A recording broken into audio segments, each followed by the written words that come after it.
Ladies and gentlemen, welcome to telescopes.net. My name is Dr. D. Daniel Mounsey, aka Dr. D, also known as Dr. D. Probably wondering where that name came from. One day I'll tell you that story.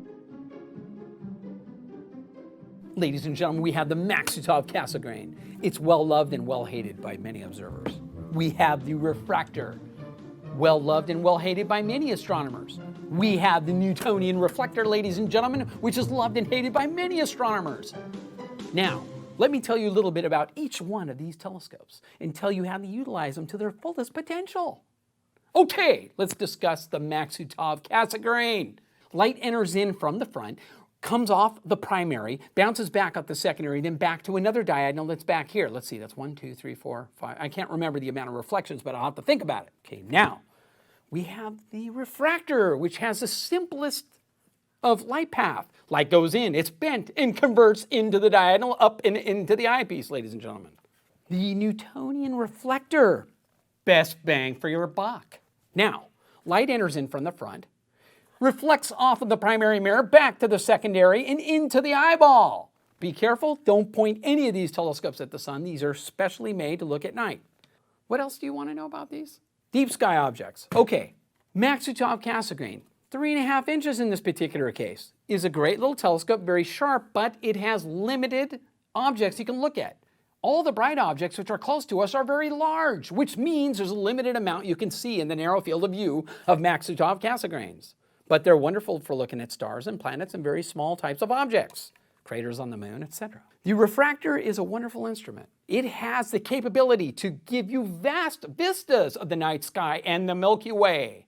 ICC 4665 in Ophiuchus looks stupendous. The Pleiades cluster in Taurus looks beautiful. Wide, you can see it all. Stars situated in various areas, very beautiful. The Newtonian reflector. It's a very popular telescope, collects a lot of light to see those faint galaxies, comes in sizes of 20 inches, 15 inches, 10 inches, and they're not expensive. Now, as refractors get larger, they become more cumbersome and very expensive and very awkward to look through because you have to get low to the ground to look through them. On the other hand, Newtonians can sometimes be very tall and very high, very frustrating sometimes because you have to use tall step ladders. But let me tell you, it is the stairway to heaven because when you see the galaxies in the full high res, it just looks amazing. The Cassegrain. Let's discuss this. It's a popular telescope because it's so portable. Take the focal length, it's all folded back and forth, but it's good. It's a popular telescope. It comes on little go-to mounts. I just have a little tube assembly here to illustrate to you guys how the different tubes are relative to one another. You can utilize different magnifications with these telescopes. That means that all you have to do is take various eyepieces, anywhere from 4 millimeters all the way up to 30 millimeters, 1.25 eyepieces. This one's kind of neat. This refractor comes with the 2-inch star diagonal with the 2-inch 1.25 adapter. It's by Explorer Scientific. Now I have to be careful of the things I say about this because Scott Roberts could get real violent and get angry at me.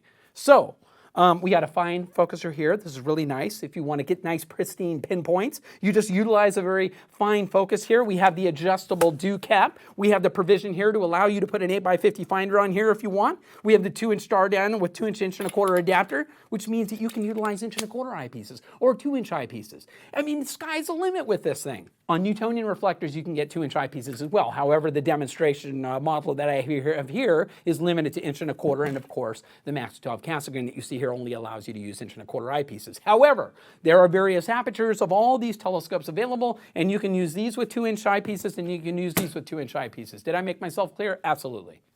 I can be a Russian. I can drink my vodka while I'll explain these telescopes to you. Or let me just tell you the differences of the telescopes. Newtonian reflectors, best bang for your buck. Listen, if you want to look at planetary nebula, if you want to look at globulars, if you want to look at galaxies, I highly recommend the Newtonian reflector. It is probably going to be the best way to gather your light, to get your photons, to stimulate those eyes, and get you stimulated in astronomy and get you all excited. I mean, that's what it's all about.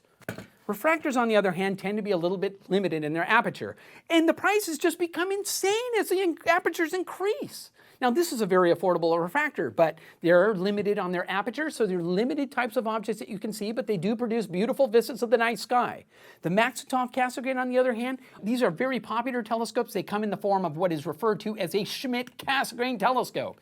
They go anywhere from 5 inches all up to 14 inches, 16 inches, very large. But those are like observatory class telescopes. You're going to be limited to your ability to carry them. After about 11 inches or 12 inches, they become too cumbersome and a little unwieldy. But you do get a lot of performance in a small tube assembly, ladies and gentlemen, and that's what's so cool about it. One disadvantage of them is that they do have long focal lengths, which means that you're going to be looking at a part of the sky that's the size of a postage stamp. Very limited, ladies and gentlemen. So you got to factor in all these little things and weigh these things out when you're choosing between these telescopes. Because it doesn't matter which telescope I tell you about. It doesn't matter if you like the Newtonian, there's always somebody who's going to hate it. It doesn't matter if somebody likes the refractor, there's always going to be somebody who hates it. And it doesn't matter if you like the Cassegrain, there's always going to be somebody who hates it.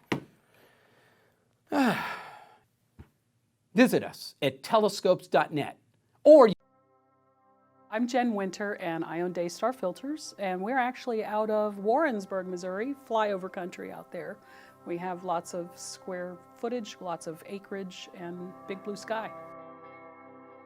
I've had a very strong math background, and I was studying mechanical engineering very early on, but I also was heavily into photography, scanning things, worked in a newspaper, so I was in media with a math background, or math with a media background. The two came together when I met my late husband, Vic, who was an astrophotographer with a Kansas City Star.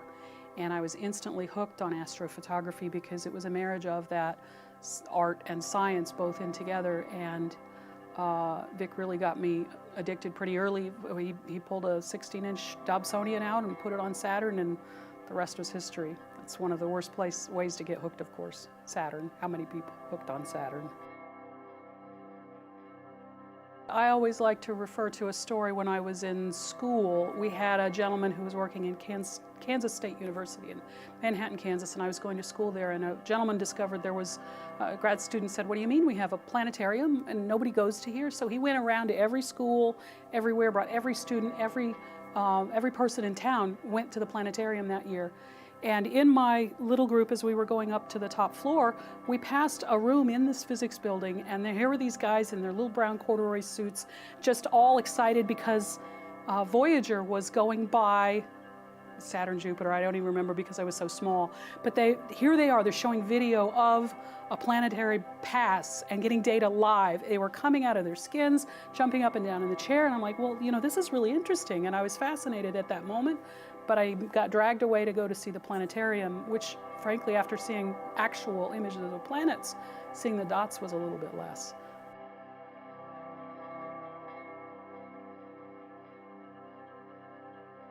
Well, I think we need to get a little bit more hands-on and a little bit less hands-off. I'm finding that when we do outreach, in our area of the country, there's an awful lot of outreach, but I find that the youth are becoming so addicted to their screens, and there are so many good pictures of astronomical things out there that seeing something on the web is sufficient. They're satisfied by seeing these Hubble images. But when they have the chance to look through that telescope and see Saturn through the eyepiece, there's always a moment where they question, is this actually real? Am I actually seeing this? So that direct connection to the equipment, having a hands-on experience instead of a cyber experience, that makes more of an impact, I see, in getting them moved along further into astronomy. We found that schools have more difficulty getting, with budget issues, they're having difficulties getting people out to field trips for nighttime astronomy. But daytime astronomy, of course, you can go right to the school. We have outreach guys who can, and there are even a lot of outreach support groups where you can participate and even have access to materials to get out and visit the schools. And during the daytime, the teachers are much more likely to have activities and the hands-on opportunities daytime versus nighttime. It helps a lot. The most important thing with the sun is, because the sun is so bright, astronomy is usually about collecting light, and more light is better. But with solar observing, you're buying dark. The sun is already bright enough, so bright that it'll blind you. So with solar, we always have to reduce down the amount of light that's going to damage your eyes through infrared and ultraviolet radiation.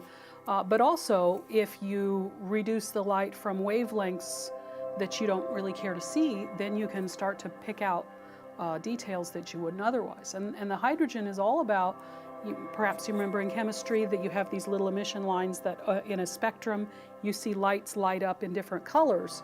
So we're going to isolate the color of light that hydrogen emits. So then you can, and hydrogen and helium is what the sun is made of. So then you get to see what the sun is really doing instead of it just being a big circle.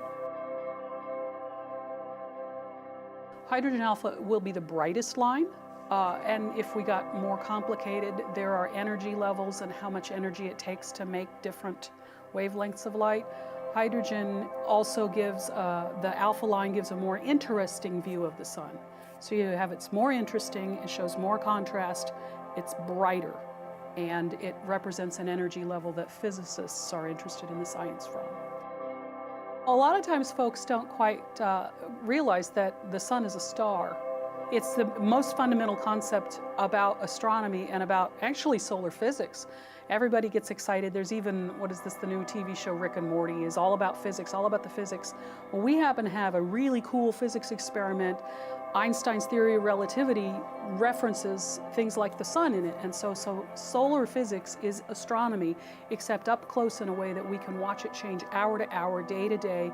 We're still today, even Citizen Kate is learning more about. The Citizen Kate was the project where they were looking at the sun during the eclipse. We're still doing real science on the sun every single day to learn more about physics that we didn't know yesterday. So I like solar versus nighttime just for that interactive aha moment where it's not just black and white dots.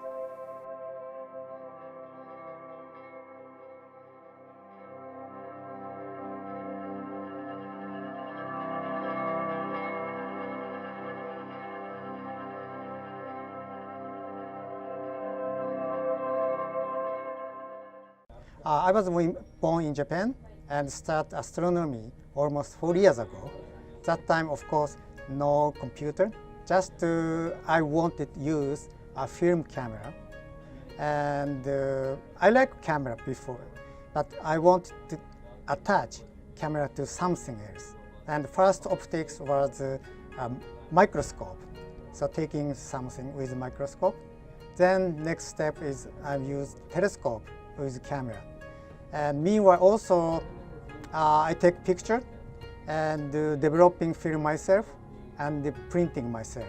That's almost 4 years ago. That's my first step into astronomy as a hobby. My basic motto is I'm selling, as a company, I'm carrying and selling product. What I tested, I used myself and accepted. I'm carrying those products. Otherwise, I cannot suggest or recommend customer.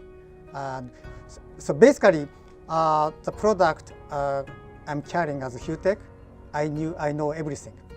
From merit or demerit, advantage or disadvantage, I know everything. So that's why I can answer all of questions from customer. I don't say only good things about that. Each product has various points, good point or not good point. So I can tell customer. So if particular customer is not looking for right part, I say so. So this is not your product, and also I don't carry that.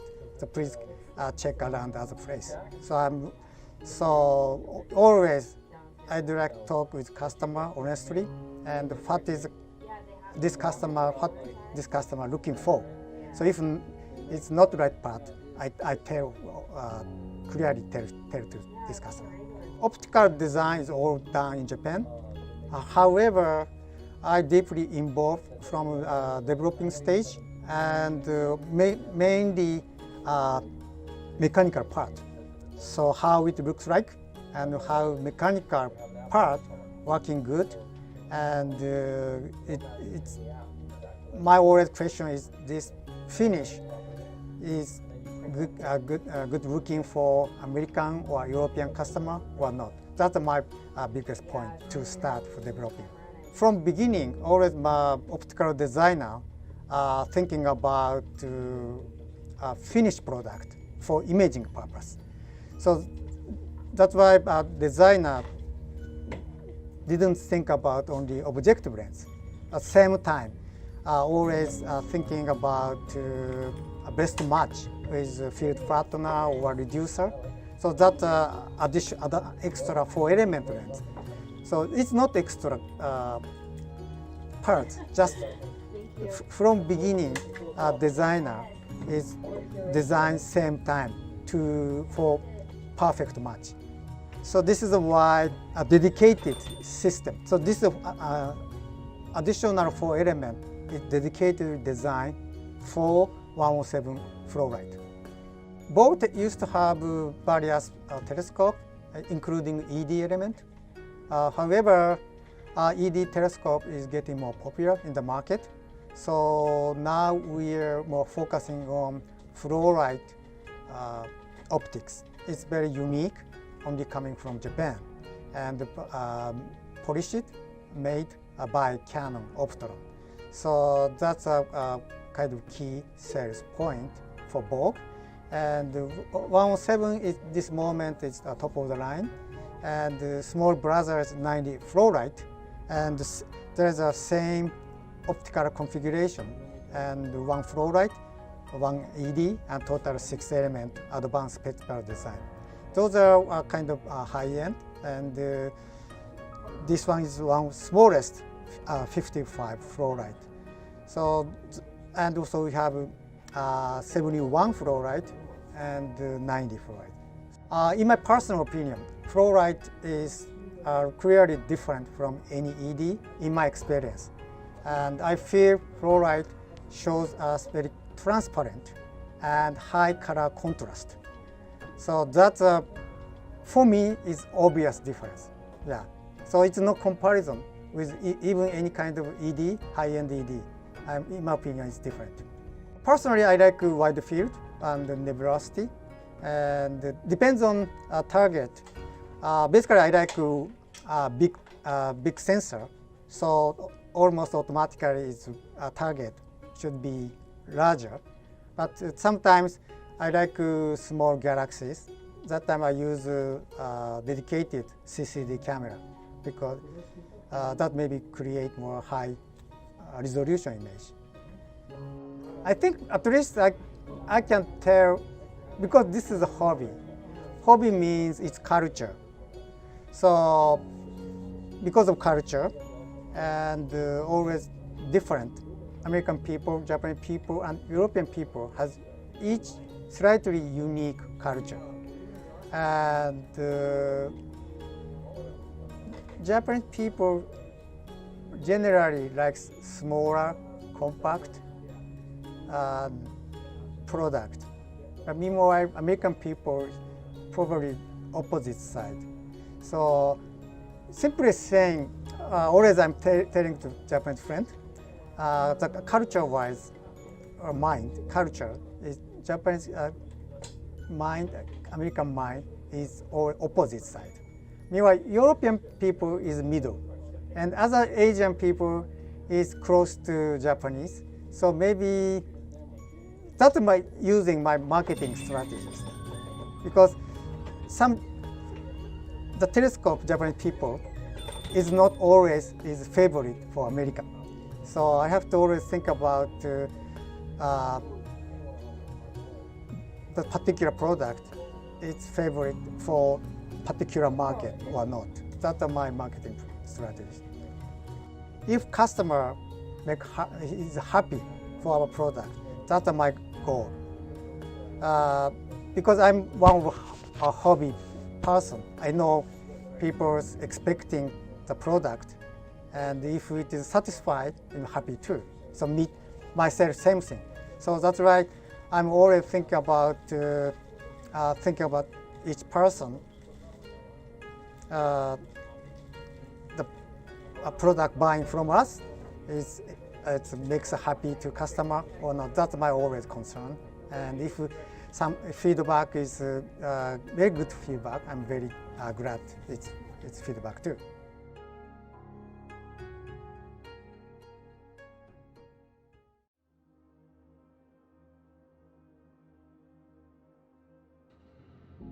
My name's Chris Heisinger. I'm the owner of Takahashi America, which is the distributor for Takahashi telescopes in North and South America. My name is Ryuichi Hashimoto, is Takahashi Japan. I'm in charge of the managing director in the international sales. In Takahashi opinion, is very important to the USA market. And I'm exported to the US. And, we're proud of good quality and high-end mania for the telescope and the reflector. And so this in the NIF we are releasing to the new product is a Starbase 80 for beginners. My company important to the whole expanding to the astronomy market. So before we have the mainly to the mania for the telescope, but for the we have the beginners telescopes have so expanding, so the beginner for the growing up the telescope market. For Takahashi is very proud of this issue. So Takahashi was actually introduced to the American market 40 plus years ago by a company called Swift, which imported Takahashi-made telescopes under their name. The company that owns Takahashi America had a strong relationship with Swift, and when Swift decided that they no longer wanted to sell telescopes, Takahashi America started to, or the predecessor to Takahashi America, started to import the Takahashi scopes directly into the United States. I believe that was sometime in the 70s. Takahashi's been producing astronomical telescopes since the early 1960s. I think that Takahashi has a long history of excellence in manufacture, and the Japanese in general have a very strong culture of quality control and precise engineering. And just over the decades, they have refined the telescope designs to be best in class among the competitors.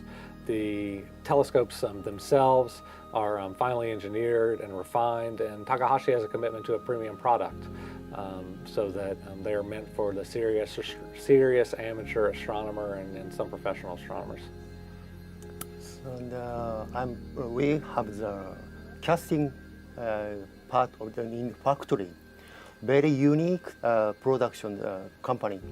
So almost the telescope mount is a machining part, but we have proud of casting part in the factory. And in the future, we are proud of continue to the product to the casting. And all telescope is handmade in Japan. And craftsmanship have our factory staff, and I'm direct selling to overseas and direct selling to domestic, and so one by one the telescope is so very proud is a good quality control to the telescope. Takahashi is continually innovating and looking toward the future, and there are several designs in process to supersede existing telescopes and to introduce new models into the market. An example of that is the FOA 60, which was released last year. It's a fluorite doublet, but it's a wide airspace doublet that shares some features in common with the TOA series. So it's capable of really high strels and extreme magnification, and is ideal for planetary work. So there's constant innovation ongoing, and I think that in the future, the future is you'll see continued innovation in the future. And recently, the CCD camera manufacturer is more to the very improvement camera and very low prices. So almost the customer using to the CCD camera. So Takahashi thinking in the future telescope is best attached the digital camera CCD is proceeding to the new equipment. And so of course now our current FSQ 16ED is very adjustment to the camera, but in every time improvement in new equipment, new telescope. If you customer have the idea, please you send to for us your idea. I'm so thinking about the improvement telescope and mount. The ability to image with telescopes and to make that more accessible to the general public, both from a price perspective and a technologically understanding perspective, is important because you know, the imaging in the past has been the domain of the very technically literate, and you know, the more that we as an industry can make that more plug and play, so that people with a smartphone can easily take images with a telescope, an inexpensive telescope, the more attraction it will have for people who grew up in a smartphone generation. So in this Japanese astronomy market, the same problem in the youngest generation. The youngest generation not spend on the equipment, all of them, not especially the telescope, astronomy. So we're thinking about so expanding to the astronomy market for the domestic and overseas, and we usually using to the telescope and the equipment, and usually using to the smartphone, the controlling to the system, and more so in very in the astronomy and space universe is very interesting. Some issues. So information. I have to information to all of us. It's a responsibility, I think. Growing up, I was always interested in science technology. You know, it's every kid's dream, it seems, or at least it was, to be an astronaut one day, and I shared that dream. I ended up studying engineering and was an engineer for a while, and astronomy is a very technical hobby, so it tends to attract people who like technical things, and engineers usually fit that bill. So I was an amateur astronomy, not nearly as serious as some of my current customers, but over the course of my career, I tend to stay technically focused, and at some point I decided that I wanted to do more than just be an amateur astronomer, but actually own a business that serves the astronomy community, and that's how I got where I am today. I think my piece of advice, and this is what I tell people when they come if they come into our shop and ask about what they want to do and how they should get started, particularly when it comes to astrophotography, is start simple. Start with a short focal length refractor, start with a simple camera setup. Don't worry about guiding, don't worry about any sort of the complications that can come with astrophotography, because I think you get a solid foundation of the basics, and then you can build upon that. If you go in too deep and get too technical too fast, you might get in over your head and decide that this hobby is just too much. In Japan, there are star party in some of the destination. Takahashi Japan is an exhibition to the using telescope, so the observing star is the coming to people. So we thinking so the ordinary people getting chance to the observing and getting chance to take a picture for the star is so many people interested in the universe and space. Please, you ordinary people coming to the interesting astronomy equipment, and so join to us, please.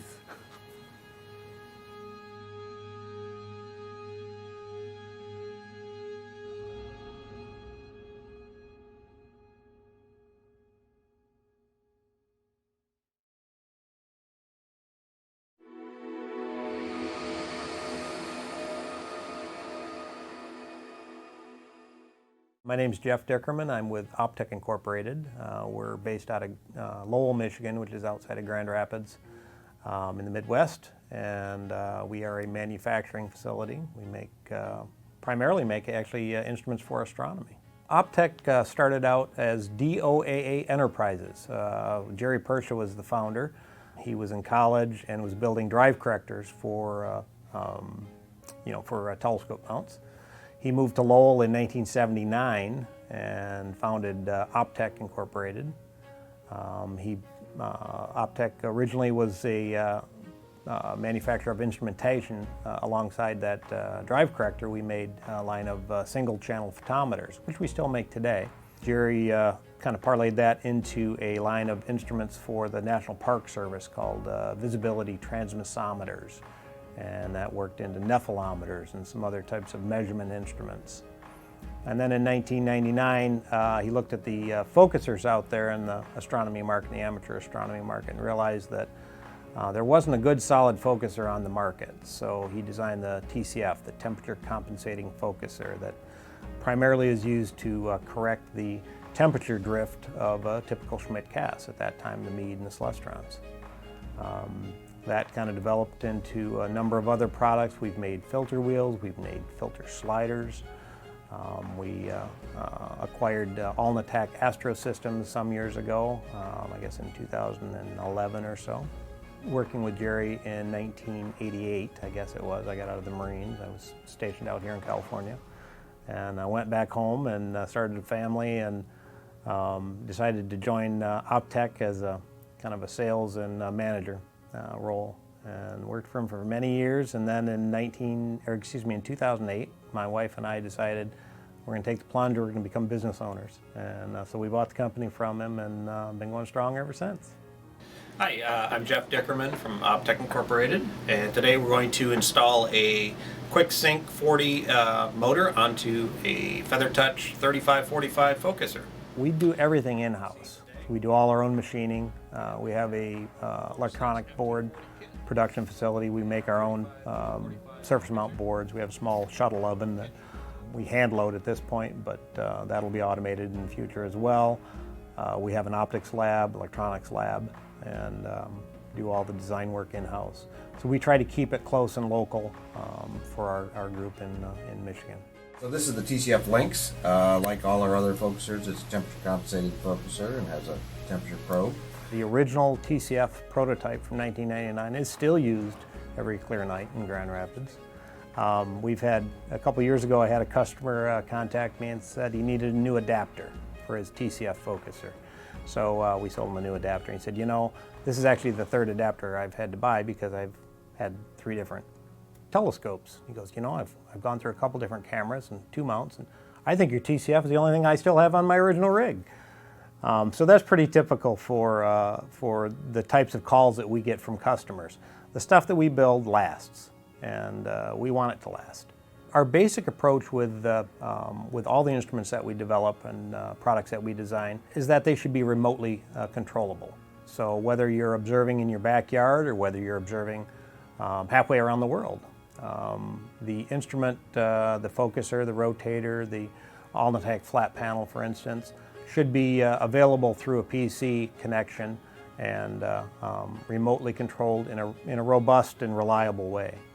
The biggest difficulty in automating an observatory is that things do break. So we're pretty proud of the fact that most of our instruments are pretty solid and don't fail. We try to keep an eye out for what people need, and we listen to the customers quite a bit as well. Gary Cole is one of our customers in Reno, Nevada, and he has given us so many product suggestions that have actually turned into successful products. There was a fellow named Ted Agos back east. He had a number of ideas, and so we've actually got a product named for him. He said, well, you want to do it this way. So we did, and made our own changes and advances, of course, as well. But we have good partnerships with like Starlight Instruments to make the FeatherTouch focusers. Some folks have asked, well, why don't you make a manual focuser? Well, there's a great one out there already. We motorize it. We've helped, we developed their Focus Boss system. We call it our Focus Links. We developed the clutch motor mechanism. So we work with them. We worked with Alnitak until they decided they needed to sell the company. So we bought the company outright for the flat panels, for the flat fielders. We work with AG Optical, for instance. We build a lot of his, we machine a lot of his telescope components. And we work with Planewave and Celestron and Meade as well. One of the biggest challenges we have in astronomy is that we have a big, heavy moment arm out in space. And we're moving that moment arm all over the world. We're pointing in every direction of the sky. And so you have this big cantilevered weight, if you will. So the robustness has to be built in from the beginning. So I work with the team to make sure that the load is going to move no more than an absolute minimum. Some of the other things that we've done is, like with the Perseus, for instance.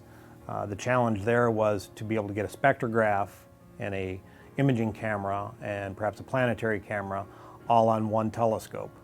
And it has to be done remotely because we're Optech and we do everything such that it's remote. The challenge there was to look at how do you move the image rather than moving the instruments, because we initially thought about a large instrument turret and dismissed that because of that moment arm load problem. It's hanging out in space, and now you're adding one more dimension to your physical constraints on the mount and the telescope itself. So a rotating mirror was the answer, and so the Perseus was born and has gone through a couple of generations. Actually, we're just introducing generation 3 now, which has internet capability, and Dan Van Noord, our software engineer, was excited to show me that he could control it from his tablet yesterday, or the day before. So there's a desire in our group, our Optech design teams, to always stay on the cutting edge, and I feel like we've done that well, and we'll continue to do that in the future. The new TCF Leo is our thin focuser. It's about 1.25 inches thick, so about the thickness of your eyepiece. And rather than use belts, which is the way we normally will run a thin focuser like that, so you can run some lead screws, we did it all in gears. So it's fully geared. You pull the cover off, it looks like a steampunk engine. And we actually have an acrylic back home we're cutting right now. We're going to try and see if we can get that so we can show it for our, just for the visibility of it. But it also has full 21st century technology. It's got the Focus Links controller that has full Wi-Fi capability, Ethernet and USB serial right out of the box. Yeah, we try to come up with innovative designs for all the products that we make. And in fact, my chief engineer, Lee Dickerman, says that if he can't do it innovatively, if he can't do something new, he doesn't want to do what everybody else does. So it's got to be something new and unique. And there's got to be a new and unique way to go about it. And it's robust too. You can't show that in a video, but you've hefted some of these things. Everything is heavy, so not excessively heavy, but heavy for a purpose. I think that lends itself to some of the old style, old look designs. Like with the hand control that you just mentioned, we've just added the encoder, the rotary encoder to it. So now you've got a thumb wheel that you can rotate and just tap it for different speeds for your focuser, and that works retroactively with all the old Focus Boss and TCF Links and all of our devices. CBS Television presents a special report on Sputnik 1, the Soviet space satellite. Douglas Edwards reporting. No, I was interested in astronomy as a little shaver. I wanted to be an astronomer when I grew up, and the space race was big. One of my earliest memories, of course, is my dad getting me up to watch the Apollo 11 astronauts. A lot of the young folks today don't have that. They haven't been alive when someone walked on the moon. Though I think there are other interests that there are other, I don't know what the right word is, like Star Wars, for instance, still fires up that imagination. But we were living through it. The space race was real, and it was a different time for us. And I don't think we had as many distractions. Today there's so many distractions that it's hard for people to focus the way that I think some of the early baby boomers did. Well, space is there, and we're going to climb it. And the moon and the planets are there. And new hopes for knowledge and peace are there. And therefore, as we set sail, we ask God's blessing on the most hazardous and dangerous and greatest adventure on which man has ever embarked. Thank you. Perhaps it's a natural evolution into the private sector. I don't know if that's good or bad, but I think that's a natural evolution that that the private sector will ultimately take over space travel, space exploration. But I think that the big difference was everybody in the 60s was involved and interested in the space race. The man on the street who may not have an interest in astronomy or space himself knew about it, and he was vested. Today, we're leaving it to the Jeff Bezos and Elon Musks to stir our imagination. We need to stir it ourselves. It needs to come from the STEM systems, the school systems, the education industry needs to do a better job, and I think they are. It's not fair for me to say they need to do a better job, but I think that they need to really stir the imagination of the children, the young people today, to go out and do something, not to sit back and watch someone else. Hands-on. That's what we need, more hands-on.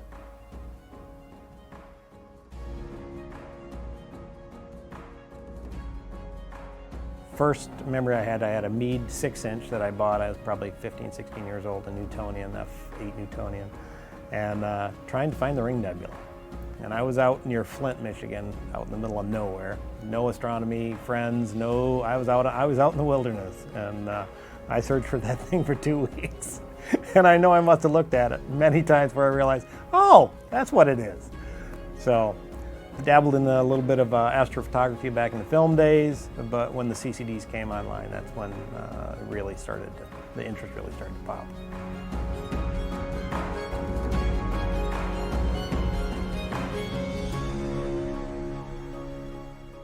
Hello, I'm Brian Cogdell with Meade Instruments, and today we're going to show you the new Deep Sky Imager 4 Deep Sky Imaging camera. We decided it was definitely time to come out with the Deep Sky Imager 4, one of the reasons being that there was a gap in our imaging lineup. Of course, we have the newer LPIG Advanced, which covers a lot of things well, auto-guiding, planetary imaging, and it can even dabble in some deep sky imaging. But really, we needed to have a camera that was specialized in deep sky imaging, that had a bigger sensor, that had more pixels, more resolution, and was really specifically designed for that purpose, including having regulated cooling. And so the DSi 4 fills in that gap beautifully. And it's actually a continuation of the long legacy of Meade DSi products, with the big success of the DSi, DSi 2, and DSi 3.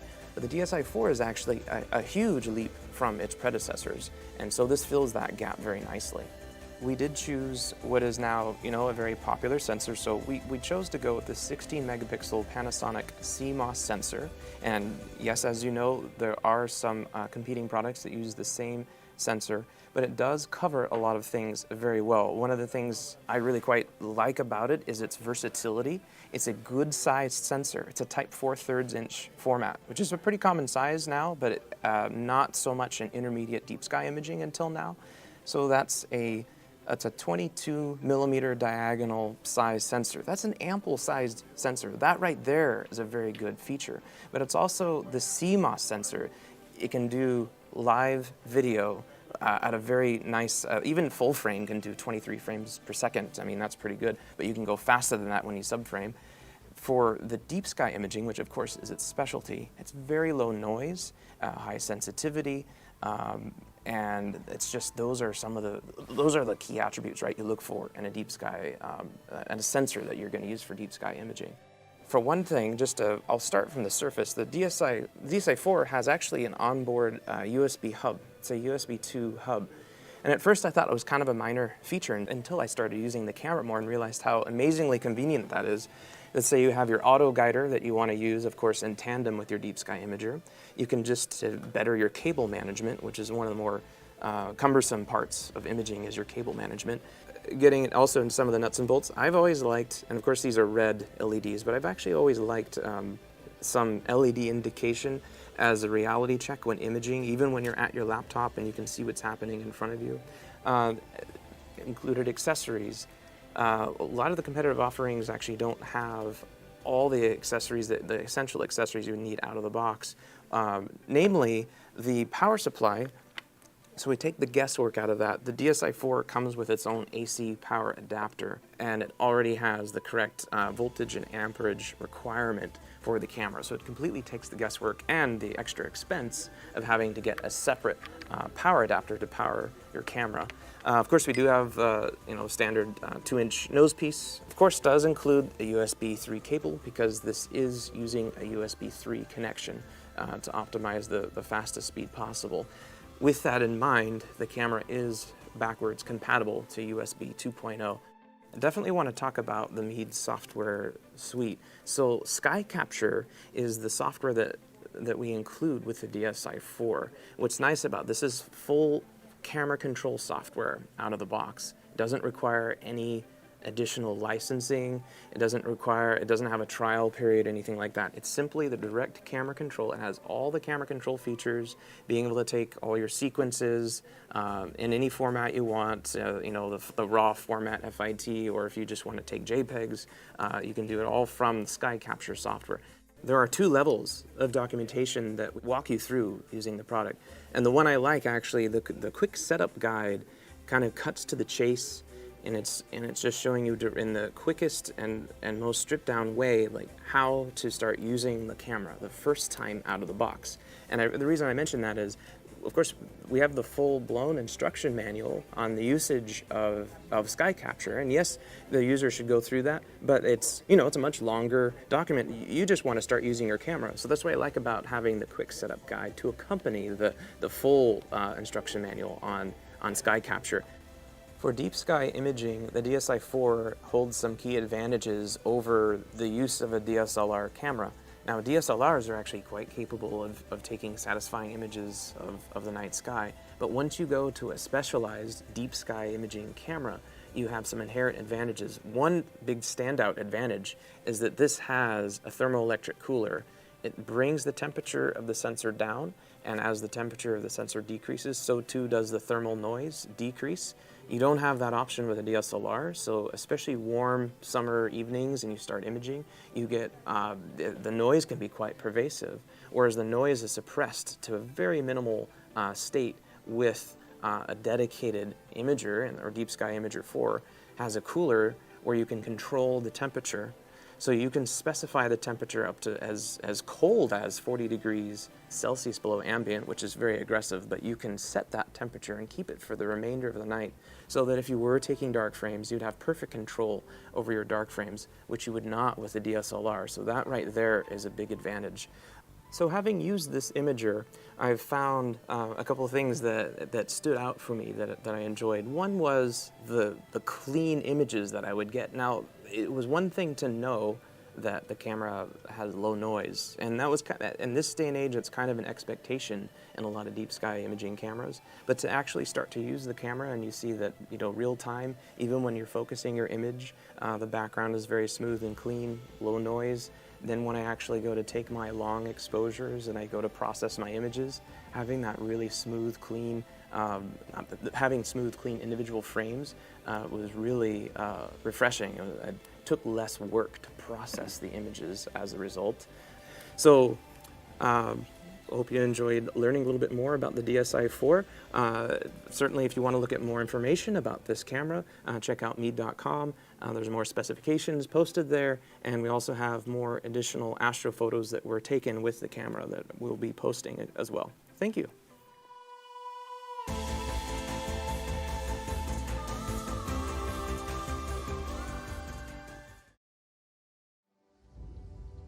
Skywatcher started out in 1999 in China. David Shen opened his factory, and this was his first brand, Skywatcher. Does very well throughout Europe. Didn't really get a lot of traction in the US, didn't get a lot of marketing, which is why I was brought on in 2012. The product was not known, it wasn't advertised, so people's perception of the product was based almost exclusively on its price point, which is actually one of its features. It's a really good product for a decent value. So my job was to let people know, make them aware of the fact that Skywatcher products are in fact quality products at a value price. In the US specifically, we have been targeting mid to upper range astronomers, people that are a little more knowledgeable, maybe astrophotographers. We have specifically not focused on the lower end products, acromats or mass market tubes that you would find in department stores, that kind of thing. Ours are more specialty, simply because one, we don't have the manpower to handle the kind of volumes that the lower end stuff would require, and it's allowing us to really hone in on the message and to the people that would appreciate the message of quality and value.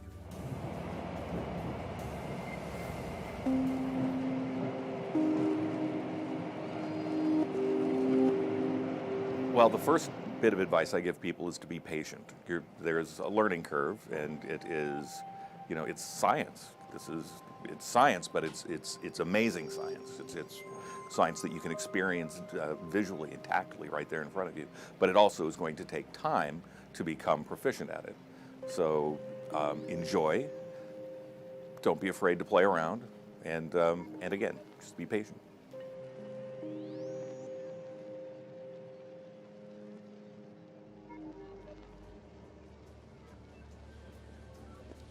One of the things that we do consciously is interact with the factory on a daily basis with feedback on new products or even existing products.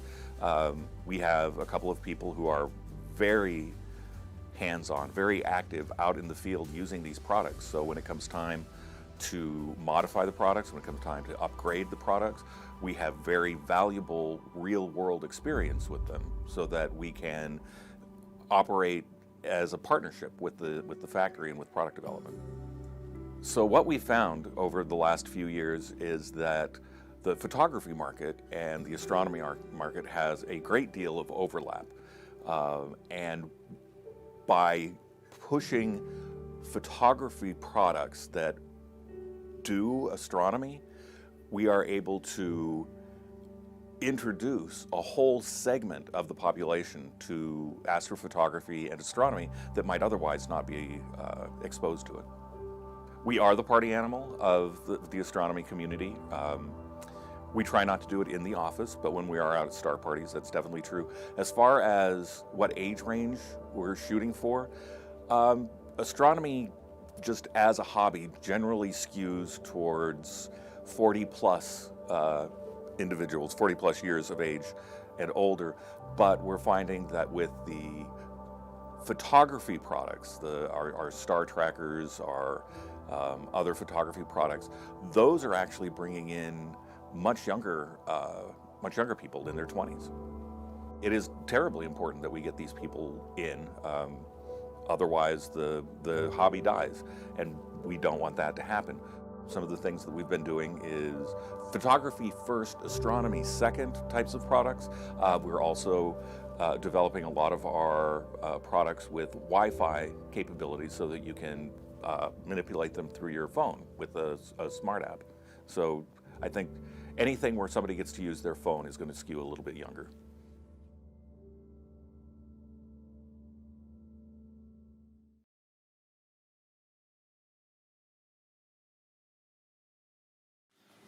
Welcome to Starlight Express here in the UK. This is a brief video for our presentation for Virtual NEAF for 2020. What I'd like to do is give you a very brief explanation about the company. We're a UK-based design and manufacturer, so all the cameras, filter wheels, active optics, spectrographs, etc. are all made here in the UK in our factory to start with. Our CCD cameras, our new Pro series, which we released about 9-10 months ago, they have even better electronics and even lower read noise than our existing cameras. The read noise is typically around 3.5 electrons, which is the same as most CMOS cameras. Most CMOS cameras tend to quote about 1.5 electrons, but that is at maximum gain. And at that point your full well depth is reduced down to maybe only a few hundred electrons, maybe 1,000 electrons or so. whereas with our CCD, whereas if they're used at their zero gain or unity gain, as we like to call it, the read noise is typically around 3.5 electrons. The main advantage, therefore, with CCDs over CMOS is that you can bin the pixels. So if you have a short focal length telescope and you've got a camera with maybe 3 or 4 micron pixels, you can then transfer that over to a slightly longer focal length system, which has maybe which requires something like a 6 or 7 or 8 micron pixel camera. You can bin the pixels 2 by 2.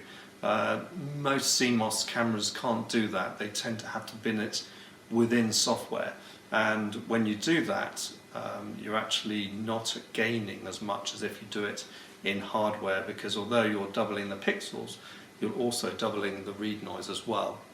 So our CCD cameras will typically outperform most CMOS cameras, both present and we believe in the near future.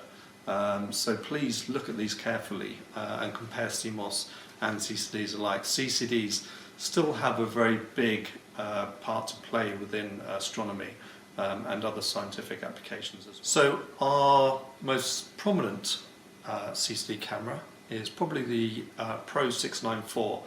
Now these have a Sony 6 megapixel camera, about 4.5 micron, 4.54 micron pixels. They are incredibly low noise. We're talking about 3.5 electron read noise, but we're also talking about 0.001 electron at -10 degrees. So we can actually take typically half-an-hour exposures without having to worry about dark frames, etc. The other great thing with our CCD cameras is they're incredibly lightweight. They are typically only about 450 grams, so less than a pound in weight. I have been known to juggle these, but these are actually live cameras, so I won't do that just yet. The cameras have a built-in USB hub. We have USB 2 connection and 12 volt DC input. The 12 volt DC, typically the cameras only take about 1 to 1.5 amps at 12 volts DC. So if you are doing this remotely, then this will quite happily sit on a car battery all evening, probably for 2 or 3 evenings, without having to recharge the battery. The front plate on the cameras is actually movable, so if you have any collimation issues within your whole optical train, you can actually adjust the front relative to the CCD to take out that collimation issue. All of our cameras have fused silica or sapphire windows. The advantage of that is the fact that as the body warms up, the heat transfer properties of fused silica and sapphire are very, very good, which means that the front window actually warms up a little bit too and stops dew forming on the front window, which is generally quite a common problem with cooled cameras. We also have a argon filled CCD chamber, so there's no moisture inside at all, and also you don't have to worry about changing desiccant out or taking it apart to dry it out. This is a completely sealed system. We have a small fan in the back here which draws air through some holes in the front section and expels it out the back, which means we can get typically about -40 to -45 delta from one of these little cameras, even in such a small compact form. And then on to our filter wheels. We have 3 main filter wheels now. We still have the original standard filter wheel, USB filter wheel, that we started producing around about 10 years ago. We have 3 now which have the built-in off-axis guider, which is a really, really important part of an imaging system. To start with, we have the little mini filter wheel here. So this is both powered and driven through the USB. It has a small pick-off prism with a C-mount top here, ideal for your lodestar just to sit on, so that screws directly on here, as you can see with these other 2 here. This is a 5-position wheel. It has 1¼ inch filters. We also do a 36mm unmounted version as well, but the standard 1¼ inch version is the most common. They have T-thread both on the front and back. The main advantage with this one and also our new MIDI filter wheel is that when you accompany it with one of our cameras, or a camera with about 17mm of back focus, the total back focus of the complete system here, so the filter wheel and the camera, is 55mm. So it's been specifically designed to hit that sweet spot for most refractors and their focal reducers and their field flatteners as well. So if you have a refractor or even an SCT with a limited back focus, but require a filter wheel with an off-axis guider built in, then this is exactly what you're looking for.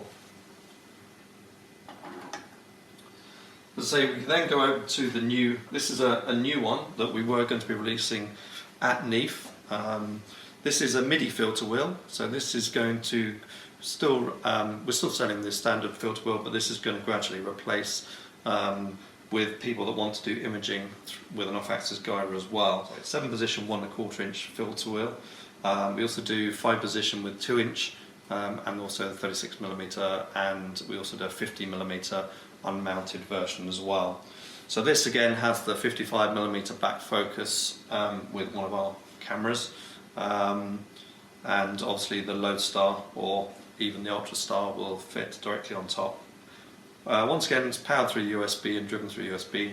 This one also has an option for a serial port if you wanted to go old school and use the serial port instead.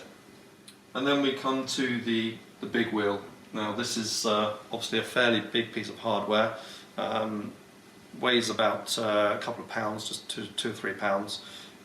Exactly the same sort of setup. This one's a little bit thicker, unfortunately. It's around about, with one of the cameras, is around about 57-58mm of back focus. So we're still very close to that sweet spot for the refractors, but not quite there, unfortunately. This one is ideally for something this sort of size, so we're looking at large format sensors. We do a 50mm unmounted 9-position. We also do a 7-position square mounted filter, which is the 50mm square filters. We do, if you're really ambitious and want lots and lots of filters, we do actually have an 11-position 1¼ inch carousel that will go in this as well. Once again, all powered and driven through the USB, so no external power required, and obviously the Lodestar or Ultrastar can just sit on top of there as well. As I say, we also have an active optics unit. We also have a spectrograph. So realistically, we can accomplish pretty much all of your imaging requirements for your telescope setup. So I just want to say thank you very much for listening to this short presentation. Please follow us on our Facebook page, which is Starlight Express. We also have a customer gallery there, so if you are a customer and you want to show off all your fantastic images, then please join our customer gallery and start posting away on there. We have a website, sxccd.com, so for further information please go on there, and we look forward to seeing you hopefully in September at the real NEAF.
Okay.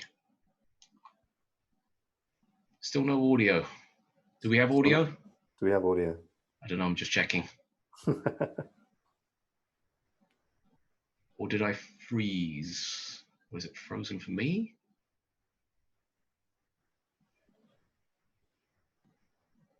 I'm just waiting for the stream to catch up because there's a slight delay.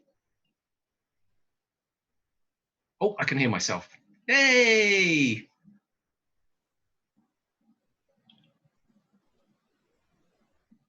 All right, hopefully somebody said, yep, there we go. Thank you very much, Jason. Thank you very much, Richard. Appreciate you guys out there. All right, sorry.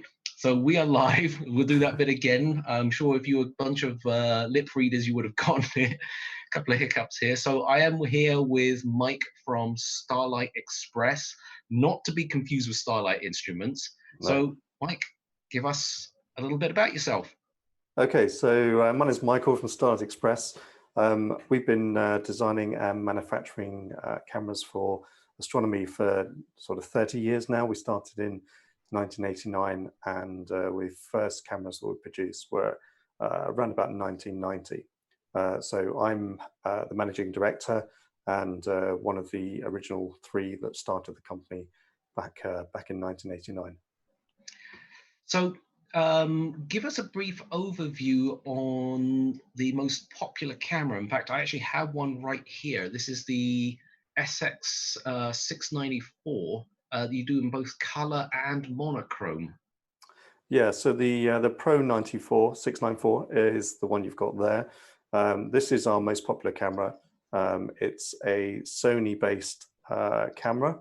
So it's 6 megapixels on a 1-inch format sensor, 4.5 micron pixels, and the QE is up around 77%, and the read noise is exceptionally low. We're getting only around about 3 electron read noise. So for one of the CCD cameras, it's incredibly low. But the main key advantage of these is that obviously you can bin the pixels if you're using longer focal length systems, but the thermal noise on this particular sensor and also the 814 and the 834 is incredibly low. We can take half-an-hour exposures without taking dark frames. The thermal noise is really that low. Now, jumping up a size, if the consumer wanted to have a bigger camera, what do you offer? I mean, because a lot of people have gone into this full frame thing all of a sudden. So we've got a couple of options really. We've got the SX46, which is the one you've got there. And there you go. So that one is actually an APS format. That's a 16 megapixel, 5 micron pixel, which is actually a Kodak chip on that particular one, or what was Kodak is now on Semi. Then the next step up from that is actually the full frame sensors, which is the SX35 and SX36, which are 11 and 16 megapixels respectively. So they are full frame sensors, and then we do a big brother to the SX46, which is the SX56, and that's using the KAF 16803, which is the 35 by 35 millimeter format sensor. Now, I've used your cameras. In fact, I actually use the 694, which I absolutely love to death here, and it's become my main camera. But one thing I've noticed here is the way that you guys have your system set up is modular, and it's actually quite a huge advantage over the other type of cameras that have everything built in. Do you want to go into a bit more depth about that? Yeah, so we've obviously always stayed away from going into a completely combined camera, filter wheel, off-axis guider, and auto guider, etc., like some of the other manufacturers. The primary reason for that is, although having everything combined makes a very good camera, we've actually found that over the time that people like to upgrade their cameras. So rather than buying a filter wheel and then a camera, and then maybe a year or two later you want to upgrade the camera to a bigger sensor or to a different type of sensor, you then have to effectively throw the whole camera away or sell the whole camera. and then buy the filter wheel, the camera, and etc. So we've always gone with the modular approach that you can buy the camera. And what a lot of people do is if you want to do tricolor imaging or narrowband imaging, then if you're just starting up, a lot of people do tend to buy just the camera to start with. Then you can add the filter wheel once you get the hang of doing some CCD imaging. And then obviously then you can look at auto guiding as well, either with or without the filter wheel. Whereas obviously by that way you're introducing yourself to sort of staggering your investment in your hobby rather than having to go out and lay a lot of money down to buy a complete system. And that way we've also got things like our active optics unit, which again is modular. It will work with any system, any setup, any different cameras. But one of the things I like about your filter wheel setups is the off-axis guider is built in. Yes. And then coupled with the guide cameras that you guys have, I mean, it's almost like you have the industry standard in guide cameras when it comes down to it. The Ultrastar is what I'm referring to. Like I've used umpteen different versions of different guide cameras from different manufacturers, and I found that even though I have the Lodestar X2, the Ultrastar actually is the one to be using. Yeah, so the Lodestar, or the Lodestar, the original one, we designed, gosh, probably 12 years or so ago, 10, 12 years ago. And when that came out, that was by far the best guide on the market. About 4 or 5 years ago, 4 years ago, we introduced the Lodestar X2, which had a higher QE sensor and lower read noise. So the actual sensitivity was about twice the sensitivity of the original Lodestar, hence X2. And then about 2 years ago, we introduced the Ultrastar. Now the Ultrastar is very, very similar to the Lodestar in that it's in the same body, which is only a 1 1/4 inch in diameter. So it just drops straight into your eyepiece holder, which makes connection very easy. It's also got a C-mount adapter on the front as well. But the main difference between the two, the QE is about the same for both of those. But the main difference is the Ultrastar has about twice the active area of the Lodestar. So certainly if you're using longer focal length systems, you get twice the field of view to find that guide star. Not that many people struggle finding a guide star with the Lodestar anyway, but the Ultrastar does give you that little bit of an edge. I mean, the fact that you actually have the off-axis guider built in, I mean, biggest things that I think a lot of us have to fight here is back focus and back spacing distance, especially when you have like a flattener, a reducer, and you're limited to like that 55mm back focus. And it can be quite frustrating because I've seen other systems where the cameras that they've designed have already been pushed far forward as they can. They add the filter wheel, now they add an off-axis guider, and then you've got to come up with some crazy other system. The beautiful thing about your setup is it's almost at that sweet spot. We're only shy here and there. That's right. So we've actually designed our filter wheel, off-axis guider, and cameras to be at that 55mm sweet spot. The problem you've got with some of the other cameras that they push the sensor much further forward to try and reduce that back focus is that the sensor is very close to the main front window. And in doing that, as the sensor cools, quite often you get a cold spot on the front window of the camera. And that's where moisture normally forms on the outside of the camera. And you're forever trying to use a hairdryer or something to dry that off. We have a nice little bit of space in there, so we don't generally suffer from that problem. We also use fused silica windows in the front of all our cameras. Apart from the SX56 and 46, we actually use sapphire. But the reason for that is fused silica and sapphire have much better heat quality properties. So as the body of the camera warms up, the front window warms up, and that stops dew forming on the front window of the main camera to stop that fogging process. We also have an argon filled sensor. The chamber is argon filled as well. Yeah, so I was there's going to no- lead up to that part, Yeah, actually. sorry. So one of the clever things about the camera here is you actually have a tilt mechanism almost, where you can actually collimate the camera. And you can do this with the 6 screws on the front. I mean, a lot of cameras don't have that advantage. Do you go through the aggravation of making sure that these are ready to go ahead of time so the consumer doesn't have to mess with it? Yeah, so we have a laser collimator at the factory that all the cameras go onto. So we set the front plate so it's parallel with the actual sensor itself. So when it leaves the factory, we know that it's spot on.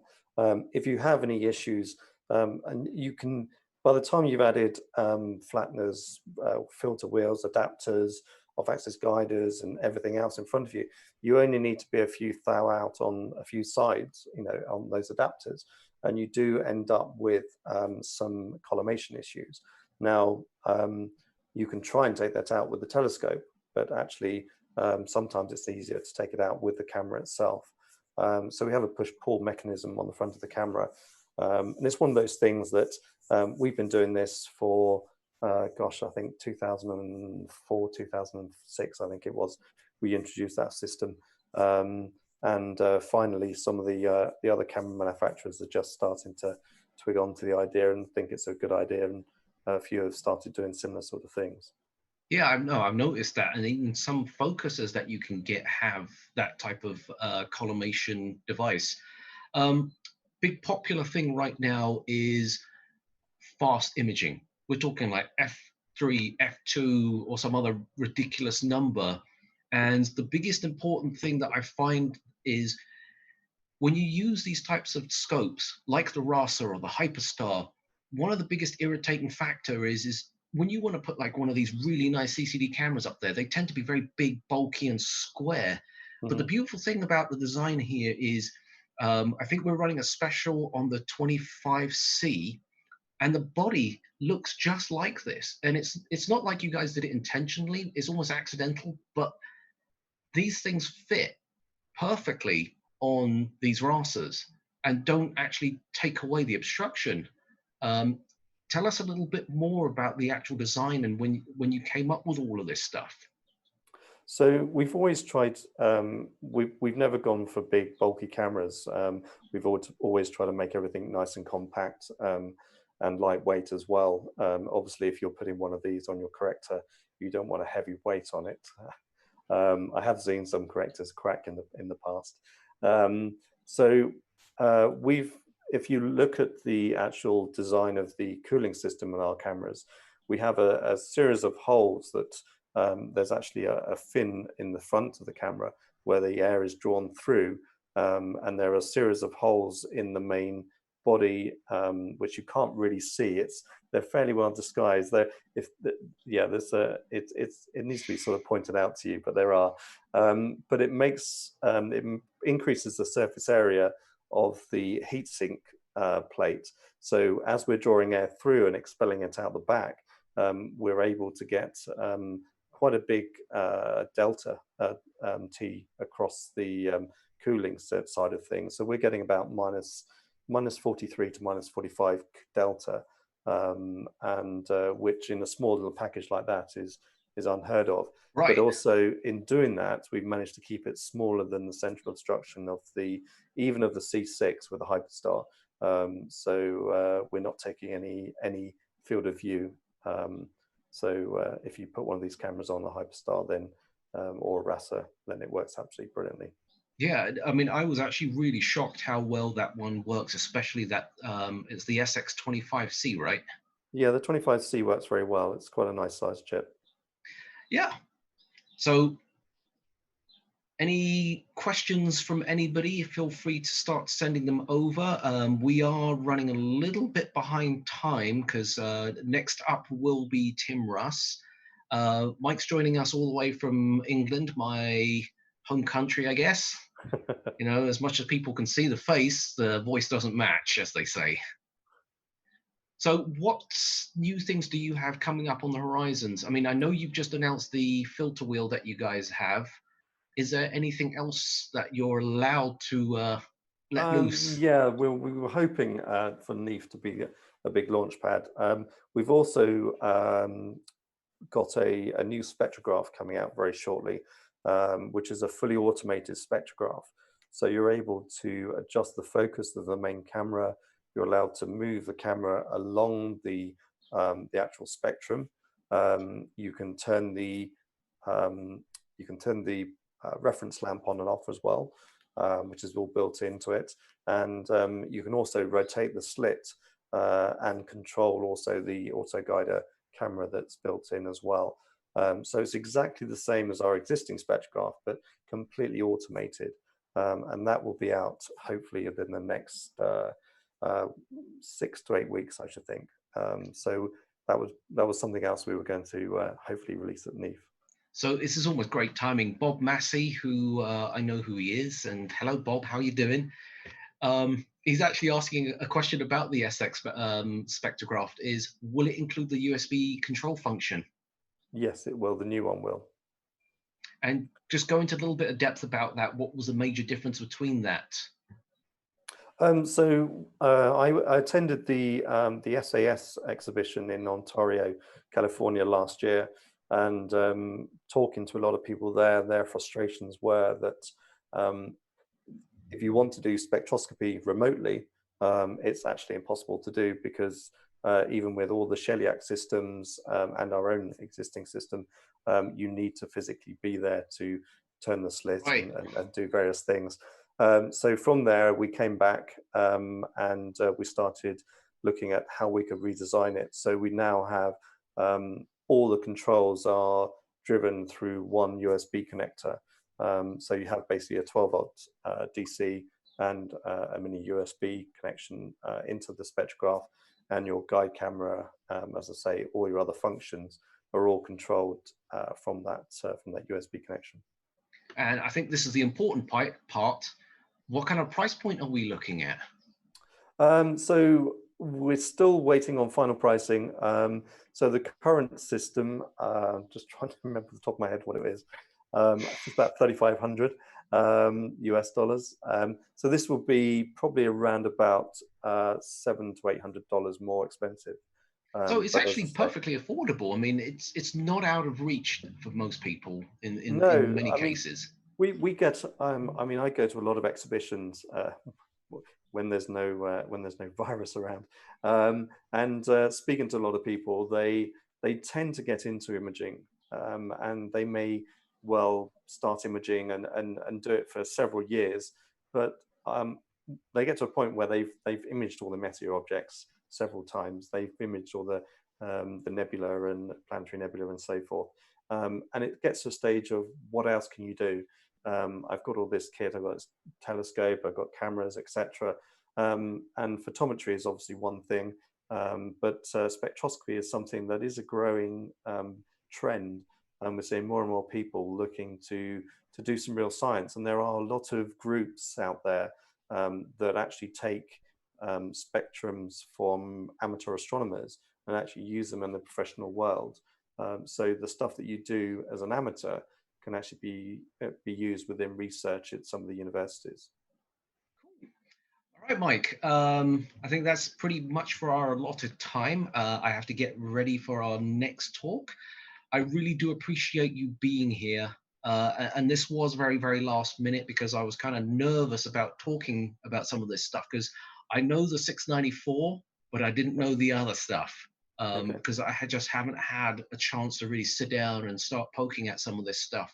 And of course, being California, it's supposed to be blue skies, and it's not. So I have had blue skies here at the moment. I know. I heard you guys have had like better weather than we have. So a couple of people are thanking you on the live chat right now. So again, I'm sure they appreciate you spending your time and taking your time out of your day to do this with us. So any last comments? No, just thank you very much for tuning in and listening. If you have any questions, then speak to Simon. He can get in touch with us, or you can contact us directly, and be more than happy to help you. Excellent. All right, so stay tuned. Tim Russ will be up next, all right?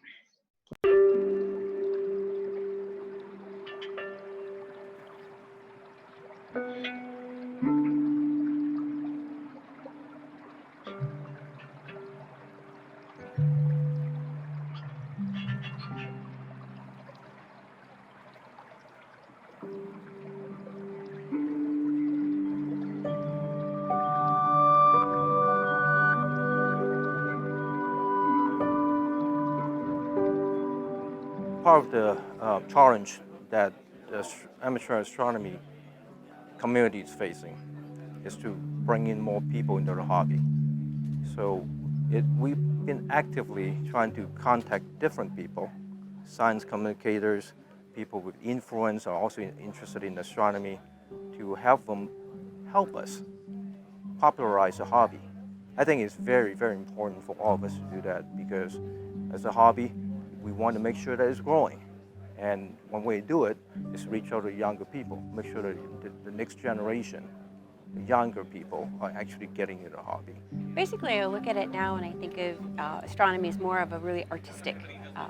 You look at all the beautiful pictures that they do, and I think that's going to bring more people in. It's like getting the big buck for the hunters. You want to get the most beautiful picture that you can get, and it's kind of a competition, really.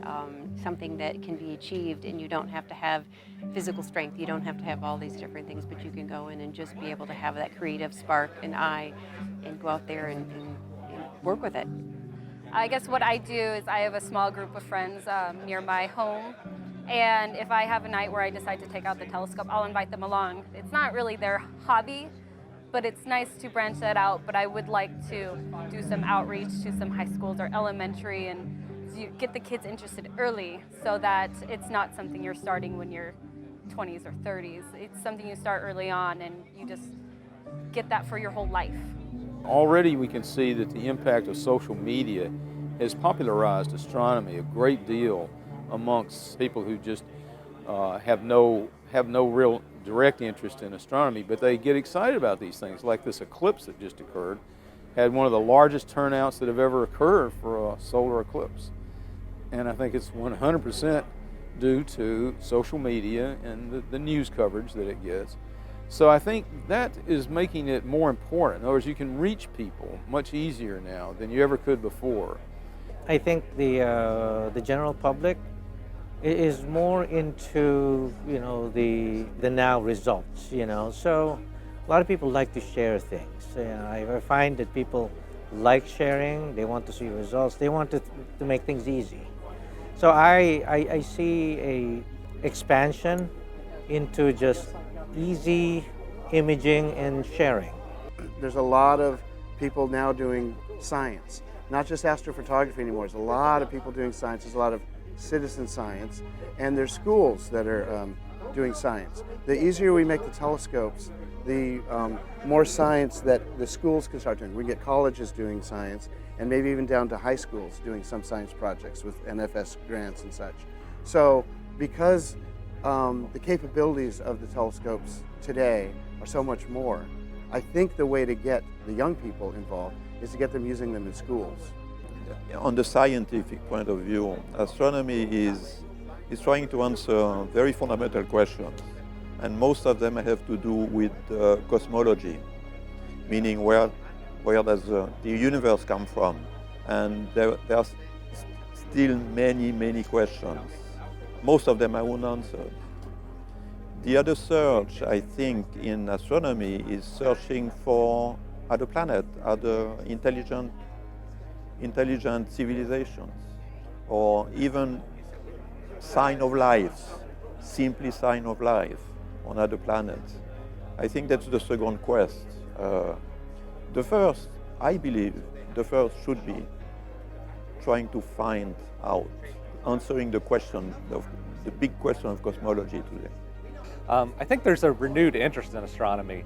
It really peaked for our generation, or the generation slightly before us, with the moon landing and the Apollo program.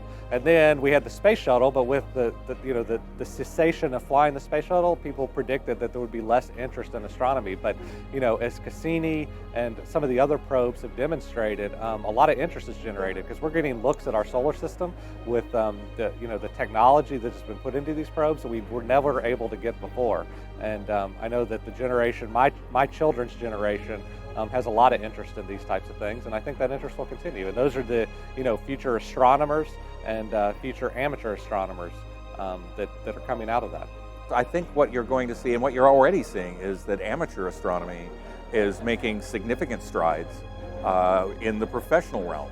You've got amateur astronomers finding comets and asteroids and near-Earth objects, and I think that's just going to continue to happen. I see a network of astronomers, maybe a network of satellite imagers.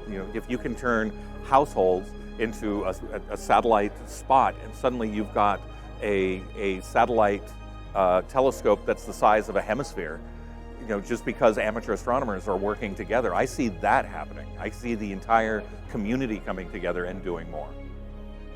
In terms of making astronomy something that it can reach a much broader audience, we want to see more development of those accessibility options via the internet and ease of use, to try to make it a simple process. Using your iPhone is a pretty easy thing to do, and it'd be great if we can get to where people can access these high-end telescopes and take these terrific images and also do research. You think about the science projects we did when we were young, in some respects pretty primitive what kids can do today. One of the most successful programs that I've seen for engaging younger students and younger kids in astronomy is the Sonoma County Astronomical Society has a program where they have students, little kids, write essays, and then they take the best essays on astronomy and they give them telescopes. And these kids, I've been surprised, it's mostly girls. These kids, they get these telescopes, they bring them to star parties, and they become little experts, little amateur astronomy experts, and they give public talks and presentations, and this is one of the most successful places. I'm a member of about 5 different astronomy clubs, and this is a great way to bring in a younger generation and help them maintain it, because we've seen over years now these kids come in and they stay in there, and this is a kind of program I think we need to scale it, we need to use it as an example and do it elsewhere, just sort of one small example of one thing we can do. We live in a fast age, right, where our movies and our music, our media, fast edits, instant gratification, loud and in-your-face kind of stuff is required to hold people's attention today for a half a second, which is sad. And so the subtle and the esoteric stuff suffers. I think it's very difficult to get a lot of younger people into this as a hobby. It seems like there's more younger folks, even women, who manage to get into the professional sciences, astronomy, cosmology, whatever it is, but in the amateur way, getting them to a telescope, getting them to a dark sky, inspiring that wonder in them is difficult, I think. Giving someone the opportunity to not only see it for themselves, but do it for themselves, and say, here, have a look.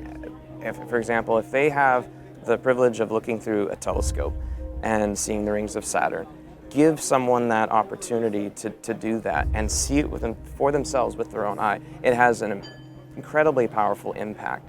And what I'll find, and for those who, like I say, there are many outlets where you have an opportunity, city star parties, outreach events. Once you see it for yourself, it's like a catalyst that the rest starts to take care of itself. The interest will be there.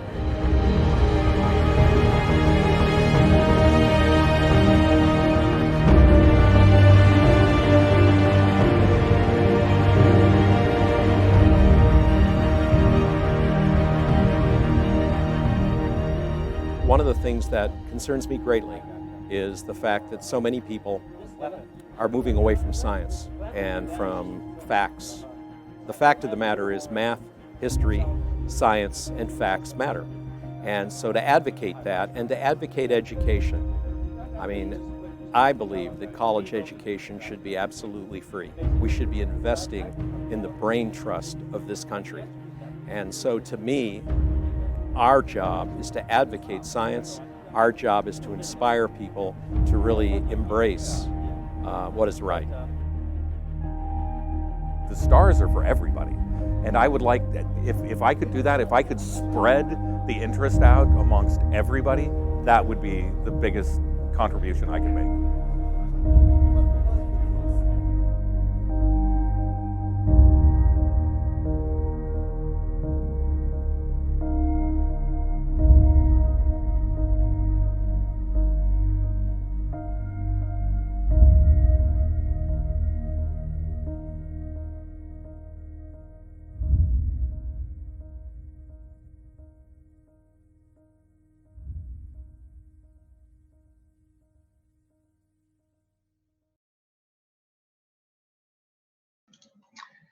All right, guys, we are back, and I am here with none other than Tuvok from Star Trek Voyager, better known as Tim Russ.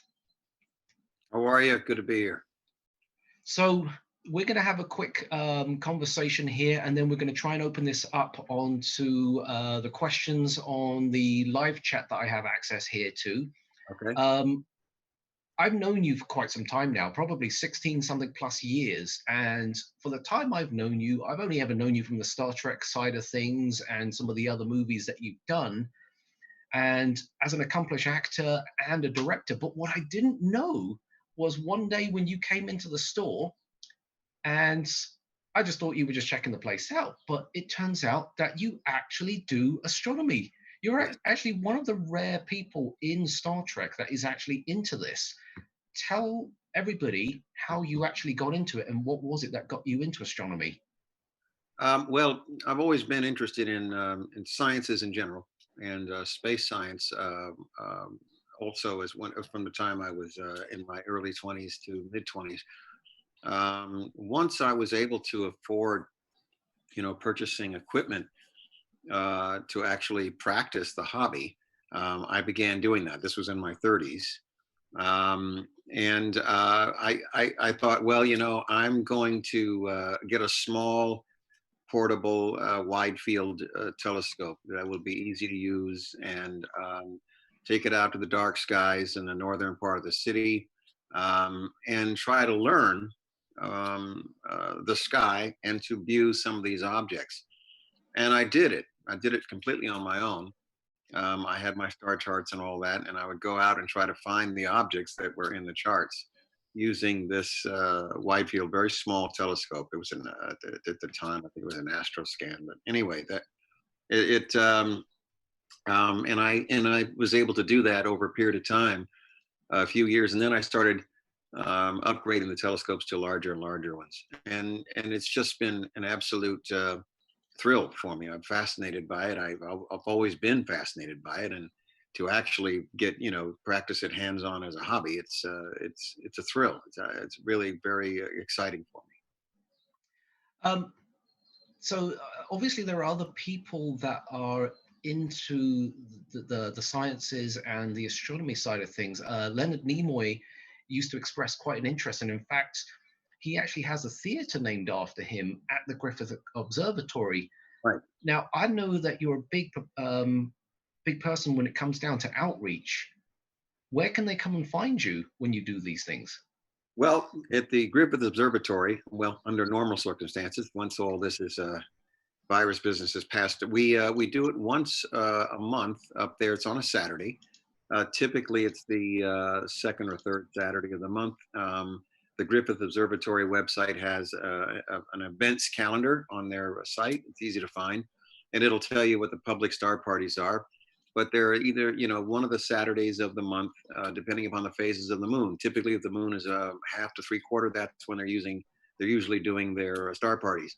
And we gather on the front lawn along with the Los Angeles Astronomical Society. All of us bring our own private telescopes up there, set them up, and then people can stand in line and watch the objects that we're looking at on any scope that they want to choose to look through. And typically it's the planets and the moon that we look at. There are some other odds and ends that people can pick out and choose within the city lights, but we typically look at the planets and the moon, and people get a real kick out of it. So you come on up there, I would suggest getting there before the sun sets, just so you can find some place to park. And then it's a really nice outing, especially when it gets warmer. I think this is a question that a lot of people will ask you when they approach you is, other than the fact, are you that guy from Star Trek? What telescope do you actually like to use? And I know you own quite a few telescopes. I mean, you're not just a guy that has one scope. You actually have multiple scopes. Yeah, because of course, like any other hobby, you end up expanding your inventory over time. If I go up to Griffith Observatory, typically I'll take either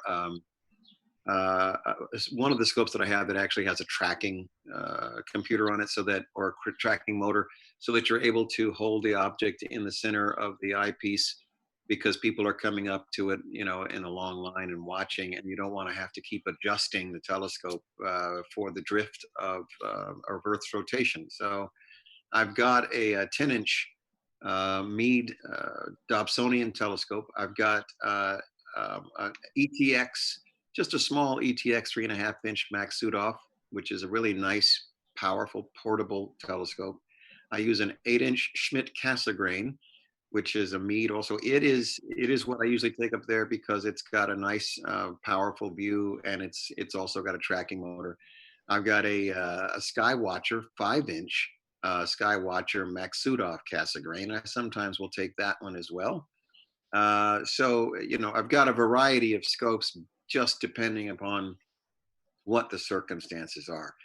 I also own a pair of binocular telescopes by Oberworks, which are really nice, with a 45-degree angle eyepiece prism, so that you can look straight up a little easier than regular binoculars. So depending upon what it is up there at Griffith, that's either the 5-inch usually, or the 8-inch Schmidt or Max Sudhoff Cassegrain, because they have a tracking motor on them. They're easy to hold the object in the center.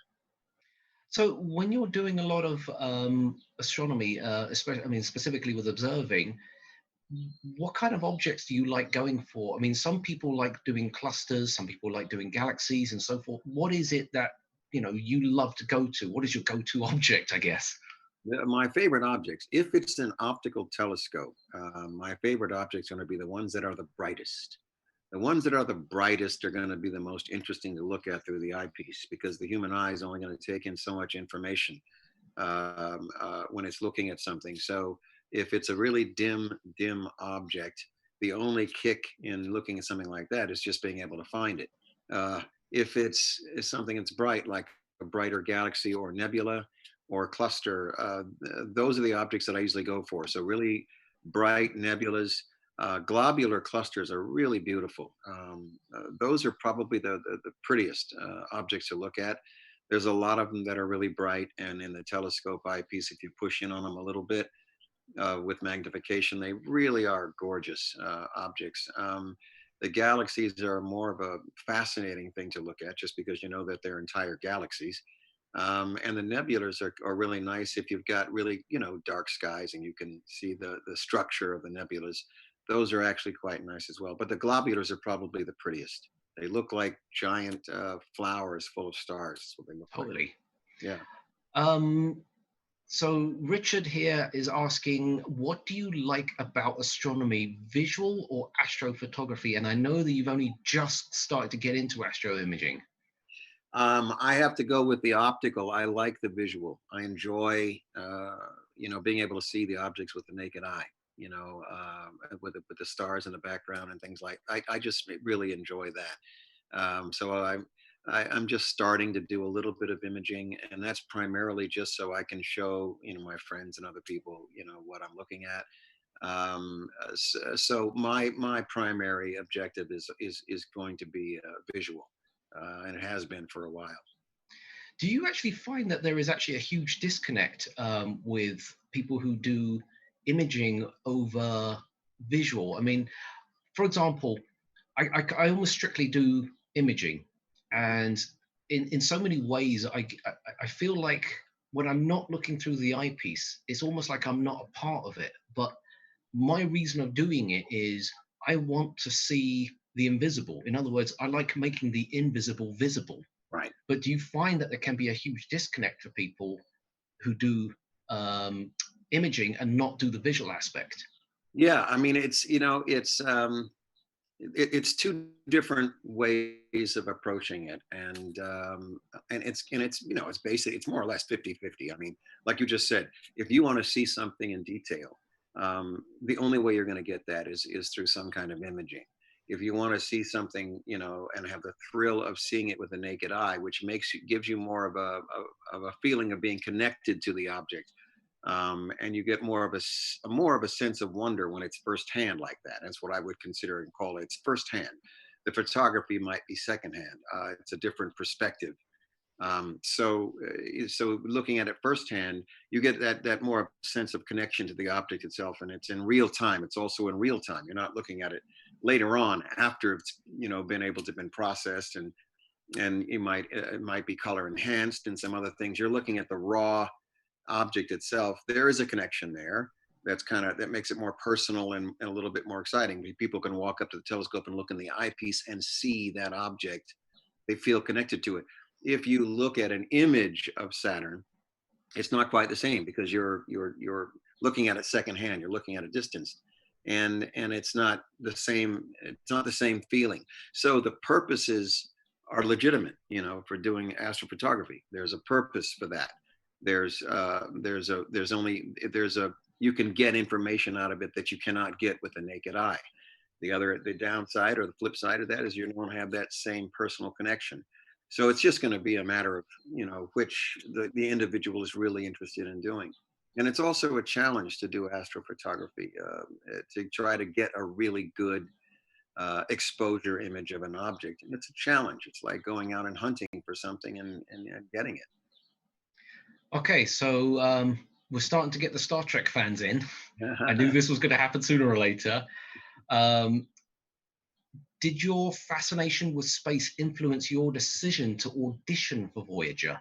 Absolutely not. You know, an audition is an audition. I could have just as easily been on Baywatch for 5 or 6 years. Literally, that could have happened. So it didn't make any difference what the project was. It was a project. And if you're a working actor and you're surviving by doing that kind of work full time, you will take what comes across the table. It just happens to be coincidental that I pursued astronomy and have been interested in sciences and space sciences in particular, you know, even before I auditioned for the show. So nothing but coincidence on all of that. Just out of curiosity, did any of the other cast members knew that you were into astronomy, and did they come out with you? No, not until after maybe a couple of 3 years on the show. I think one day I brought my smaller ETX telescope to the set. I brought it right to the soundstage and set it up outside to look at the moon, and it was either Jupiter or Saturn at the time, and they got a big kick out of that. But they had no idea that I was pursuing that hobby until that time.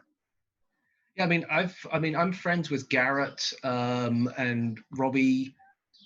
Robert Duncan McNeil, for those guys, and some of the other cast members, and it's interesting how their affinity for science fiction is different to yours, and it's almost like your career has almost been like just driven by it. Tell me, or tell the world, should I say, a little bit about how the astronomy has influenced and actually helped you in your career. Well, as a matter of fact, I recently had the opportunity, because astronomy is a hobby of mine, to actually be a contributor on the television show NASA's Unexplained Files. And this was the most recent season. I was able to be on there for about 4 or 5 episodes as a contributor to some of the subjects that they were talking about in the field of astronomy. And that was a tremendous thrill to be able to work, you know, in that environment as sort of a documentary type environment on the subject, rather than just playing a fictional character on a television show. So it was that's where it kind of crossed, and I wasn't expecting that to happen. That came right out of the blue, that opportunity, and I was really thrilled to have a chance to do it. That's been the closest and most I want to say connected or associated with my hobby sort of incident that happened that was also dealing with work. So going from that, from a career standpoint, again, a lot of people don't know this. You're also a musician. Yes. And I actually had the pleasure of listening and watching one of your live performances way back yesteryear when we were in London at the Borders Cafe or something like that. Yeah. When you were playing there. So somebody just sent a message. This is why I'm getting to this one. We've had your song Kushaganza stuck in our heads ever since Star Trek The Cruise. Has your love of astronomy ever crossed into your music? Kushaganza, yeah, that's this song I wrote a while back about some very special people in my life. Thus far, no. I haven't had any, I can't say that I've had anything that was specifically to do with music and space astronomy. I recently released a video called We, which is sort of more of a futuristic or sort of a dystopian futuristic song about, you know, about technology and human beings. But I can't say that it's really related to astronomy. So no, I haven't, those two paths haven't crossed as far as music and astronomy goes, not as of yet, but who knows what can happen tomorrow. So looking, since we're on the topic of TV and film, is Star Trek, and specifically Star Trek Picard. Have you watched any of it yet? I have not had a chance to see it yet. I plan to at some point, but I have not yet. I've got to sign up for the access to be able to see it all. Well, strangely enough, they actually gave out free access to CBS All Access, so you can binge watch the entire 10 episodes. They do that. That was recent. Oh my goodness. So here's a funny question for you. Do you ever think that Voyager will ever be revisited, similar to how Star Trek Picard has been revisited? I don't know if they will revisit the actual series Voyager, because you know, in the storyline we got home, so you'd have to pick up the storyline, you know, pretty much after we got back. You know, it's either that or you have to reset the whole story and put us back in the Delta Quadrant and start telling more stories. So because they actually ended the series, you know, if they had not done that and just left us out there in space, then I'd say, yeah, there's a good possibility they could bring that back and continue on with it. And also the fact that, you know, all of us as the regular cast, you know, we're older, we don't look the same, we're, you know, and often doing other things. So it's very tricky trying to come back and do another show, you know, based on that. The easiest thing to do is what they've done with Picard, is maybe take a few actors from the shows and put them in there, since the timeline is the same. Right. I mean, Jerry Ryan's actually in it as well. So, yeah. I mean, it's almost amusing to think that Tuvok is probably somewhere running around doing things. Yeah, well, any one of us outside of Jerry and some folks from Next Gen, of course. It all depends on, you know, we could be doing anything as characters, and you know, the format or the platform for us to come back would logically be Picard, because you could revisit us in several different capacities, assuming our characters have gone off and chosen some other career path, or maybe they stayed in the Federation, maybe they got a desk job, maybe they became diplomats, you know, ambassadors or something, you know, or maybe they retired. I mean, who knows? That would be the way to, I think, integrate our characters back onto the screen in some series format. I think Voyager would, you know, you'd stuck because we came home already. So it's not going to be the same show. So going back to the astronomy side of things, Elizabeth here says, what's Tim's favorite double star? My favorite double star is going to be Alberio, isn't it? In the constellation Pegasus. It's a beautiful double star, 2 different colors, and it's got, you know, decent separation, so it's fairly easy to see. There's one in Andromeda as well, which is really pretty, and there's one in Cassiopeia. But those are the 3 I typically go to. in the summertime because people are really fascinated by them. They really like them. So those are the three that I look at. Once again, it's in Cygnus, which is basically the head of the swan. It's that star. The star in Andromeda, and it's the farthest one out. And then the one in Cassiopeia. And each one of those stars has two different stars of different colors, which really makes them pretty. And of course, I'm always on a search for the next really nice one. So, right. Yeah. Mike from Asteroid Hunters is asking, who is your favorite astronomer that you like to follow or study? Currently, there are a couple of them. I don't necessarily know all of their names, but the ones that I usually follow are the ones that are the contributors for the documentaries on astronomy. So if I'm watching Discovery Science, I'm watching some of the shows like NASA's Unexplained Files, and some of the shows like How the Universe Works is one of my favorite. And they keep updating that documentary series every year or two. They update it. So they're dealing with new phenomenon, new discoveries, new ways, new technology that allows them to search and to explore and to study objects out there. The contributors on there, and there's about 4 or 5 of them that I see regularly that are some of my favorites. So what I would say is, and I can't recall all their names right now, but they are modern day astronomers, astrophysicists. Some of them are studying quantum physics, some others. And those are the ones that I follow currently. So I would focus on, looking at them through those shows. That's Discovery Science. It's on cable. And the shows is How the Universe Works. That's the one that really covers a wide field of subjects and in-depth and always updating. And those astronomers that appear on there as contributors regularly are the ones that I tend to really like to watch. Have you ever considered creating your own astronomy-driven documentary for a TV show or anything like that? No, I mean, if what I would consider is if there was an offer to come on board to host some kind of science documentary that to deal with space and this kind of thing, I would consider hosting something like that. If I was approached and offered the opportunity to do so, I would do it. Excellent. Have you worked with Bob Picardo with the Planetary Society? And that comes from Frank. Yeah, I have in the past.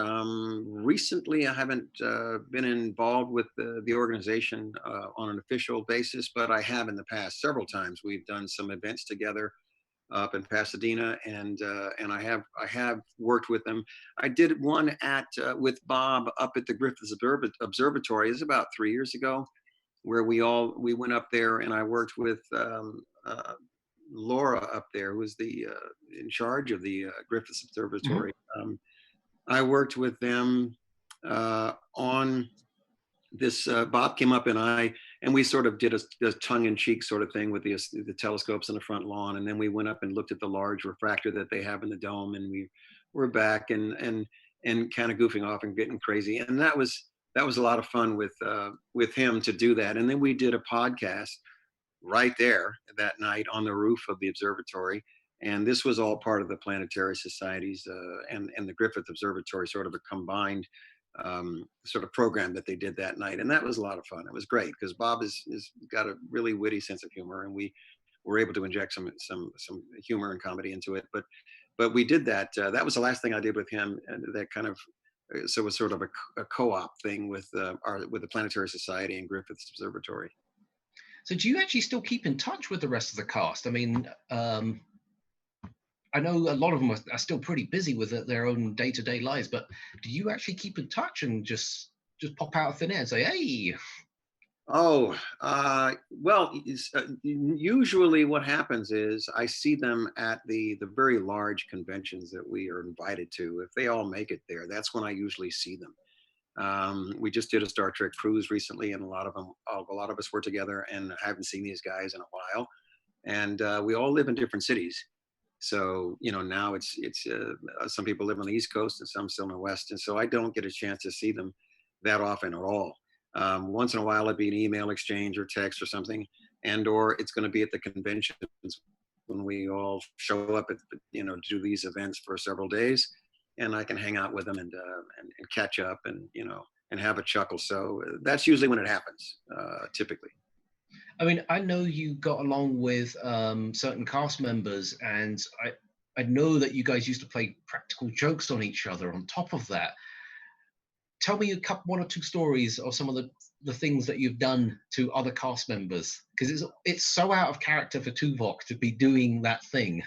Well, there's a couple of them that were actually that they've actually aired on television as part of these behind the scenes sort of gag reels, and those were I was at my station once and got was supposedly hit by a phaser. Somebody shoots a phaser at me and knocks me out or something, and I told the cameraman, just keep running, keep rolling, no matter what happens. And he knows what that was. That was code for I'm gonna goof off for a minute. And so in the shot we did the take, and they shoot me, and I take about 3.5 minutes to die back there, bouncing all over the place in the console and back and forth. And finally, that was one of my favorites. I did something with a couple of the young kids that we had as guest stars, and a scene where I was supposed to lead them into this cave where they're going to basically die there because they've aged and they've become older, and it's their time to go, and they're going to transition. And I was supposed to be going into the cave, and instead I just took off running and screaming like a frightened child away from the cave. And they actually shot that, and they actually kept it, and then they aired it.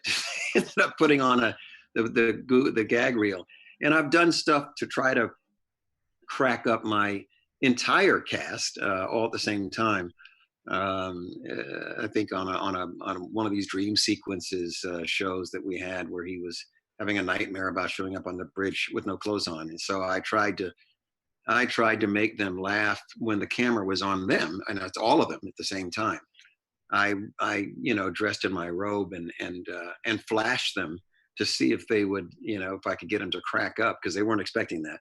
And it worked, and they held for about 5 seconds, and then they broke. So yeah, there were moments when I did some things that were, it's 16-hour days, man. You got to do something to break up that monotony.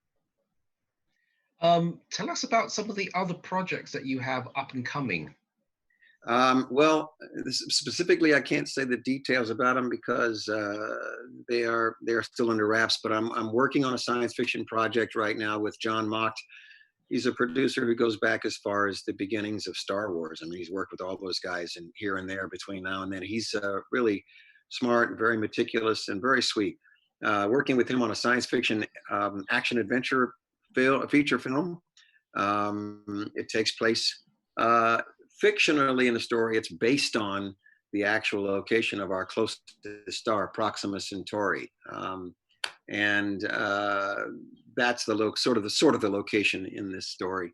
And it has to do with management versus labor. I'll just say that much. And it's a very cool story, and it's got it's got a lot of action and some drama, and it's a female lead character is the lead in it. Also working on a series project that takes place today and has some science fiction elements in it, but it's more based on sort of Marvel superhero kind of thing. And it's I'm working with a company here in Los Angeles, Global Genesis Group. We're working on pitching it right now to a couple of the streaming networks, and that one's really cool because it hasn't been done yet, and I cannot let the cat out of the bag, in the discussion because of the details of it. They want to keep that under wraps until they get it done, but it's a really cool superhero bit, and it takes place today, so it's very cool. You were actually on NCIS. Yes, I did NCIS because I was it had to do with my music. That's one of the cases in which the music overlapped the acting. And it's the reason why I continue to play live and I continue to keep performing, because you never know when that's going to cross over. They gave me the offer to read for the role. I read for the role. They wanted to cast me in it, but they wanted to know if I played guitar, blues guitar, for real. And I said, yes, I do. They said, send us a sample of what you do. So I recorded myself playing and singing. And that's what got me the job. And sure enough, when we filmed the episode in New Orleans, of all places, it was great to be there. And they flew me out to work with local musicians who were also in the storyline. And we worked in a studio for 3 or 4 hours the first day I got there. Then we went and later on and filmed the actual scenes of us playing these 2 or 3 songs in the episode live. They recorded and filmed it live. We didn't pre-record it and then play just to playback. So that's why they wanted me to be able to play. And that was one of the more exciting appearances on a show as a guest star that I've had in a long time, because I got a chance to actually not do the acting bit, just that, but also do the performing and do it live with musicians from such an iconic city like New Orleans, playing blues and stuff. It was just fantastic. Great week. Mike is asking, what is your favorite telescope, or what is your go-to telescope that you always go to grab? Yeah, a lot of times the reason you have so many different scopes is because you use them for different purposes. So typically my go-to for dark skies is the 10-inch Meade Dobsonian. That's the one I usually take because it's got a wider field.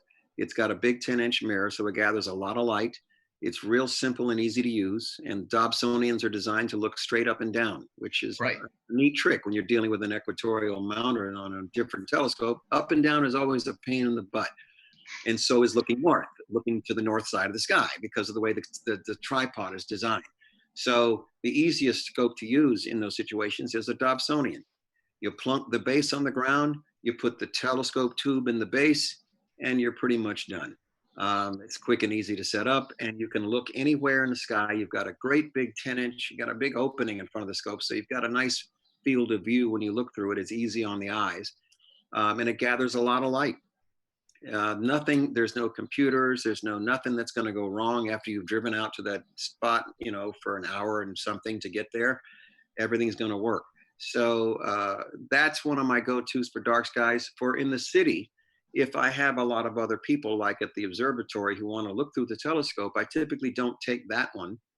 I take the 8-inch Schmidt Cassegrain, which is it's got a motor in it, and it's very powerful for its size.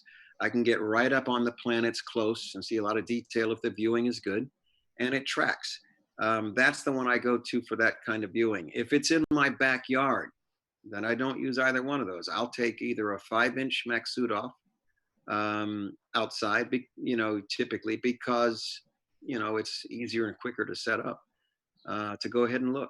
So it depends on where you're going to be viewing and what kind of viewing you're going to be doing. That's why you end up with multiple types of telescopes.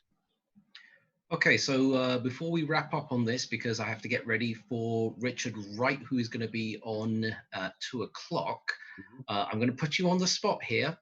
I know that you're a Meade ambassador for Skywatcher USA, and you have the AZ GTI. Right. As a bit of a fun thing, your character is Tuvok, and you are trying to sell a AZ GTI to a bunch of Ferengis. Well, yeah. I understand that you're concerned about the price. You must understand that it isn't really about the price, it's about what you get for your money. So consider this: if the use of the telescope is going to be specific and beneficial to you, then the price would be worth what you're paying. The quality of the telescope is also worth what you're paying. Why would you want to spend less money on something that may not give you the benefits that you're looking for and may not last as long and be as reliable, as opposed to paying a little more for the telescope and getting something that's quality and that can be used for you to observe reliably and efficiently. Is that logical, Vulcan? That is logical, Vulcan. Absolutely. Okay, thank you very much, Tim, for being with us. I really do appreciate you spending the time with everybody here and going through all of this hard time right now. And I really do hope the best for you. I mean, obviously, I keep in touch with you on a regular basis anyway. Any messages for those people out there? Well, as far in general, you guys just hang tight and keep up with all the information in the news about this virus in terms of, you know, what its capabilities are and how you can avoid it. That would be the best thing. I was doing that this morning with a newer article that I found, and I'll post that article on my Facebook page. It's from a doctor who's on front lines in New York, who's actually treating patients, nothing but COVID patients, and he is. You know, he's outlined what you shouldn't have to be as concerned or worried or fearful once you understand the very parameters and the details about how to deal with this virus. And he explains it in detail, how to avoid it. Here are the steps. Here are the things you should do and shouldn't do. And he's got it really laid out because he's right there in the middle of it. So it was very cool. And if anybody wants to pursue astronomy as a hobby, start small. Get something that's very small, easy to use, so that you're not discouraged, and work your way up from there. Something that's relatively easy, relatively wide field. I would avoid refracting telescopes, which are the long Galilean type tube telescopes. They're very tricky and difficult to use. I would go with something like a small Maksutov, a small 4 or 5 inch mirror, Dobsonian, something like that, that are portable and easy to use. Something small, simple, easy to use. Start that way and then expand from there. Great. All right, Tim, thank you very much. Thank you, everybody who is online on the chat. It's kind of been going crazy, and we appreciate your time. My pleasure, guys. My pleasure. Have at it. Thank you for All right. having me. Thank you. We're going to go for a quick break, and we will be back shortly. So don't go anywhere. Well, you might want to go to the bathroom because I am. So see you soon.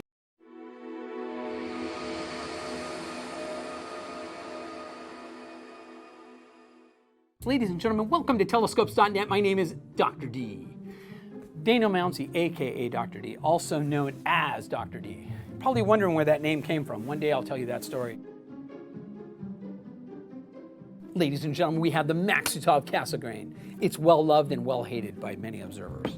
We have the refractor, well loved and well hated by many astronomers. We have the Newtonian reflector, ladies and gentlemen, which is loved and hated by many astronomers. Now, let me tell you a little bit about each one of these telescopes and tell you how to utilize them to their fullest potential. Okay, let's discuss the Maksutov Cassegrain. Light enters in from the front, comes off the primary, bounces back up the secondary, then back to another diagonal that's back here. Let's see, that's 1, 2, 3, 4, 5. I can't remember the amount of reflections, but I'll have to think about it. Okay, now, we have the refractor, which has the simplest of light path. Light goes in, it's bent, and converts into the diagonal, up and into the eyepiece, ladies and gentlemen. The Newtonian reflector, best bang for your buck. Now, light enters in from the front, reflects off of the primary mirror, back to the secondary, and into the eyeball. Be careful, don't point any of these telescopes at the sun. These are specially made to look at night. What else do you want to know about these? Deep sky objects. Okay, Maksutov Cassegrain, 3.5 inches in this particular case, is a great little telescope, very sharp, but it has limited objects you can look at. All the bright objects which are close to us are very large, which means there's a limited amount you can see in the narrow field of view of Maksutov Cassegrains. But they're wonderful for looking at stars and planets and very small types of objects, craters on the moon, etc. The refractor is a wonderful instrument. It has the capability to give you vast vistas of the night sky and the Milky Way. ICC 4665 in Ophiuchus looks stupendous. The Pleiades cluster in Taurus looks beautiful. Wide, you can see it all. Stars situated in various areas, very beautiful. The Newtonian reflector. It's a very popular telescope, collects a lot of light to see those faint galaxies, comes in sizes of 20 inches, 15 inches, 10 inches, and they're not expensive. Now, as refractors get larger, they become more cumbersome and very expensive and very awkward to look through because you have to get low to the ground to look through them. On the other hand, Newtonians can sometimes be very tall and very high, very frustrating sometimes because you have to use tall step ladders. But let me tell you, it is the stairway to heaven, because when you see the galaxies in the full high res, it just looks amazing. The Cassegrain. Let's discuss this. It's a popular telescope because it's so portable. Take the focal length, it's all folded back and forth, but it's good. It's a popular telescope. It comes on little go-to mounts. I just have a little tube assembly here to illustrate to you guys how the different tubes are relative to one another. You can utilize different magnifications with these telescopes. That means that all you have to do is take various eyepieces, anywhere from 4 millimeters all the way up to 30 millimeters, 1.25" eyepieces. This one's kind of neat. This refractor comes with the 2-inch star diagonal with the 2-inch 1.25" adapter. It's by Explorer Scientific. Now I have to be careful of the things I say about this because Scott Roberts could get real violent and get angry at me. So, we got a fine focuser here. This is really nice. If you want to get nice pristine pinpoints, you just utilize a very fine focus here. We have the adjustable dew cap. We have the provision here to allow you to put an 8x50 finder on here if you want. We have the 2-inch star diagonal with 2-inch 1.25" adapter, which means that you can utilize 1.25" eyepieces or 2-inch eyepieces. I mean, the sky's the limit with this thing. On Newtonian reflectors, you can get 2-inch eyepieces as well. However, the demonstration model that I have here is limited to 1.25", and of course, the Maxitov Cassegrain that you see here only allows you to use 1.25" eyepieces. However, there are various apertures of all these telescopes available, and you can use these with 2-inch eyepieces, and you can use these with 2-inch eyepieces. Did I make myself clear? Absolutely. I can be a Russian, I can drink my vodka while I'll explain these telescopes to you. Or let me just tell you the differences of the telescopes. Newtonian reflectors, best bang for your buck. Listen, if you want to look at planetary nebula, if you want to look at globulars, if you want to look at galaxies, I highly recommend the Newtonian reflector. It is probably going to be the best way to gather your light, to get your photons, to stimulate those eyes, and get you stimulated in astronomy and get you all excited. I mean, that's what it's all about. Refractors, on the other hand, tend to be a little bit limited in their aperture, and the prices just become insane as the apertures increase. Now, this is a very affordable refractor, but they're limited on their aperture, so they're limited types of objects that you can see, but they do produce beautiful vistas of the night sky. The Maxitov Cassegrain, on the other hand, these are very popular telescopes. They come in the form of what is referred to as a Schmidt Cassegrain telescope. They go anywhere from 5 inches all up to 14 inches, 16 inches, very large. But those are like observatory class telescopes. You're going to be limited to your ability to carry them. After about 11 inches or 12 inches, they become too cumbersome and a little unwieldy. But you do get a lot of performance in a small tube assembly, ladies and gentlemen, and that's what's so cool about it. One disadvantage of them is that they do have long focal lengths, which means that you're going to be looking at a part of the sky that's the size of a postage stamp. Very limited, ladies and gentlemen. So you got to factor in all these little things and weigh these things out when you're choosing between these telescopes. Because it doesn't matter which telescope I tell you about. It doesn't matter if you like the Newtonian, there's always somebody who's going to hate it. It doesn't matter if somebody likes the refractor, there's always going to be somebody who hates it. And it doesn't matter if you like the Cassegrain, there's always going to be somebody who hates it. Visit us at telescopes.net or I'm Jen Winter, and I own Daystar Filters, and we're actually out of Warrensburg, Missouri, flyover country out there. We have lots of square footage, lots of acreage, and big blue sky. I've had a very strong math background, and I was studying mechanical engineering very early on, but I also was heavily into photography, scanning things, worked in a newspaper, so I was in media with a math background, or math with a media background. The two came together when I met my late husband, Vic, who was an astrophotographer with a Kansas City Star. And I was instantly hooked on astrophotography because it was a marriage of that art and science both in together. And Vic really got me addicted pretty early. He pulled a 16-inch Dobsonian out and put it on Saturn, and the rest was history. That's one of the worst ways to get hooked, of course, Saturn. How many people hooked on Saturn? I always like to refer to a story when I was in school. We had a gentleman who was working in Kansas State University in Manhattan, Kansas, and I was going to school there, and a gentleman discovered there was, a grad student said, "What do you mean we have a planetarium and nobody goes to here?" So he went around to every school, everywhere, brought every student, every person in town went to the planetarium that year. And in my little group, as we were going up to the top floor, we passed a room in this physics building, and here were these guys in their little brown corduroy suits, just all excited because Voyager was going by Saturn, Jupiter, I don't even remember because I was so small. But here they are, they're showing video of a planetary pass and getting data live. They were coming out of their skins, jumping up and down in the chair, and I'm like, well, you know, this is really interesting. And I was fascinated at that moment, but I got dragged away to go to see the planetarium, which frankly, after seeing actual images of the planets, seeing the dots was a little bit less.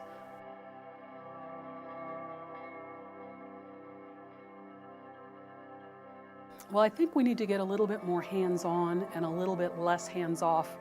I'm finding that when we do outreach, in our area of the country, there's an awful lot of outreach, but I find that the youth are becoming so addicted to their screens, and there are so many good pictures of astronomical things out there that seeing something on the web is sufficient. They're satisfied by seeing these Hubble images.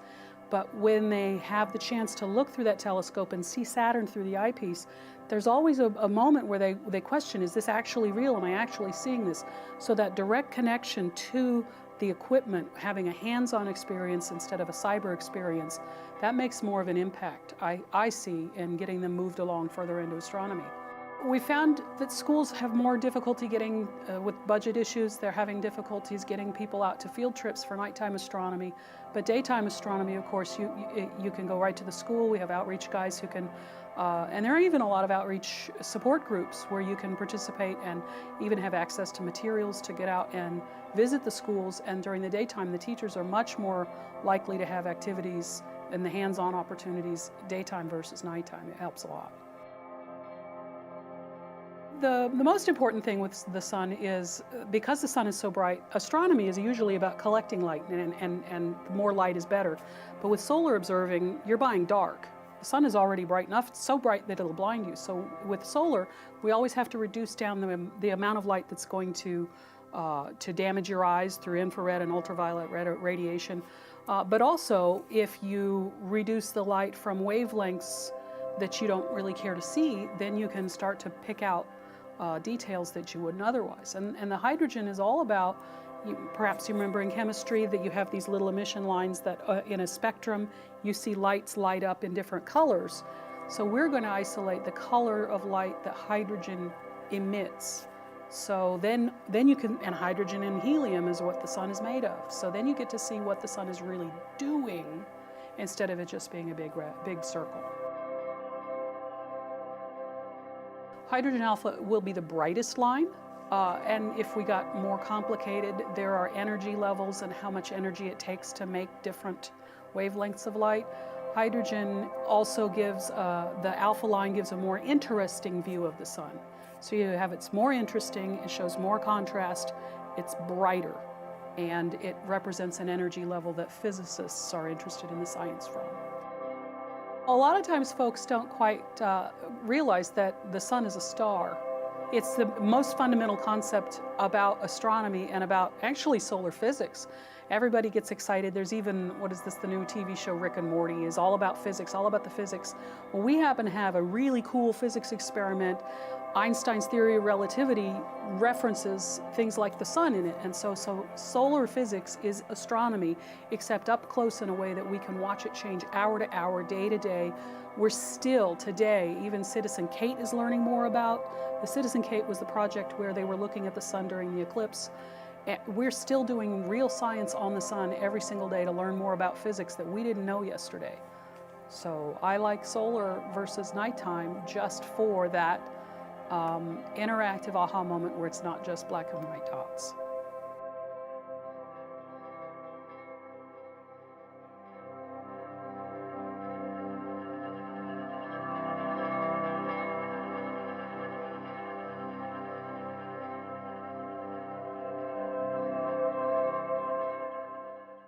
I was born in Japan and started astronomy almost 4 years ago. That time, of course, no computer.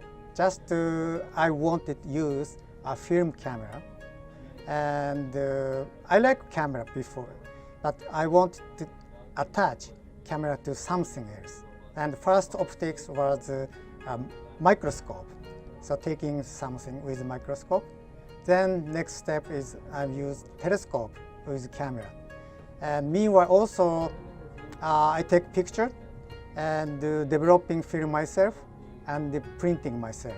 That almost 4 years ago. That's my first step into astronomy as a hobby. My basic motto is I'm selling, as a company, I'm carrying and selling product what I tested, I used myself and accepted. I'm carrying those products.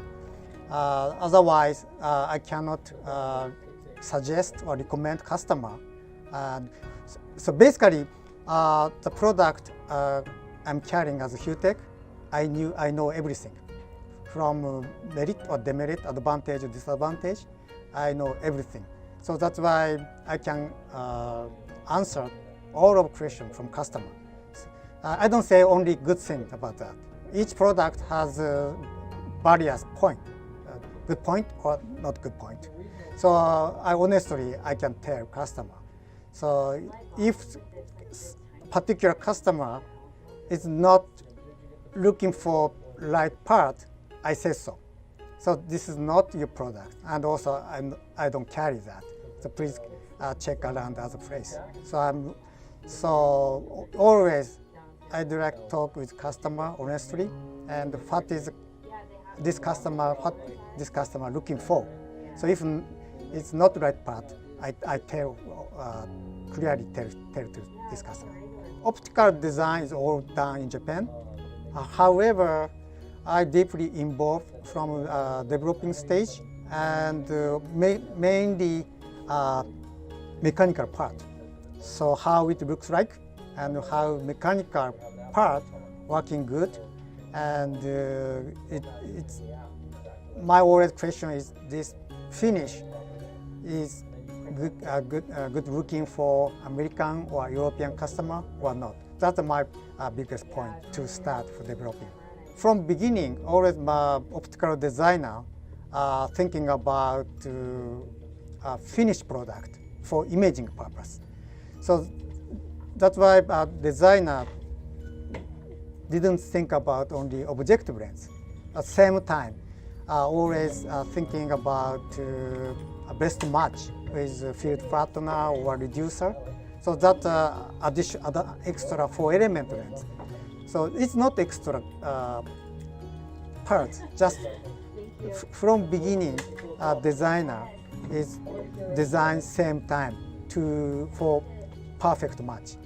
So this is why a dedicated system. So this additional 4-element is dedicated design for 107 Fluorite. Both used to have various telescopes, including ED element. However, ED telescope is getting more popular in the market.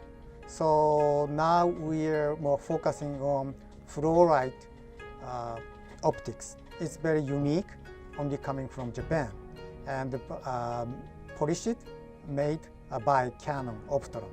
So that's a kind of key sales point for both. And 107 is this moment is the top of the line, and small brother is 90 Fluorite, and there's a same optical configuration, and one Fluorite, one ED, and total 6-element advanced spectral design.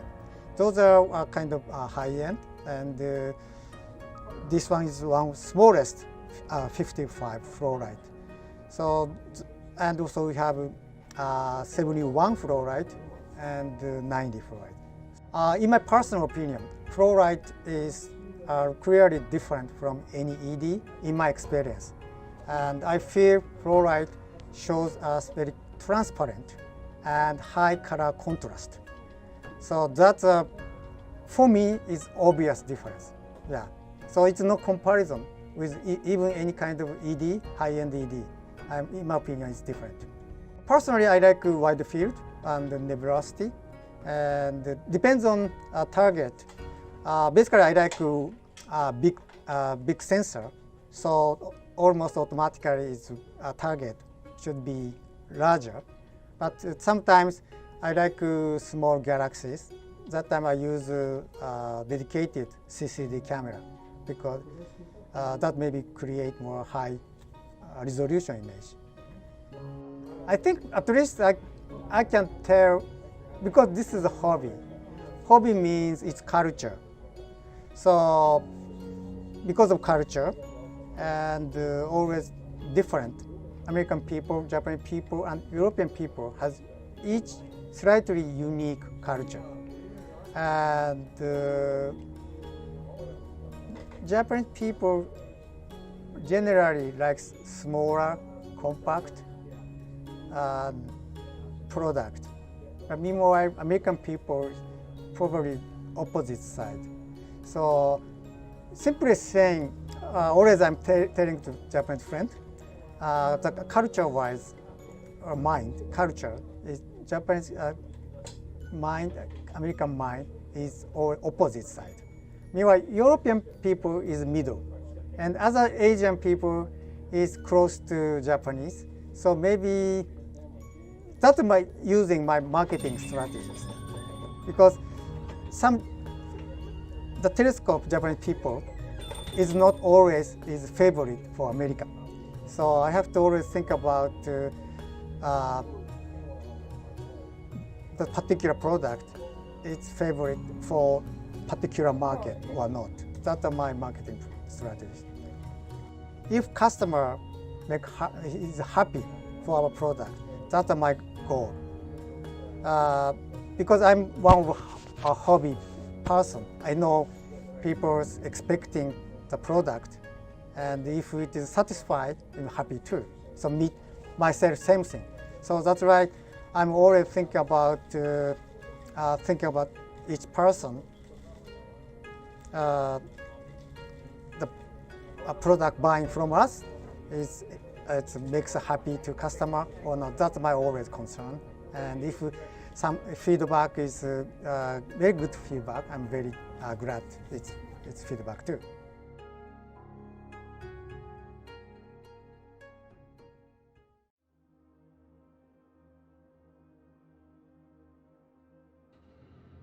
My name's Chris Heisinger. I'm the owner of Takahashi America, which is the distributor for Takahashi telescopes in North and South America. My name is Ryuichi Hashimoto, is Takahashi Japan. I'm in charge of the managing director in the international sales. In Takahashi opinion, is very important to the USA market. And I'm exported to the US. We're proud of good quality and high-end mania for the telescope and the reflector. And so this in NIF we are releasing to the new product is a Starbase 80 for beginners. My company important to the whole expanding to the astronomy market. So before we have the mainly to the mania for the telescope, but for we have the beginners telescopes have so expanding. So the beginner for the growing up the telescope market, for Takahashi is very proud of this issue. So Takahashi was actually introduced to the American market 40 plus years ago by a company called Swift, which imported Takahashi-made telescopes under their name. The company that owns Takahashi America had a strong relationship with Swift, and when Swift decided that they no longer wanted to sell telescopes, Takahashi America started to, or the predecessor to Takahashi America started to import the Takahashi scopes directly into the United States. I believe that was sometime in the 70s. Takahashi's been producing astronomical telescopes since the early 1960s. I think that Takahashi has a long history of excellence in manufacture, and the Japanese in general have a very strong culture of quality control and precise engineering. And just over the decades, they have refined the telescope designs to be best in class among the competitors.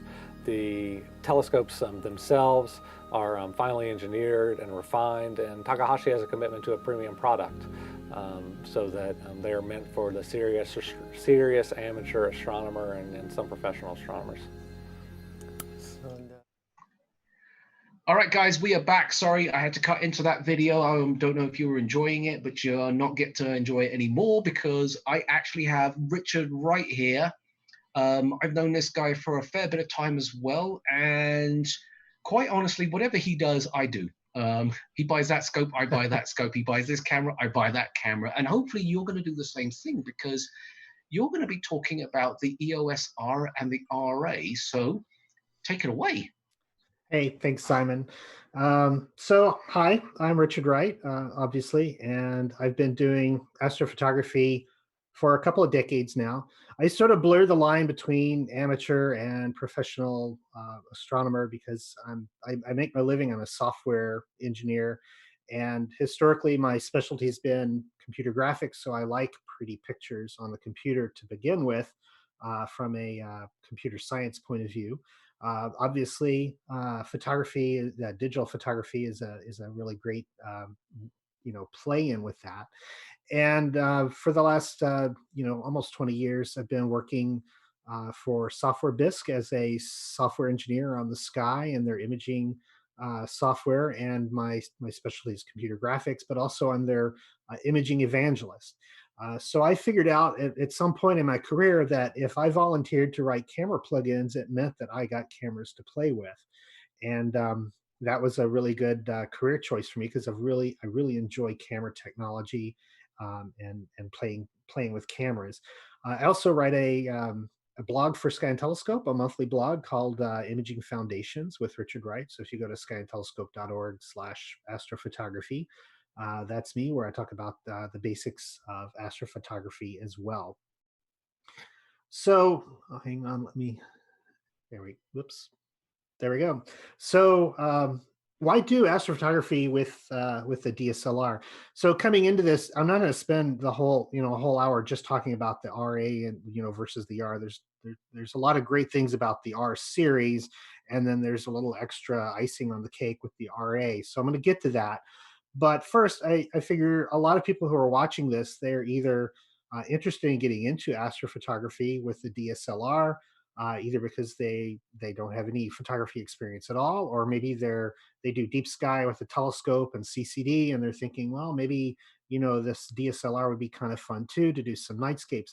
So I want to talk about some of the basics of DSLR astrophotography to give you a foundation before I start talking about these features, because what is it about these features that make these cameras so great? Well, we have to know a few things initially.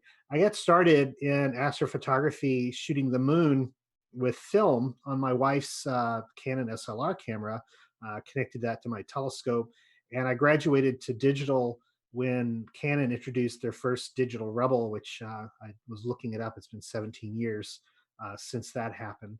And since then, of course, I've become a bit of a camera fanatic, being a software developer, working on camera software that's kind of nice.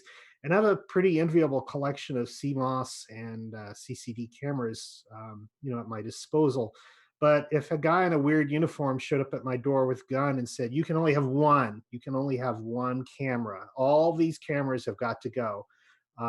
After I spent a lot of time crying, I would go, well, if I can only have one, it's going to be one of my DSLRs. Hang on a second. So I put my phone in camera mode, in airplane mode, but the Wi-Fi is still on, and everybody's texting me to say, hey, I see you on YouTube. So there you are. So where were we? Oh yes. So if I could only have one camera, it would be one of my DSLRs, because it is the most versatile camera that you can own, whether you're after wide field glories on the beach, getting these deep vistas with the Milky Way, or shooting constellations, or if you're going to put your telescope, your camera on the back of a telescope and delve into deep space mysteries, and you want to get these really faint objects.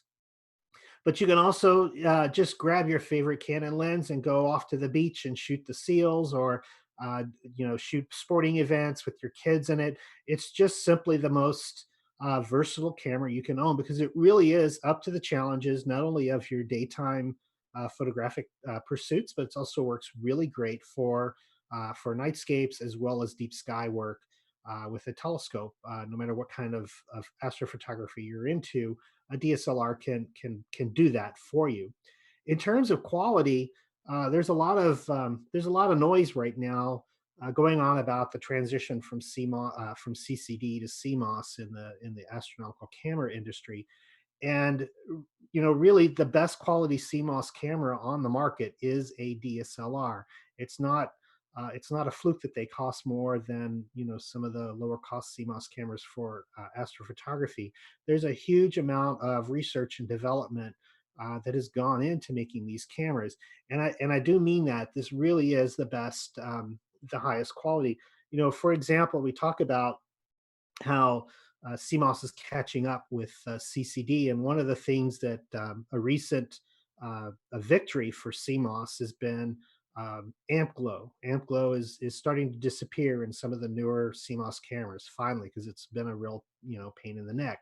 But I remember amp glow on my digital Rebel, almost 20 years ago, and yeah, I haven't seen amp glow in a Canon DSLR in over 10 years. So the DSLRs are way ahead of the curve when it comes to how to build a quality camera. And today's DSLRs are extremely good choices for no matter what kind of photography it is that you're interested in.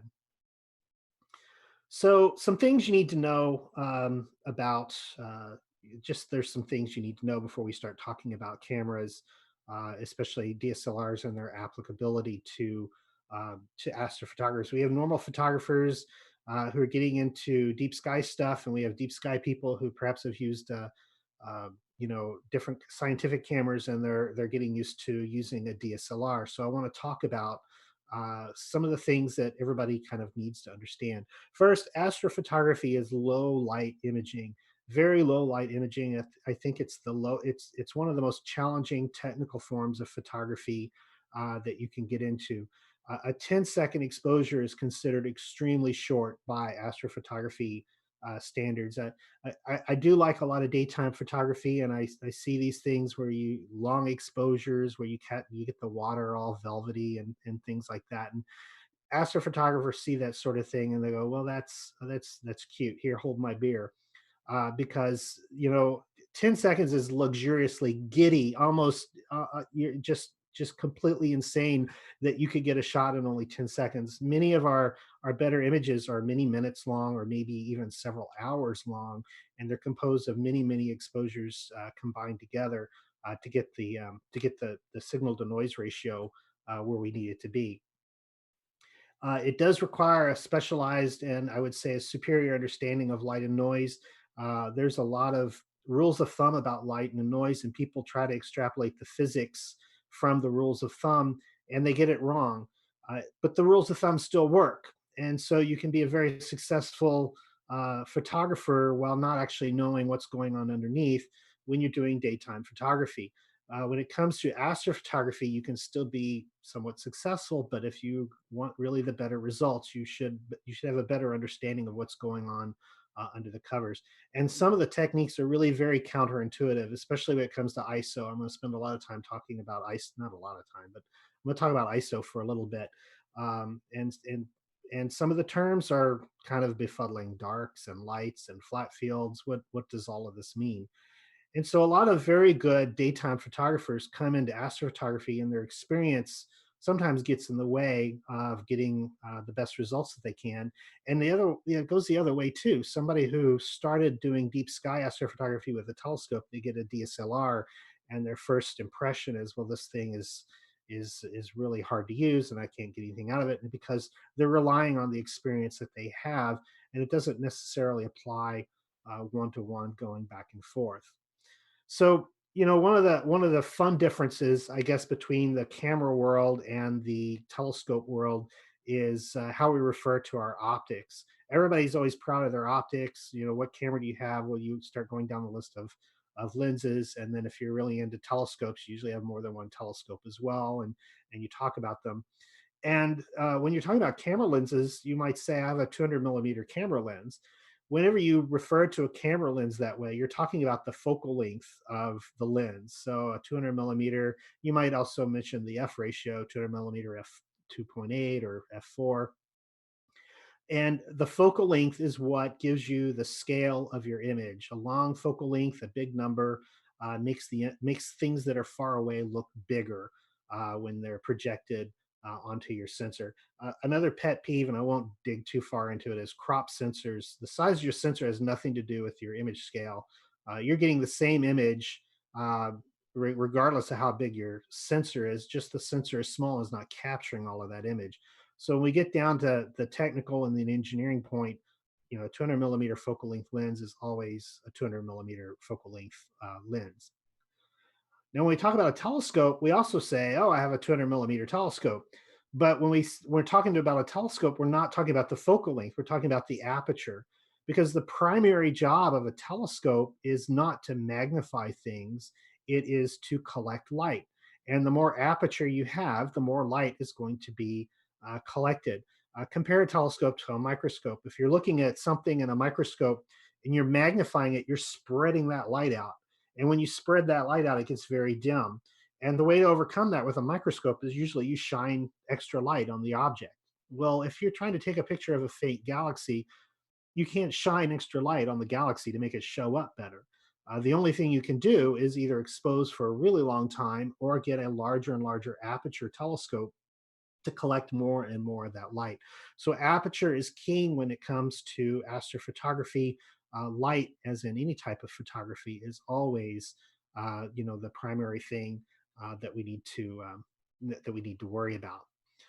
So some other things that you need to know, coming back and forth, is a DSLR has a computer in it, and this is very different from most astro cameras.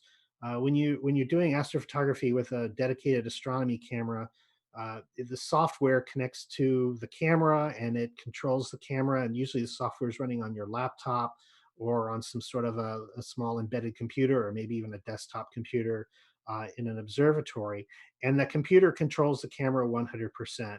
A DSLR is very different. It has its own computer inside of it, and the DSLR even produces its own files. I see people in astronomy, the image file format is FITS usually, and the camera produces FITS files.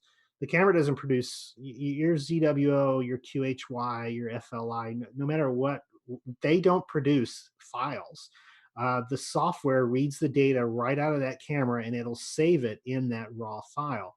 Now, DSLR is very different. It captures the data off of the sensor and it saves it in its raw file format, or perhaps a JPEG file, and saves it on the memory card that's inside the camera. And so this is really great because it enables, it's tremendously nice when it comes to lightweight imaging rigs. If you want to go by boat or a plane, or you have to go on a long hike. I remember a hike in Alaska that I did that I knew I had a good heart when I finished that because it didn't kill me. But I remember on that hike, I wanted to throw my phone off a cliff because my phone, I felt like I was carrying, a cinder block with me in my pocket. Everything you're carrying weighs so much. And so, if you can bring a DSLR and it has everything you need, and maybe a small tripod or a little sky tracker, it has everything you need to take some images. Because let's face it, if you want to get to dark skies, you got to get away from everybody. And so that really is a significant advantage, that you have this little tiny self-contained thing that you can hold in a hand that has everything you need to control the camera and take the images and even store the images in a format that you can get to. Another thing about this computer inside the camera is some processing does go on. A raw file from an astronomical camera looks pretty terrible because there's been no work, no processing has been done to it at all. No white balance, none of that has been applied to it. When you get a raw file out of a DSLR, it looks pretty nice. And it always amuses me when people say, well, I don't think you should do all this processing. I think you should just take what comes out of the camera. You actually have to work really hard with the DSLR. You usually have to write your own software to get to the actual raw data. And the raw data coming off of the sensor in a DSLR is actually pretty hideous, just like it is off of a DSLR. When you bring it into Photoshop or Adobe Raw or Canon Professional, they know ahead of time what the balance is between the color channels. They know all about how that camera is made, and there's some work that gets done to that image to give you a nice presentation. And then when you go to edit it, you adjust sharpness and you change some things around, and it's really not a great deal of work to edit a raw file out of a DSLR, because some of the work has already been done for you.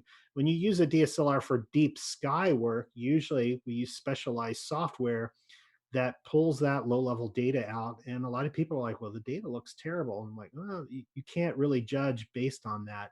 If you're doing nightscapes, you can go ahead and use the normal, the normal workflow. Lots of very high quality commercial software by people who know a lot about imaging, and you can use that to great effect. Okay, so that, and the reason I went on that is because it's a very common misunderstanding that I run into all the time. People going back and forth, new to DSLRs or new to deep space coming from DSLRs. They don't know those differences. So the next thing, there'll be letters about this, but white balance is fake. It's so here's the thing. White balance, the raw data, the raw file, the raw image that you get is encoded in the raw file. And then there's a flag or a variable in that raw file that says this was shot with white balance for sunlight, or this is shot with white balance for a cloudy day. Or if you took a custom picture with a gray card to do custom white balance, it'll store that information. And what that's storing is the ratios between red and green and blue. But that white balance isn't actually applied to the raw data on the camera. It is applied to the raw data when you bring it into your post-processing software. Wait a minute. You are shooting raw, right? Because when you shoot JPEG, I'm completely wrong. All right. When you shoot JPEG, the white balance does get baked into it, which is why you should always shoot raw, because you can always change the white balance after the fact, because it's not really baked into the image like it is with a JPEG file. And this is really great because you can change the color tone of your nightscapes. You can change the color tone. God help you if you're trying to do really deep sky stuff with a telescope with JPEG. That's just not going to work, and I don't have time to explain all of why, but you really should be shooting raw anyway. But white balance is not completely fake. Obviously, it's a real thing, but it doesn't get baked into the data on the raw file the way people think it does. It's something that you can apply and change afterwards, and it's a lossless modification to your raw data. Now, the last one, I definitely will get some letters about this. ISO is also fake. Obviously, it's not fake. It does something, but a lot of people misunderstand what it really is. Number one, ISO does not make your camera more sensitive to light. Your image sensor is as sensitive as it's going to be, and you can't pump extra electricity into it to make it more sensitive. You could cool the chip and you get less thermal noise, so you get a cleaner image. And because it's cleaner, you might be able to detect things that were lost to the noise before, but you're not really increasing the sensitivity. The raw sensitivity of the sensor, sometimes it's 50%, half of the light falling on the sensor gets turned into a digital number that can be read out, or maybe 70% of the light. And changing the ISO does not change that a bit. What ISO does is it allows you to shoot JPEG so that you get a bright image the way you need it to appear. So when it pops out of the camera, the image is almost what you want. And it also allows you, when you're shooting raw, to get your initial raw image to be close to where you want it to be, so that you can do less processing on it. Now there's some subtleties to ISO. We're gonna get to that. I'm sure in the comments section somebody's going, "What about ISO in there?" We're gonna get there. Just hang on. We're gonna get there. First, though, when I talk about ISO and what kind of noise it is and what kind of noise it's not, you need to understand the sources of noise.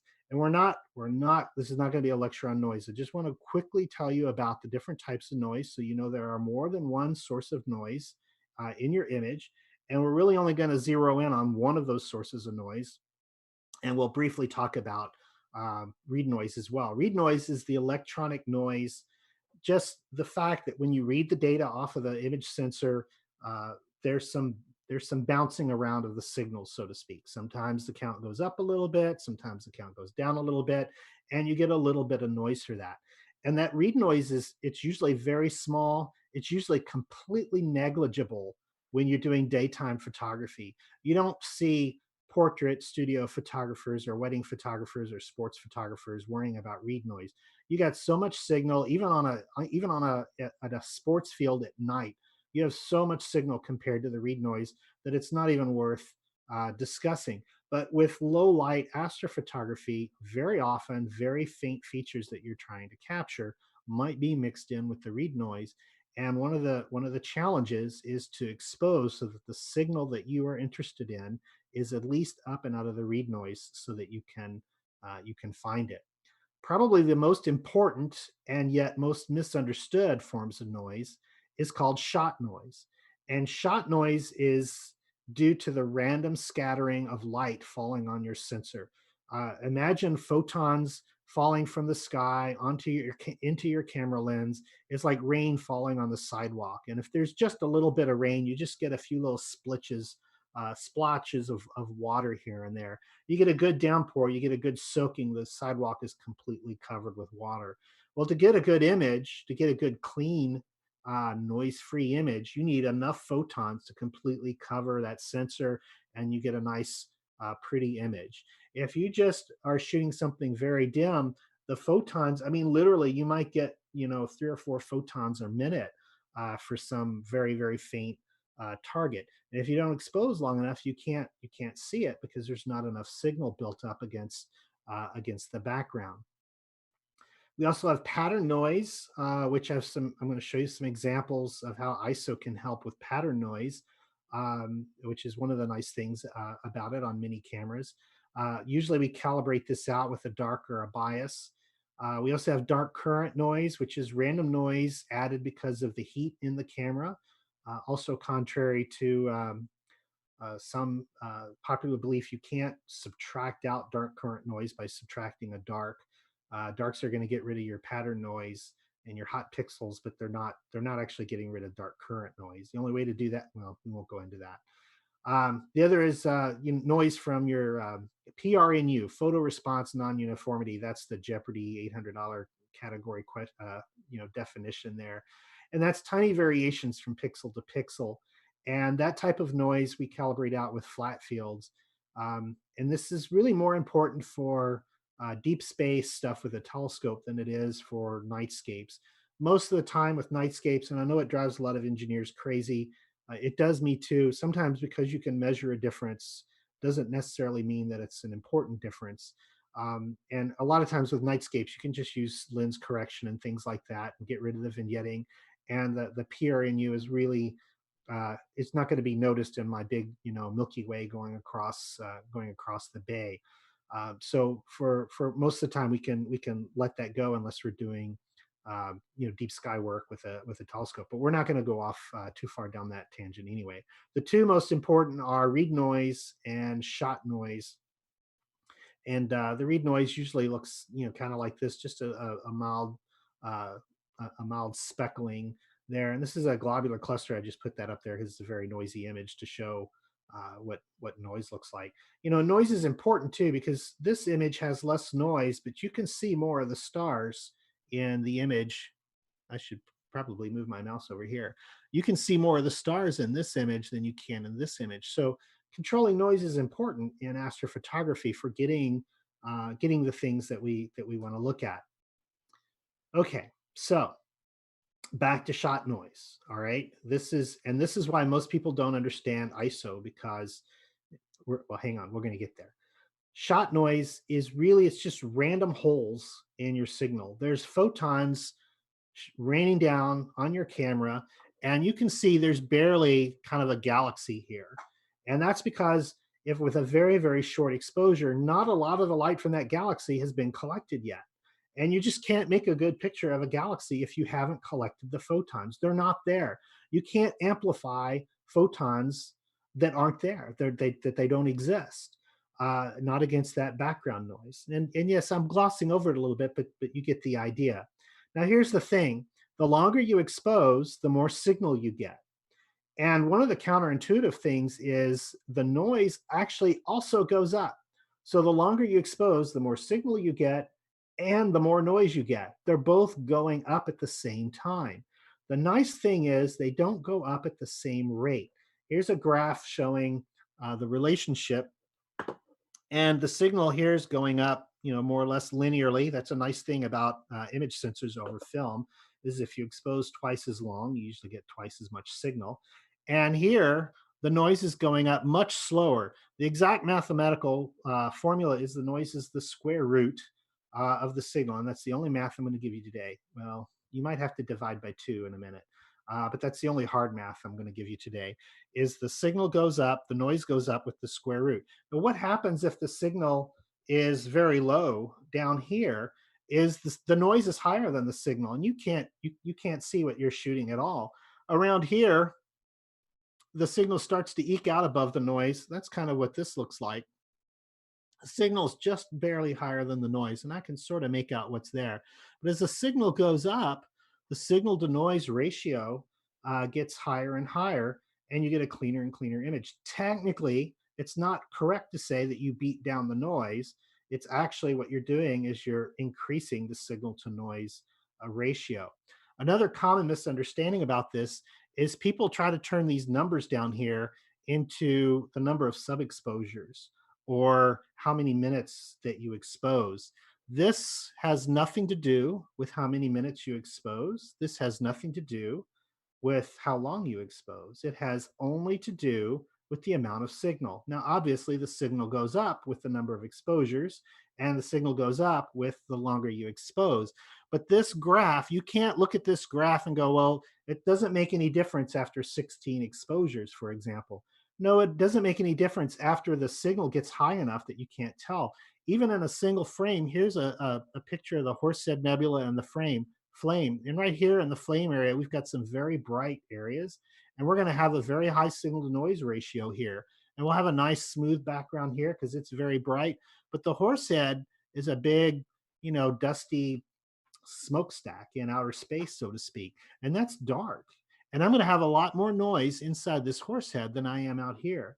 So if I want a smooth Horsehead, I'm going to have to expose a lot longer than I need to just to get a good smooth background back here.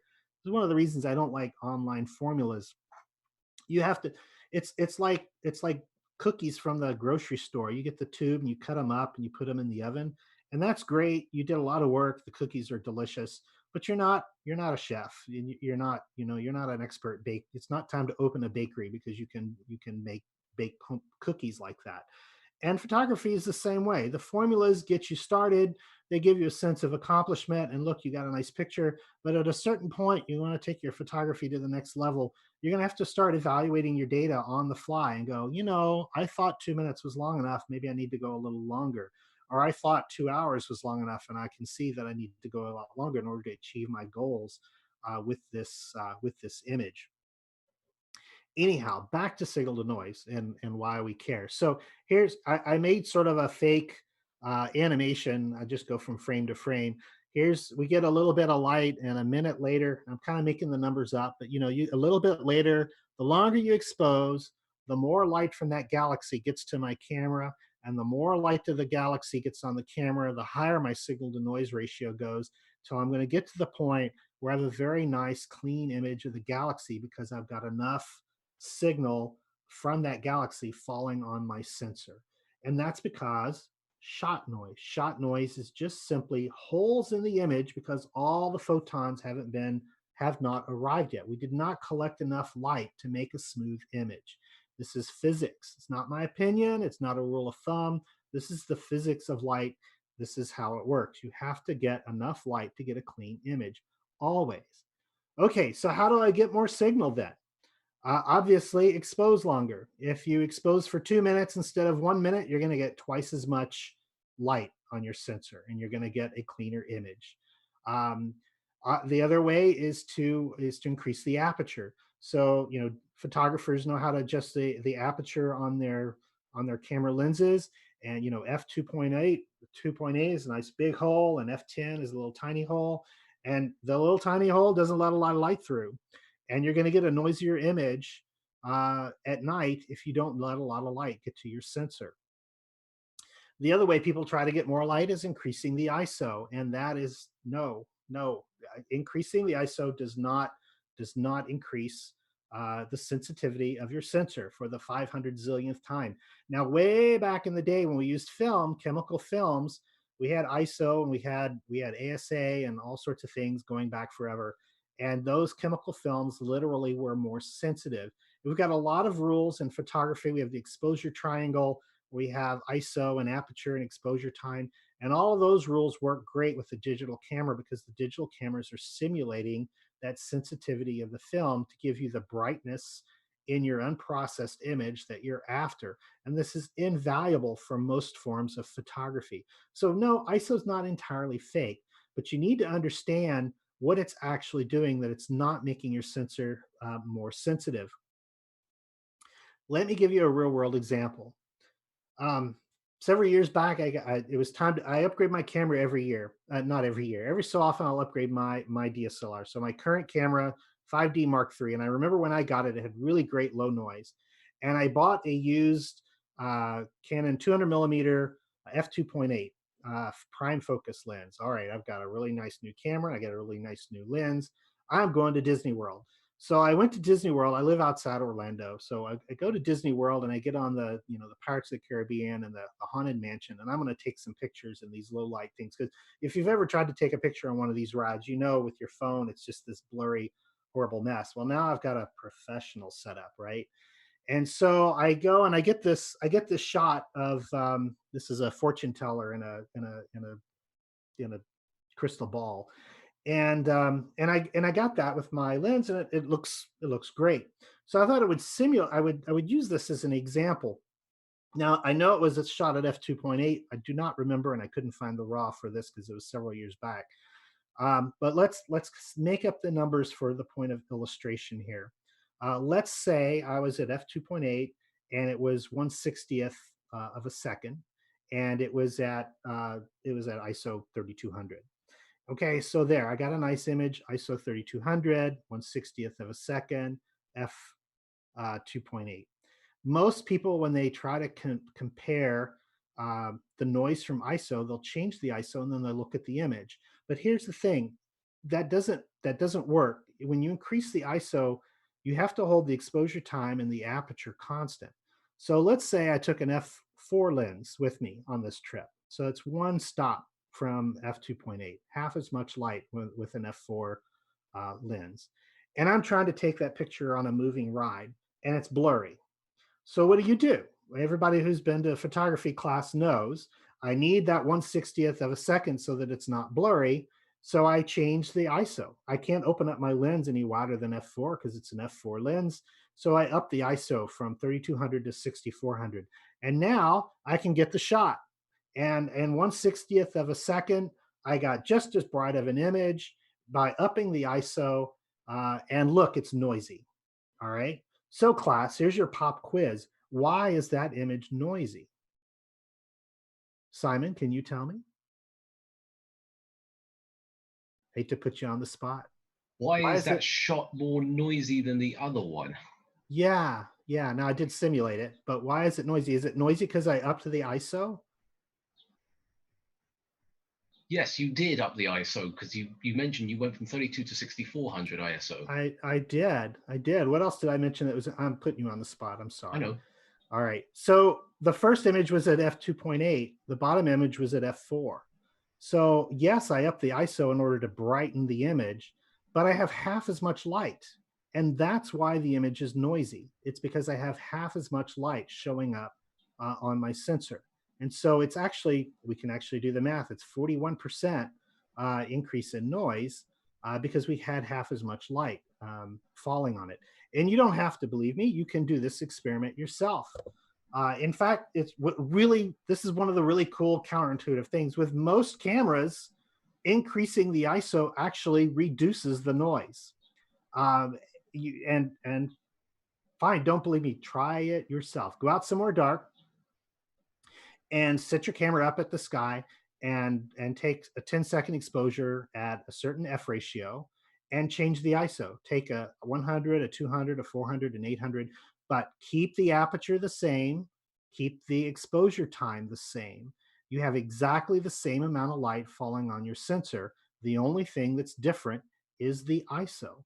And look here, the ISO 100 image actually looks terrible, and the ISO 800 image is very clean. And we have a nice progression from the higher the ISO, the less noise we see in our image, and that is because, all right, we got the same amount of light. So what's happening is down here around ISO 100, we have it happens for a number of reasons. The read noise is down here, but this is not read noise. We see these patterns. There's all these color lines and gunk, and we see these streaks through the image. That's pattern noise. In fact, if you do a long exposure noise reduction, it'll do a dark inside the camera. You'll actually end up still with a noisier image for reasons I won't get into, but it will get rid of these streaks to a large degree and make them a good bit better. Now, this is with most older cameras. Will behave this way. My 5D Mark III works like this. In fact, I did this with my 5D Mark III. And some of the current cameras will do it. A lot of the newer cameras don't, which we're going to get to in a minute.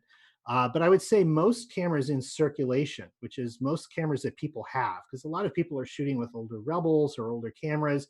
Everybody doesn't buy a new camera as soon as a new camera comes out. And so you may have one of these older cameras, and if you want to get the best nightscape performance, you should do this experiment. Do it in your house in a dark room, or take it out into the sky and do it. And you may find that you get cleaner nightscape images by increasing the ISO rather than, rule of thumb, lower ISO, less noise, right? Usually in daytime photography, that's because lower ISO collects more light. It's less sensitive, it exposes longer, and you collect more light. And when you collect more light, you get a higher signal to noise ratio. Okay, now, and this is well, yeah, we'll get there. All right, so why am I going on and on about this? Because this is very important. When you're doing astrophotography, we have an enormous dynamic range that we're trying to capture, and usually with very, very little light. So how to get this noise down to begin with before we start processing and trying to get the noise out of our image is very, very important. Okay, so enough of the foundations, right? Let's talk about the cameras. And the reason that I wanted to go on about the ISO and this experiment where most people's cameras will do this, where the noise actually goes down as you increase the ISO, I wanted to show you. I did the same experiment with the EOS R and the RA, and it's not the same. This is called ISO invariant. I'm sure there's some people who are dying to put in the comments, what about ISO invariant? Okay, yes. So now we have the newer Canon cameras are ISO invariant. So you can see here, 100 to 3200, there's very little difference.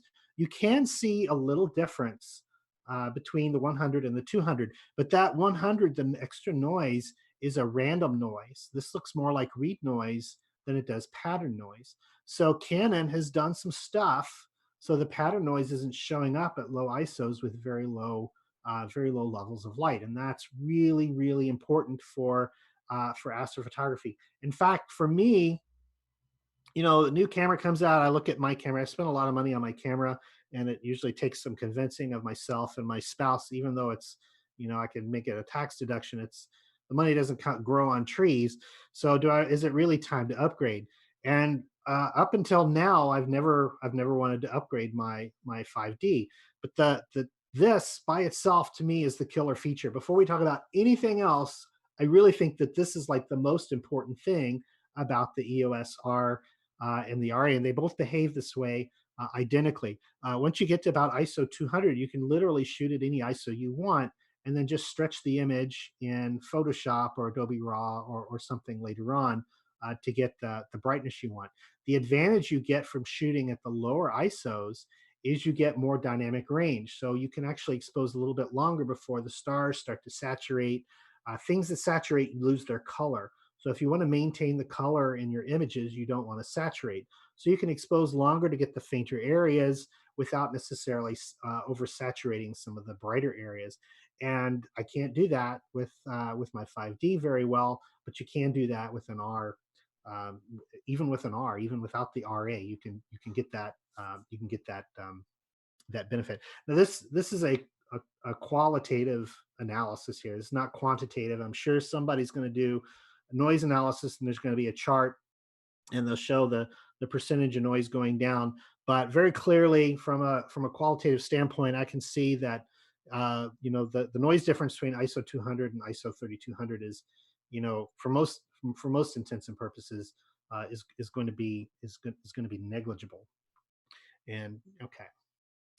So let me look at my notes. Do I remember anything? So this is all weird stuff, I should say. If you're a daylight photographer, this is sort of weird stuff, and it doesn't matter too much for daytime photography. Just keep using ISO the way you've always been using ISO. It's a very important part of the the exposure pyramid, or the exposure triangle, I should say, to get things closer and closer. I really like to get close to what I want. When what comes out of the camera, I want to be as close to what I actually want as possible, so I don't have to spend an hour trying to get the noise and try to get things the way that I want them to be. So the RA and the Rs, I should say, they're not excuse me, they're mirrorless. So the sensor actually has it doesn't have a shutter, but it shifts the pixels so that you don't need a shutter for the sensor. But the cameras aren't entirely shutterless, and I really like this. I really am very annoyed by astronomical CCD or astronomical CMOS cameras that don't have a shutter, because we don't need a shutter. But a shutter is still very, very nice to have. Now on these cameras, it's utility only. You don't have to. This shutter doesn't affect how fast you can expose based on it, but it does keep your sensor clean. When you pop the lens off, I know that I can cover up my lens first because I know I'm not getting dust on my sensor by keeping it open. And if you've used DSLRs for very long at all, you know that dance you do where you take the lens off, and now you've got two items you don't want dust to get into, and you've got to cover them both up as quickly as possible. So at least with this, your sensor is going to be nice and clean. It does open up when you use it. It clicks after the image, and this really bothered me as a newbie to the mirrorless world.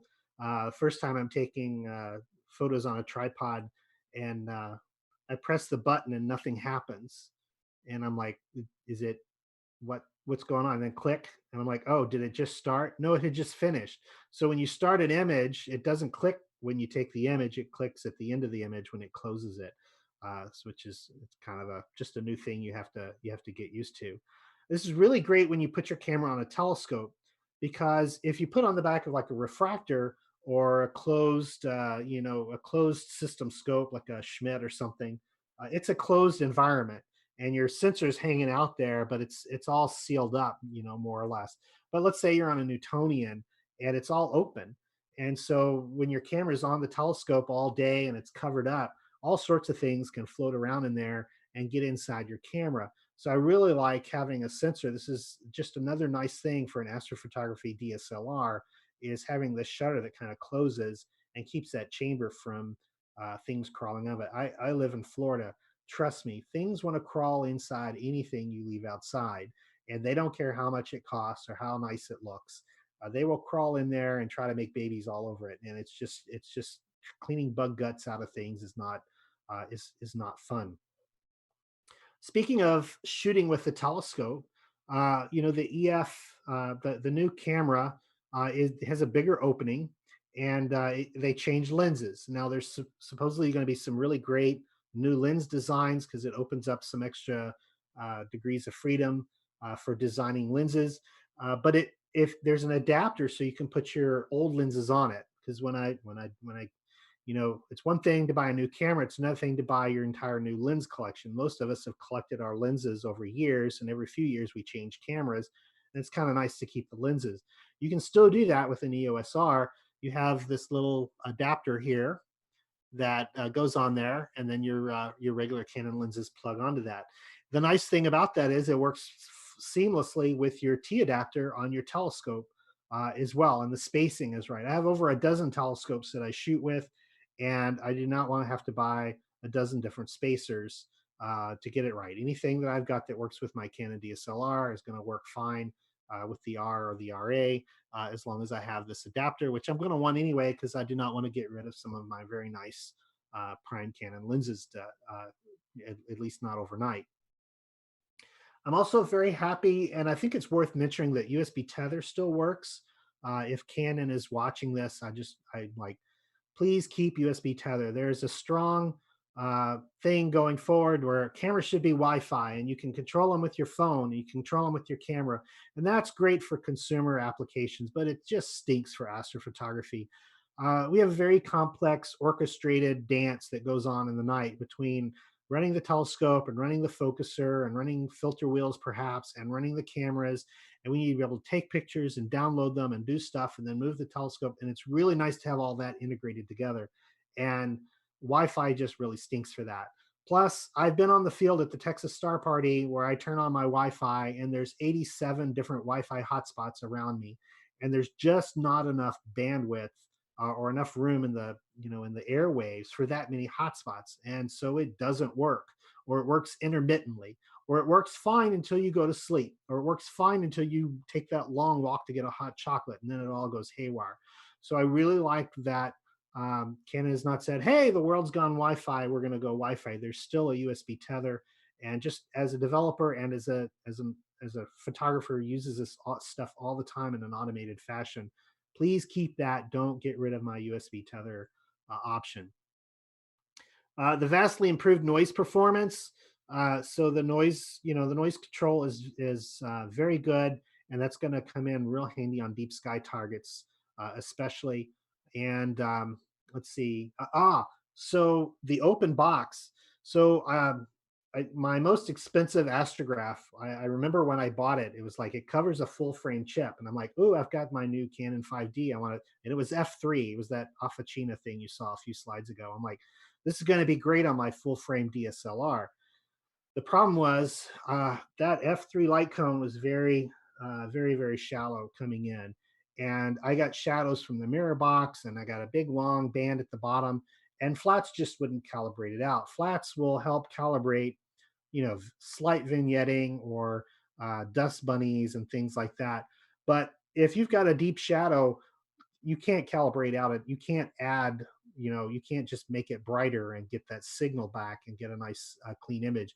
And I ended up, for all intents and purposes, I might as well have been shooting with the crop sensor on that astrograph, even though I had a full frame chip. Well, on the R's, Canon's opened that up quite a bit. It's much wider. There's no mirror box at all, and so there's much less stuff in there that can get in your way when your light's coming in. So this is really also, it's a really better camera for fast optical systems.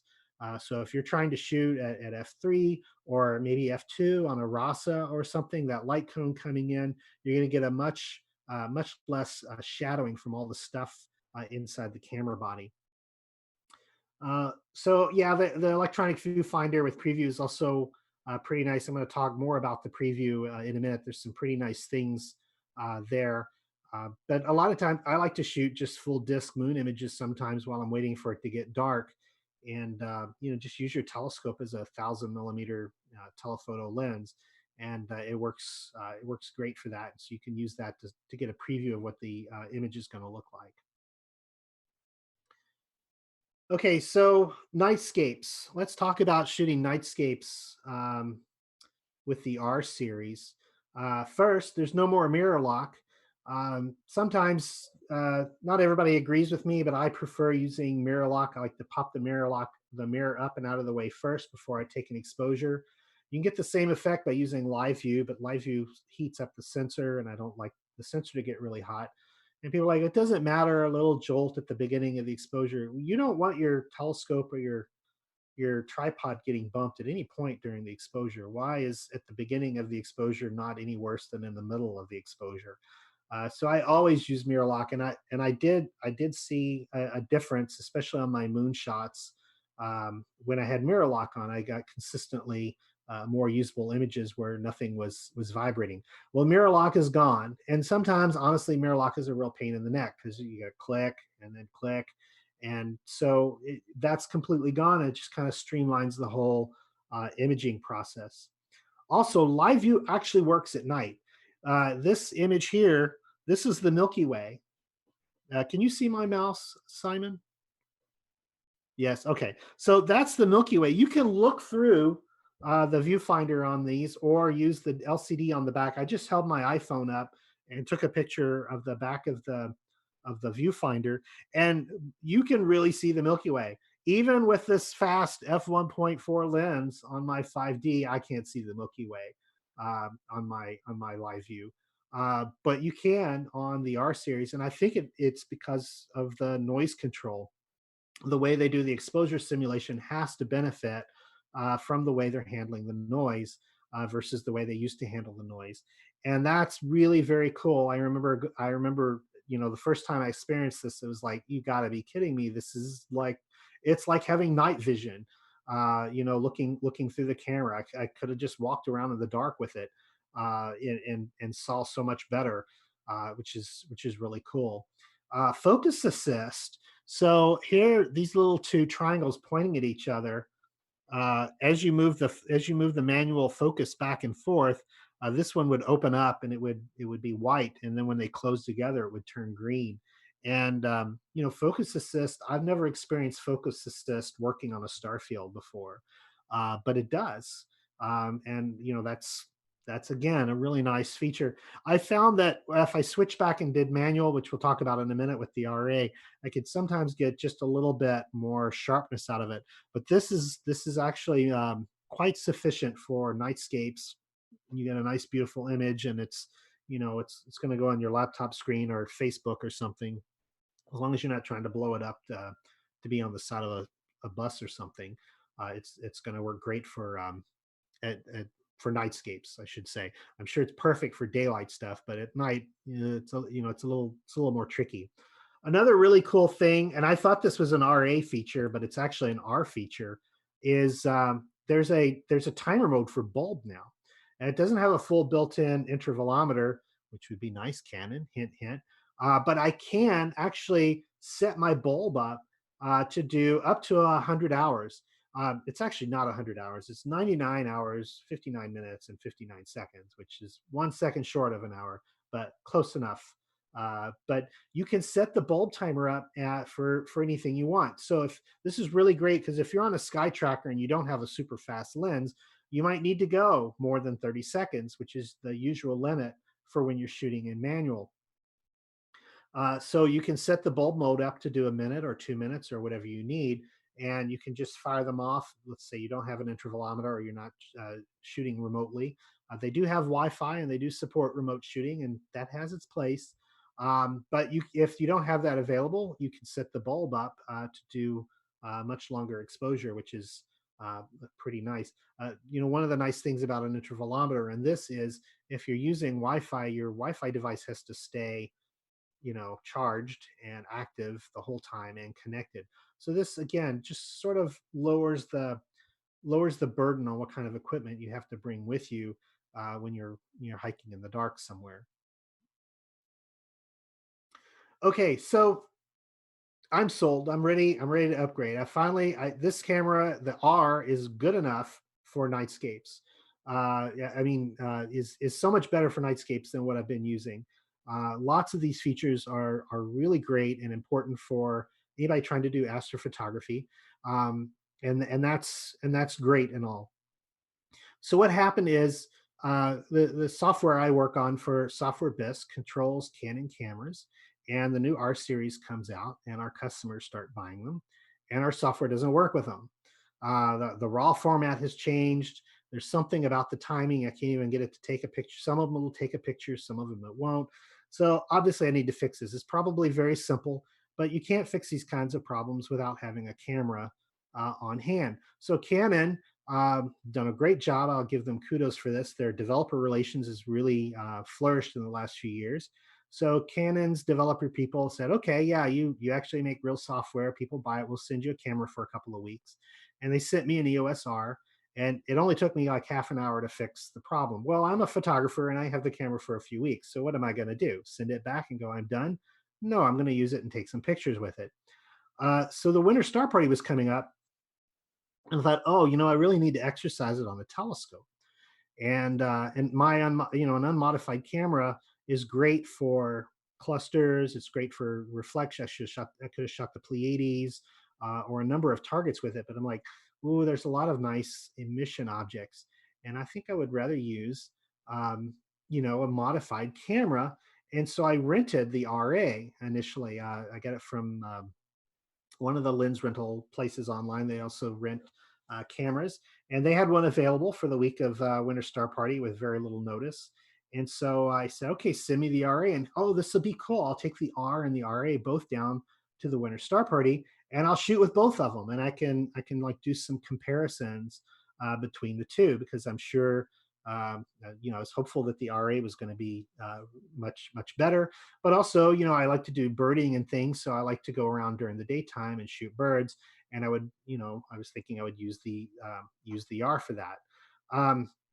Ironically, it was a very short-lived comparison. It didn't take very long at all, and I just quit using the EOS R at all. I just used the RA for everything. The RA has two really important features that the R doesn't have, and then a third thing that I find very important that they did not take away. And I'll get to that in a second. So what do we get with the RA? Well, the easy, kind of the cheesiest thing they added, so to speak, that not cheesy, but just like the easiest thing they added for astrophotographers is they increased the zoom on the back to 30x. So if you really want tight stars and the best contract, you've got to be spot on with focus. And it's very difficult to focus manually on a star field. Usually things are shaking around. And so what we do is we zoom in as much as we can on the back, and we turn the focus ring to the stars as small as possible.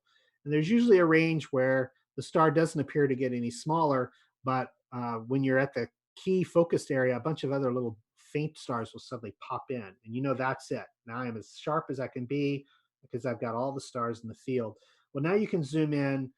You can only zoom in 10 times. Now you can zoom in 30 times, which is a crazy amount of zoom. The stars, even when they're nice and focused, they're big, and you can really tell a lot easier when you're at the sweet spot for focus. I've helped friends do workshops at the Grand Canyon and things, and trying to teach people that's watch for the other stars to show up is a little. It takes some practice to do. Well, with this, you can really tell a lot easier, and I think that's a much nicer. I don't want to say idiot proof, but it makes the process a lot simpler to get things nice and focused. Now, the big ticket item that everybody talks about is the increased sensitivity to hydrogen emissions. So emission objects, nebula, have glowing hydrogen gas that is red. I've heard some people say, well, you can't see it anyway. Why capture it with the camera? Actually, that's not true. Hydrogen alpha is absolutely visible to the naked eye, assuming it's bright enough. That wavelength, most people can detect it, and it's a nice thing to capture then in your images. I mean, after all, we're making an image of something you can't see. Why argue about? Anyway, we won't go down that route.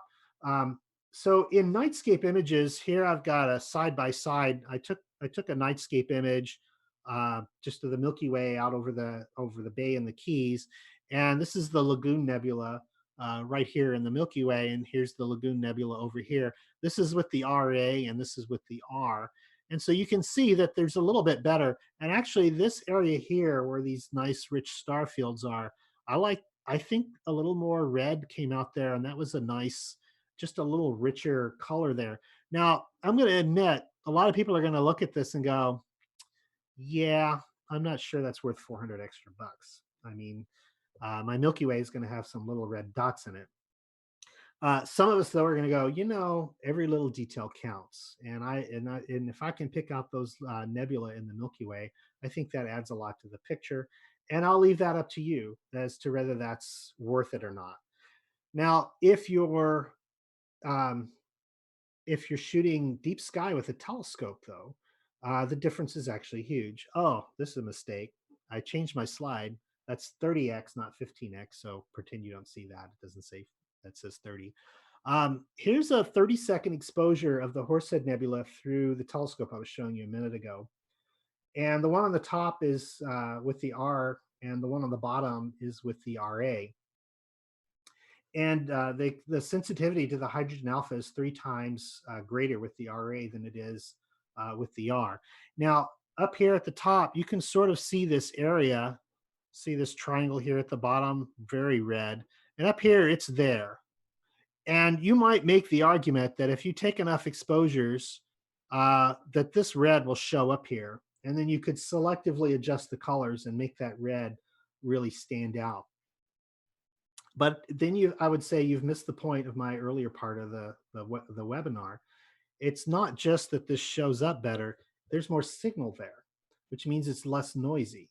So not only have I detected something better, but I'm going to get a cleaner, less noisy sub-exposure. And that's actually pretty nice. Only 30 seconds exposure. That's at f7. And this is the result of an hour and 15 minutes of these 30-second exposures. So there's a lot of exposures, 30 seconds each. But you know, I couldn't do this on my, I've got a modified DSLR, a few years older than my 5D even. Couldn't do this with that. I would have to have I would have to have it like 3 times more data with this. So if you want to use your DSLR for deep sky astrophotography, you're going to get more signal with less noise. Yeah, it's pretty nice. I'm very impressed with this. This is not, well, Richard's been doing this for 20 years. I'm sure he's a whiz at PixInsight. Richard doesn't like to spend more than half an hour processing his images. So I did not spend my entire weekend trying to make this image look this way. I did not use some fancy plugins to reduce the noise. I did use PixInsight, and then I bring it into Photoshop. And I don't like to do a lot of work. My mantra has always been start with good data. If you have good data outside, it's very easy to bring it in and you do a few tweaks and you're done. With astrophotography, the few tweaks usually end up being a half an hour or so, but you don't want to spend hours and hours and hours processing the data to get a good result. The third really kind of key killer feature for the RA for me is the lack of any difference for daytime photos. This is why I just quit using the R completely. I've used the 60DA. I've used one of the competing modified cameras. I have a couple of hand modified cameras. I didn't modify them. I'm terrible with hardware, and I've never been able to take a photo during the daytime with a modified camera that I didn't have to at least back off of the red a little bit. I'm just like, yeah, you can tell that's a modified camera.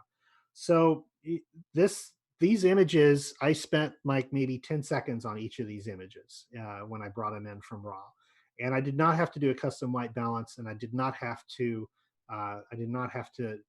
change anything. They did not look reddish. They didn't have a reddish haze or anything like that. And again, I'm not a professional photographer. I don't do wedding photos and landscapes for money, and I'm not on the front of National Geographic. But I find this camera is 100% suitable for daytime photography. It's just as suitable for daytime photography as the EOS R was.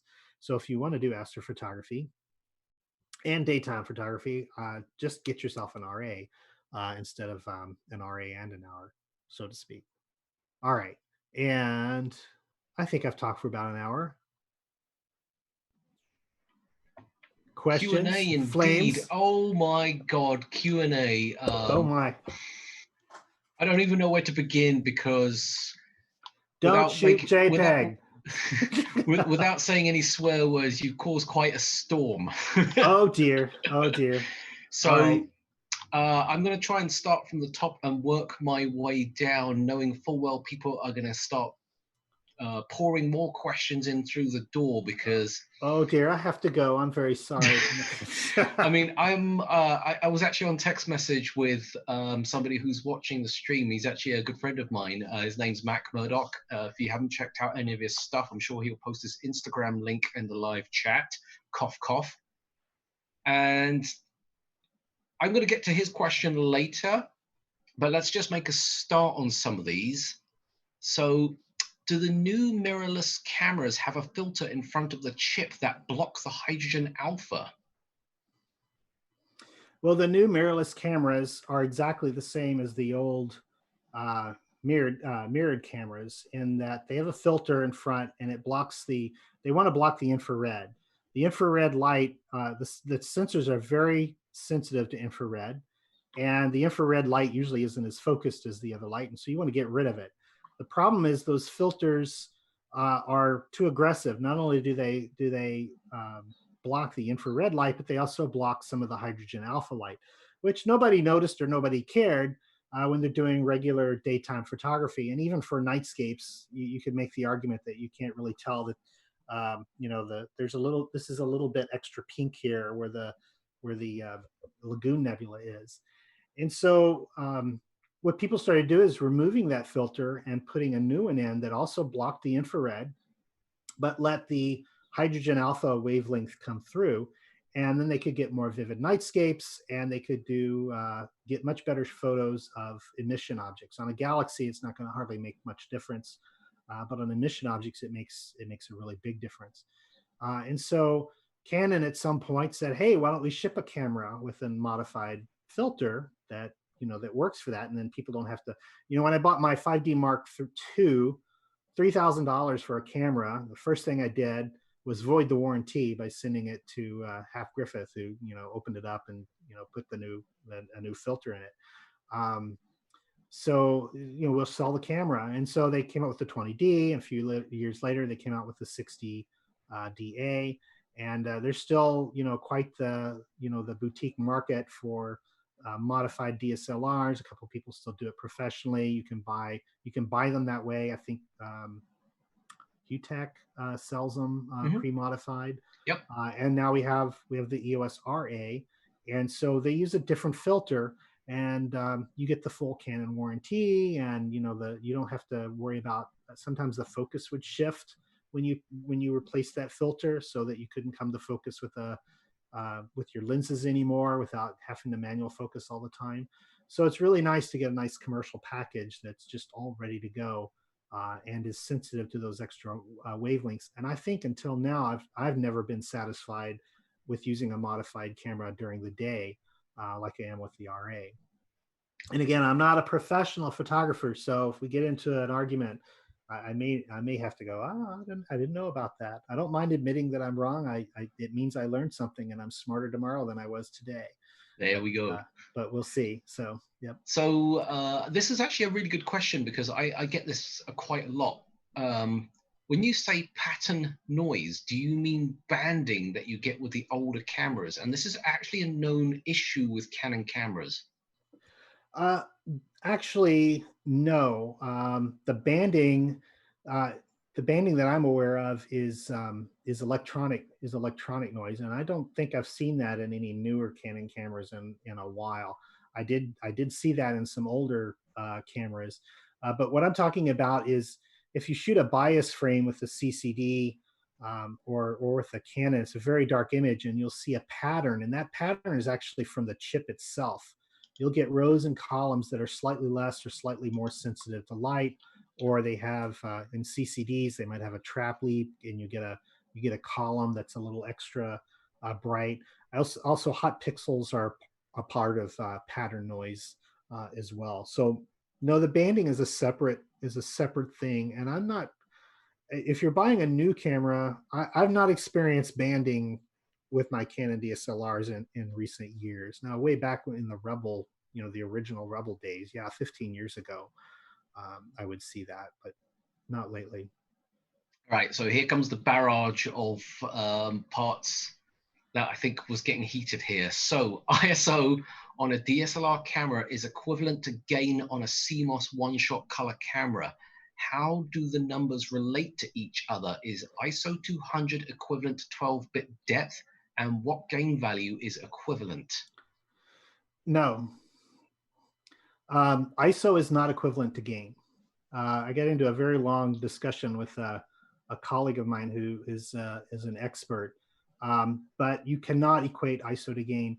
ISO is a simulation, and sometimes they use gain, chip gain. You can apply gain on the chip. You can apply gain off the chip.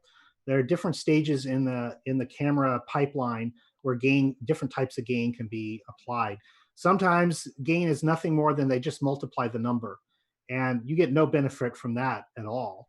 You can do that in Photoshop, where you just make the image brighter. And so from camera to camera, where do they apply sensor gain? Where do they apply gain after it comes off the sensor?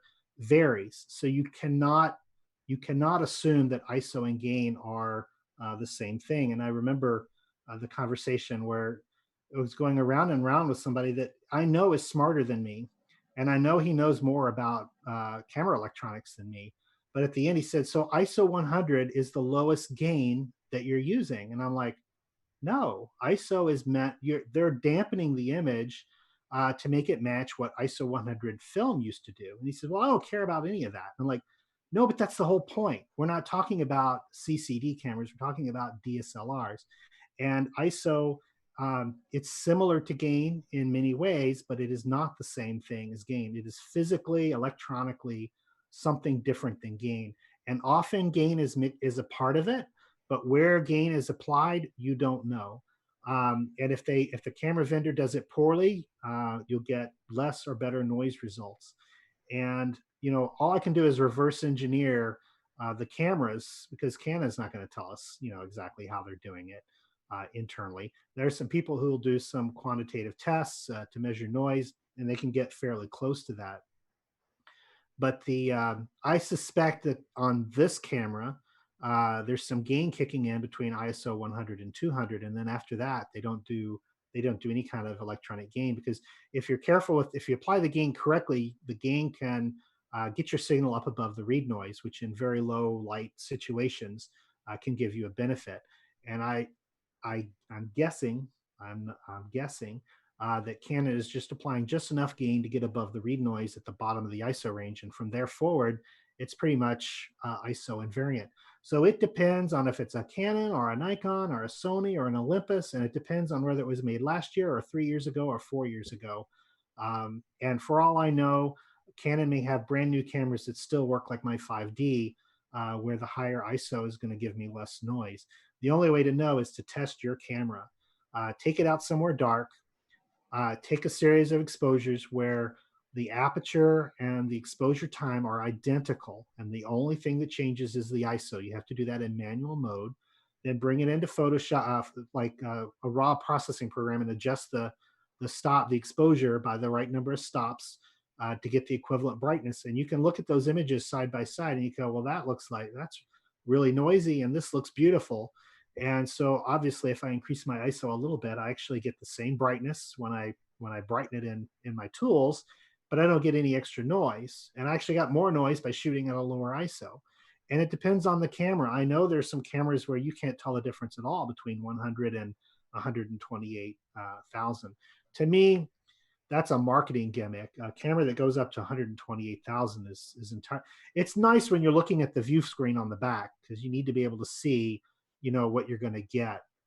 But when it comes time to post-process, I might crank the ISO way up to do a preview, and then I'll turn the ISO down to something reasonable, so I don't have destroy my dynamic range when I start to process the data later.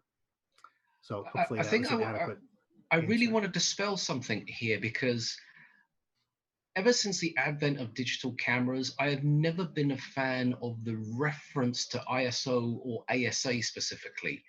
When I buy film, as in a roll of 35mm film or 120 film, it's measured in ASA 100, 200, 400, and so forth up. The reference here is the physical size of the grain increases. Hence why if you've got an ISO 50 film, it's a very fine grain is what they refer to it as. But when you see 3200 film, the grain it's not because you're seeing more noise, it's because the grain is bigger, is because you're capable of seeing the noise.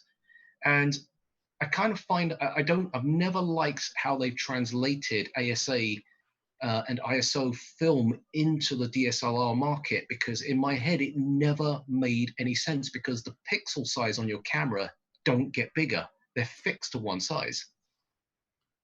So I do not have as much experience with film as you do. I did shoot, basically I stole my wife's SLR at some point. And I remember, if I was going to the circus and it was going to be dark, I would get the 3200 film instead of the 400 film. If I'm out in the daytime in the park, I would get the 200 or the 400 film. So yes, the grains were larger, but was it not true that the larger grains were more sensitive to light than the smaller grains were? Yeah, the larger the grain, the more sensitive it became. Okay, so it did have a correspondence to the sensitivity of the film. Oh, but totally. But the graininess wasn't shot noise. It was the grain from the film, the physical medium in which it was captured. No, right. But I mean, that was a thing I just never enjoyed. I never liked that translation into digital, because with digital, to me, it's always been about math. And again, we're back to that argument. ISO, is it the same as gain, so forth and so on? To me, ISO is an algorithm that is created by each individual camera manufacturer to emulate that film look. Right. I think people like formulas and they just want to look up something on the web, but the only way to get the best results from your camera is to take it out in the dark and characterize it. That's the only way to do it. That's the only way to do it. It only takes 15 minutes. Yeah.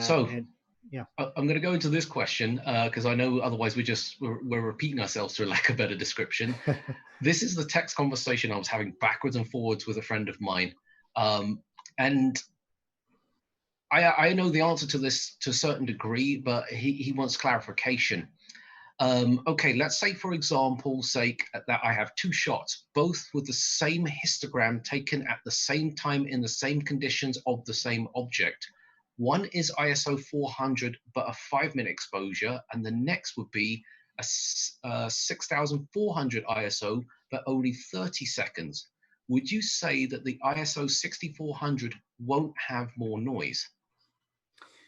I'm going to say physically, I don't care what the ISO is. Mm-hmm. The longer exposure is going to have less noise, less shot noise. This is physics. This is just physics.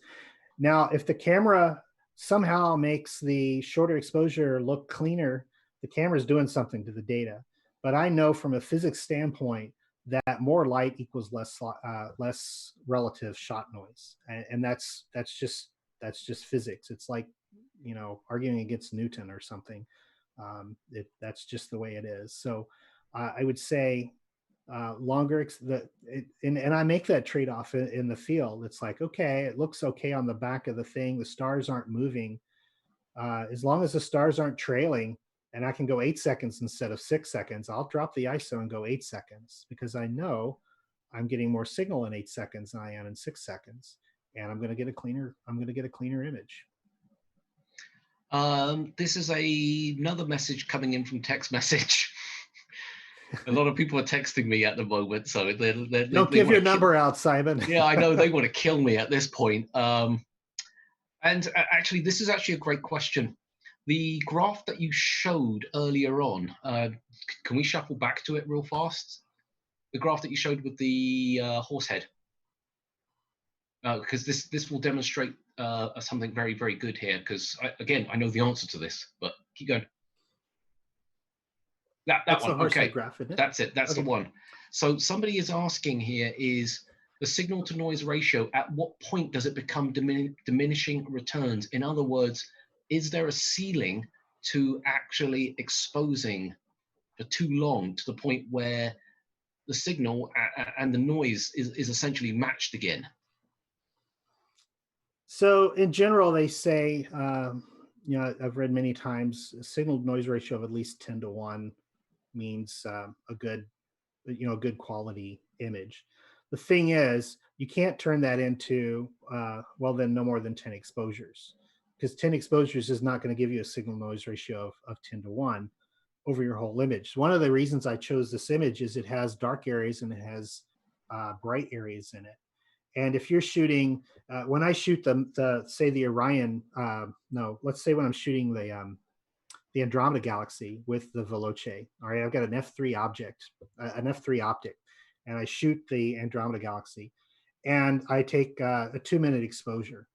If I take a single 2-minute exposure and I stretch it, the core and those little kind of brown areas where the fingers are coming through, it's so silky clean. How many exposures did I need? 1. If I go out away from the core where it was darker and I get into those arms and I get into those areas where the blue stars are, it gets real noisy. So what am I interested in? Am I interested in the core? 1 exposure, I got a nice clean image. I want stuff out at the edge, I need to do more exposures. And this is why I don't like telling people formulas. It's like, it's not easy bake, cookies. If you want a beautiful image of the Andromeda Galaxy, you have to look at your data and you have to go, there's some interesting stuff out here at the edge where it's very dark, and I can see there's an extra dark lane there starting to pop out, and I have to go longer. When you first start off, when I first started in astrophotography, I think I did the same thing everybody else did, which was, I've got a clear night, how many images can I get? And the next day I post on Facebook, and I don't accept friend requests from people I don't know, so don't do it. Everybody watching this, don't bother. But my friends who are watching this, go back 10 or 15 years and look at my astro photos, and those were the nights where it was like, I got 4 galaxies tonight. So it's so great, and they're hideous by what I can, by today's standards, they're just hideous because I was trying to get lots of them. Later on, you're like, okay, so right now I'm in love with, for the first part of the night, this is what I want. The second part of the night, this is what I want, because they're available. And I'll shoot them for a couple of nights, and I'll look at the data every morning, and I'll go, oh, I've got enough on this now.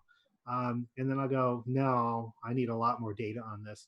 And I have a couple of objects where I really wanted to get enough data, and then they're too low. And maybe next year I can get some more data and I can combine with it. And that's the difference between, cranking out, 10 astrophotos every month and trying to turn out, some really good ones. And, I don't want to discourage anybody, but, basically look at your data. Is it clean? Process it, post it, be happy with it. Is it really noisy? You need to expose longer. Well, how long do I need to expose? Well, it depends on your optic and your focal ratio and the sensitivity of your camera and how bright the football field is a mile from your house. There are so many variables, and I just have to say I trust myself more than I trust the formulas. One of the few places where I trust formulas is when I look at the back of the image on a DSLR, like when I'm doing daytime photography. I can't, sometimes out in the sun, I can't really tell if I've exposed well or not. And I always turn on the histogram display. And so the histogram is one of those things where I trust the numbers. But when it comes to really low light stuff, you're not going to get much of a histogram anyway, not in your single exposures. And so you're shooting this, and I want to zoom in on the horse head.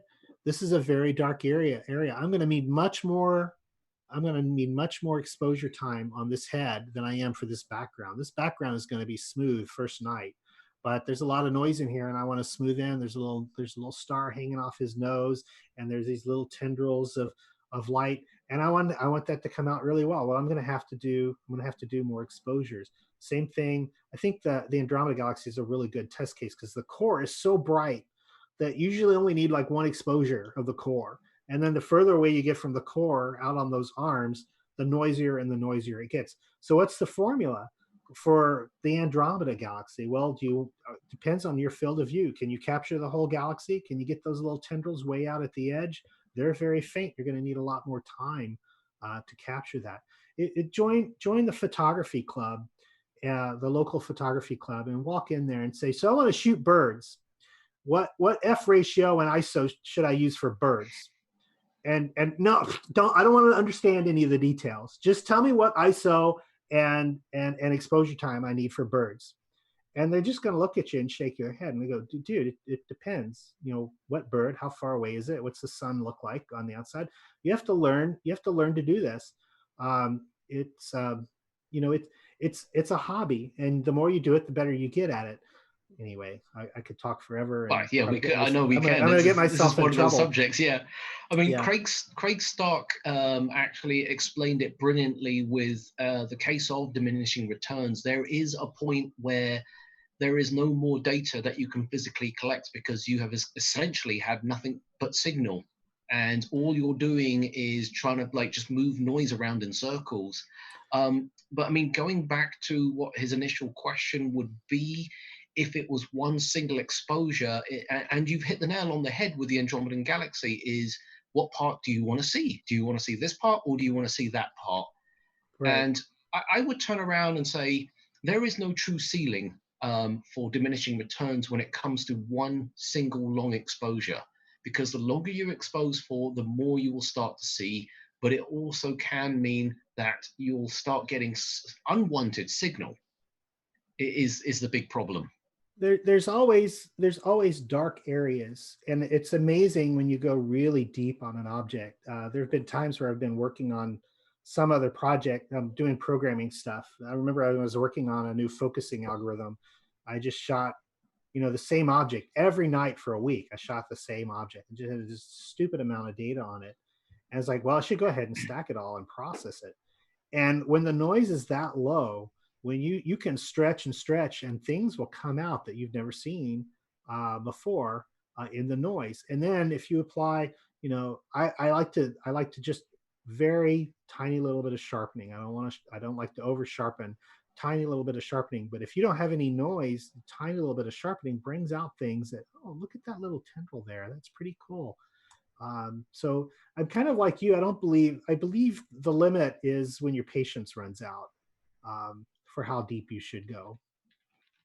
And just evaluate the data. You can run through the data every couple of nights and go, okay, this is good, and you get a feel for it. All right, with this camera and this optic on a typical galaxy, I only need 3 hours, and it's going to look beautiful.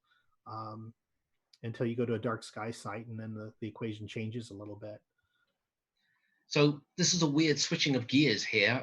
Earlier on, there was a really interesting question for me, at least, is how do you figure out the field of view on a DSLR? Because it's not like an eyepiece. It's not like you throw a 30 in there and it's 86-degree field of view, well, 82-degree field of view, or you throw something else like a 14. How do you figure out the field of view with your DSLR camera or your camera in general on whatever scope? Oh, well, now a word from our sponsor. I use the Sky Professional. So it has a field of view calculator. So I put my camera in. It's usually already in there.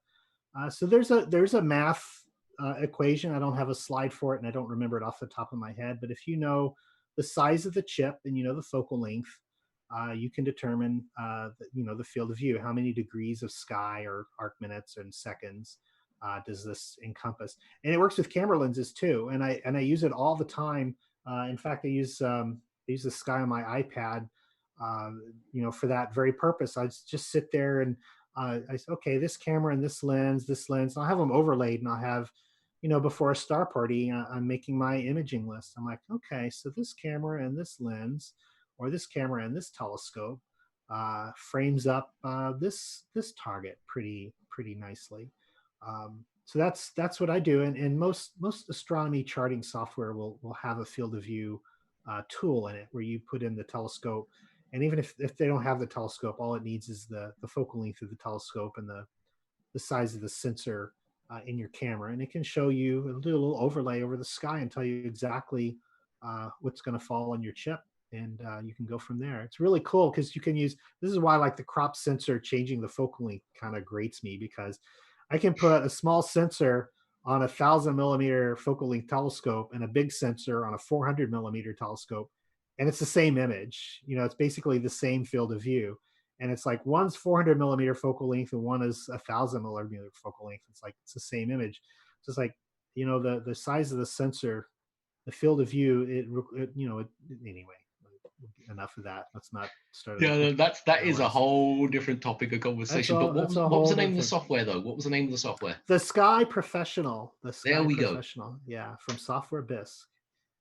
Who do you work for again? No, I'm kidding. Next question. How are two faint stars filling 1 pixel with light registered? Will the sensor show 1 star? If not, what is the solution? Smaller pixel size question mark. Oh, so this is to do with resolving. That's what this is about. Smaller. Well, it's not just the pixels. So the size of the pixels, obviously, if you have 2 stars next to each other, you have to have enough pixels to capture the 2 stars and separate them. But also your optics may not be able to separate those 2 stars. So it depends on how close they are to each other and whether your optics can resolve the difference between those 2 stars. The key thing, without getting into a physics lesson that I'm frankly not qualified to teach, but I do know the key thing with that is the aperture of the telescope.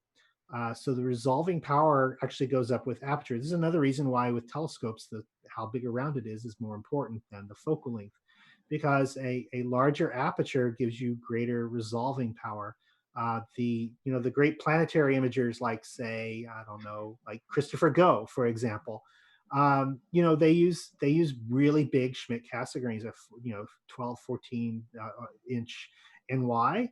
I was watching yesterday, and Simon asked about, well, what's the difference between that and a refractor? And I've done some lunar work with my refractor, and it does a great job with a 6-inch refractor. But boy, when I use my 12-inch Newtonian, what a difference! Yeah, what a difference! Yeah, it's a brighter image, but you also get more detail because the resolving power is better. So what you need to do is you need to figure out what the pixel scale is for your camera and your telescope. Don't ever buy a camera from anybody who doesn't say, well, what kind of telescope do you have? Or what kinds of objects do you want to take pictures of? And you're going to get a number like so many arc seconds per pixel. And generally, if you live in an area with good seeing where the atmosphere is not bubbling around too much, you can shoot around an arc second per pixel or so. A lot of places out west near the mountains, it's going to be a couple of arc seconds per pixel. It's all you're going to be able to resolve because of the atmosphere. If you're up on a mountain, then you're going to go down a little below an arc second per pixel. I have there's a couple of good write-ups on my Imaging Foundations blog and Sky and Telescope. Go back, it's one of the earlier topics that I talked about is pixel scale and resolution and oversampling and undersampling and understanding those things. This is an interesting question in the sense that I'm not 100% sure if you're going to know the answer to this, but I'm going to ask you anyway. Why camera makers don't make a color Bayer matrix with 2 reds, like red, blue, green, red, instead of 2 greens? I already know the answer to this, by the way. So I believe the answer, an educated guess, I think I've read this, is because the green is usually, we're more sensitive to green. The green is the peak of the human visual acuity. And so you actually have to construct, the full color image from the Bayer matrix. What you get is 3 different images, a red image, a green image, and a blue image with holes in it. And so you have to fill it in to make a full resolution color image. And that green gives you a lot more signal to work with. And, you're taking a picture of what we see, and the green, that's what we're most sensitive to. How did I do, Simon? Do you have? Yeah, no, I mean, essentially, the reason why we have this existing Bayer matrix in regular DSLR cameras, or in any camera in general, should I say, is it's designed specifically to emulate what the human eye sees, which is why the green pixels are the more common of the 2 sets. Now, that being said, is it possible to obtain cameras that do have different matrices? And the answer is actually yes. In fact, you will find them in security cameras. If you notice that there are some color security cameras out there, and these tend to be the cheapy ones that you might buy from some random store like Best Buy, their sensitivity is actually greater in red because they genuinely have red, well, it's red, blue, red, blue, green, red pixels, and everything shows pink. If I'm wearing black pants, I look like I'm pink. And they also have that red infrared light that they shine onto everything, which is also what makes everything visible. Well, the problem with that here is if I had that in my camera, I'd be taking pictures and be going, well, that's not what my eye sees. It looks like I have color blindness almost. So that's why they're not actually all that popular. Does it show up in astronomy cameras? The answer is actually yes, they do. You just have to find which camera supports the changing of the Bayer matrix. QHY-ZWO have a couple of variants in their color cameras, and unfortunately, they no longer sell the 174 color, which is a bit of an upset. But what they did is they changed the where the pattern is read from. It's like shifted down 1 pixel, which then gives you red, red, green, blue, which is actually really, really useful. The only problem is they don't make that camera anymore. The 174 or the IMX 174 Sony chip was actually used very extensively for security cameras because of the larger pixels. Yeah, they also make Bayer matrices where there's a clear one, so you get luminance RGB, because the Bayer matrix, you know, if you have a mono camera with a filter in front of it, as much as 99% of the light gets through that filter, but the Bayer matrix blocks a lot more than that. And so if you have a Bayer matrix where some pixels are left to luminance, you get a much higher signal, and they can use that to boost the red, green, and the saturation of the red, green, and blue, and get a better signal. There's also some cameras where they use, is it CYMK? They use magenta and cyan. And I've tried one of those. I didn't like it much, but yeah, they're not very common because they would tend to, they were made originally for scanning of photos and things like that. They're not very popular. This isn't actually a question in this, but I've had this asked for me quite frequently. So there's a couple of companies that sell, and I'm not going to say who they are because they're not actually available to the public, so I'm not actually allowed to mention who makes the camera, but they make infrared digital cameras. Using an IR camera, so to speak, is it beneficial to use something like that for astrophotography? Yes. So I have a modified T3i Rebel, and it's full spectrum, and I use an IR pass on that during the day. It's really fun to take infrared photos during the day. I also have another couple other infrared passes that I use with CCD cameras as well. And I did an experiment. I need to write this up for one of my blogs or something, where I shot with a monochrome camera with luminance, IR, and HA on the moon. And I took like 8,000 frames, and how many of those 8,000 were sharp enough to use with the luminance, and how many were sharp enough to use with HA? Because I noticed with the HA and sulfur too, that I got a sharper image. And so that high wavelength is much less affected by turbulence in the atmosphere. So when you shoot with infrared, like on the moon, you'll get less turbulence. You still get some turbulence, but you'll get much more usable subframes when you're doing lucky imaging. Also, on some deep space objects, I have not done it. A friend of mine, Kevin Lagore, has shot some really dusty objects with an infrared pass, and you can see stars behind the dust that you can't see with visible light.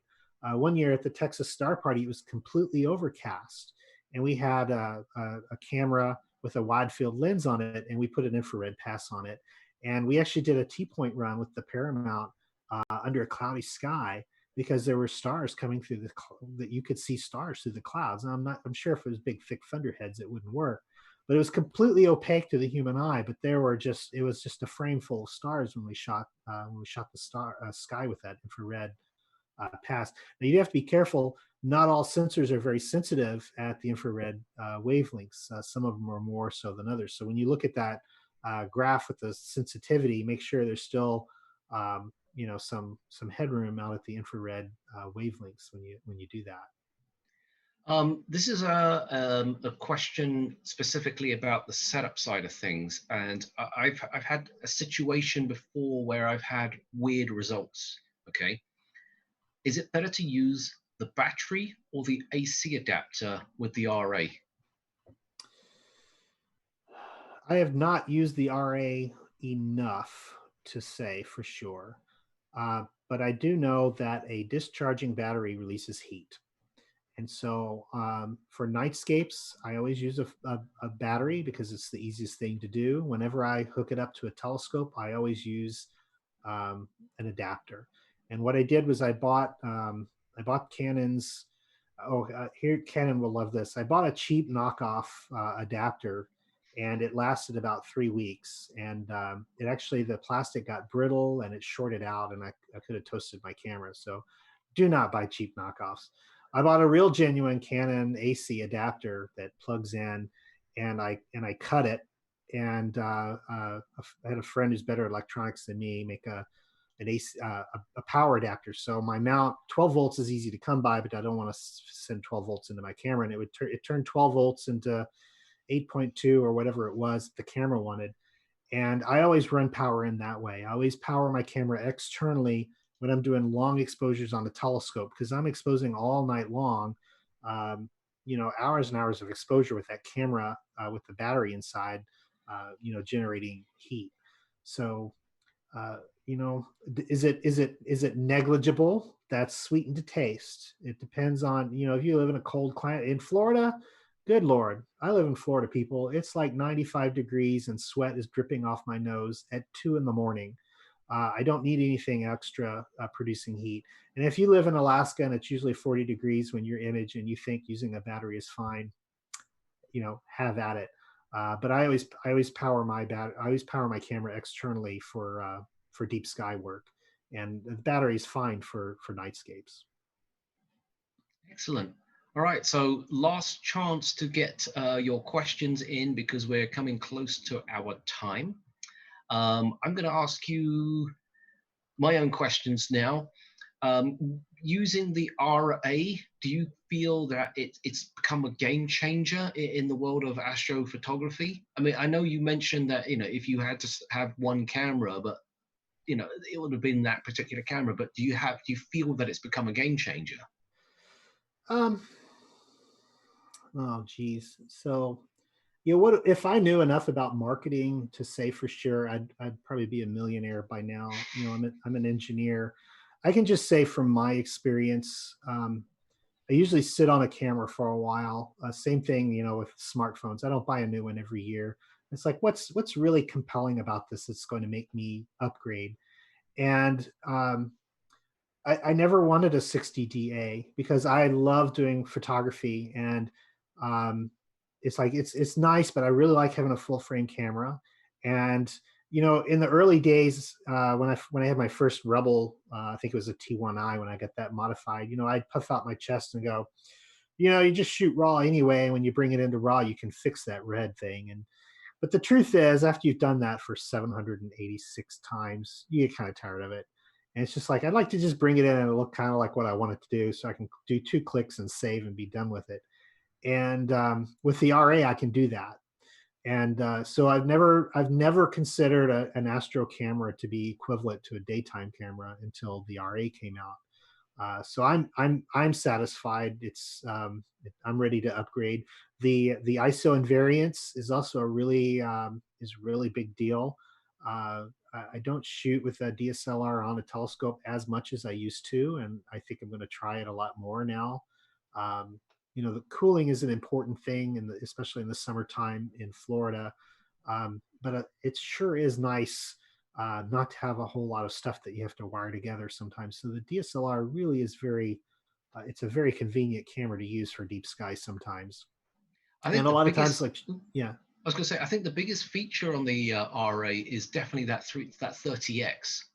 I mean, to me, that was the big game changer. I mean, it was like for the first time I can actually zoom in because I wasn't too sure or whatever the case may be, but at 30 times you can actually nail it. Yeah. Well, I practiced enough at the 10x that I can see those other stars pop in. But what I found is it's really hard to teach. And so, yeah, the 30x, there's no question the 30x makes that a lot easier. And if you don't have good focus, you're not going to get a very good image. I've come home you stay up all night. You had to get up at 3 in the morning. The whole rest of the day is ruined because you were up all night. You know, you're not very productive. But by God, I got these great images. And then you look at them and they're all out of focus. And you know, what did I do that? Why did I do that? So it is a nice feature. For me, it's a nice feature. The ISO invariance and the red sensitivity to me are like overwhelmingly, those are the really big ticket items that make the camera more appealing to me. I think the weight of the RA plays a huge importance over this too. I mean, I've seen like with people using like a 5D Mark IV. That thing weighs a ton by comparison. Yeah, I have the 5D Mark III, and it's much lighter. When I got the R, I took it to the zoo, and yeah, I hardly felt like I was carrying a camera around compared to my other camera. Like, this is a really light camera. So yeah, you can tell. You can tell. All right, so this is a good question as well. Do you recommend using multi-band narrow pass filters? In other words, dual band filters or tri-band on the RA? I haven't tried them on the RA. I have tried them with other color cameras. They work great on, they do work really well on emission targets. They really don't do anything for galaxies. And for giggles, I shot, you know, like I tried shooting in 31 with one of these just to see if it would, you know, well, we might see. No, it's just terrible. Use a light pollution filter for most targets. And only if you're shooting an emission target should you use those types of filters. Some of the filters, I mean, I've tried countless filters, to be honest. And this is not a plug. This is a genuine thing. I've used the Astronomics. I've used the Optolong one, and I was given a set of the IDAS filters from Hutech. And out of all of those filters, I think the Hutech ones, to me, have performed the best for that type of photography. And they have all different types of filters. One specifically designed for light pollution, sodium vapor, white light, or LED light, should I say. And then they actually have their dual band filters that does HA02, sorry, 03, HAS2, etc., etc. I think what it is, you have to use the right filter in the right situation. You should, in other words, if you're in a dark sky, you don't need a filter. Don't just put it on there thinking miracles are going to occur, because at the end of the day, with a filter, you still lose half a stop. It doesn't matter how you cut that, and in some cases, you can lose as much as 2 stops. Oh, Bruce Bronstein is asking. Hello, Bruce. Hi, is Bruce. Asking any tips for adding Atlas Comet into the sky. And I don't mean physically, I mean the software. Input solar system bodies. It'll go out on the internet and download it. Make sure you have a newer version of the sky. If you have an old version, it doesn't understand HTTPS and it can't get the orbital elements.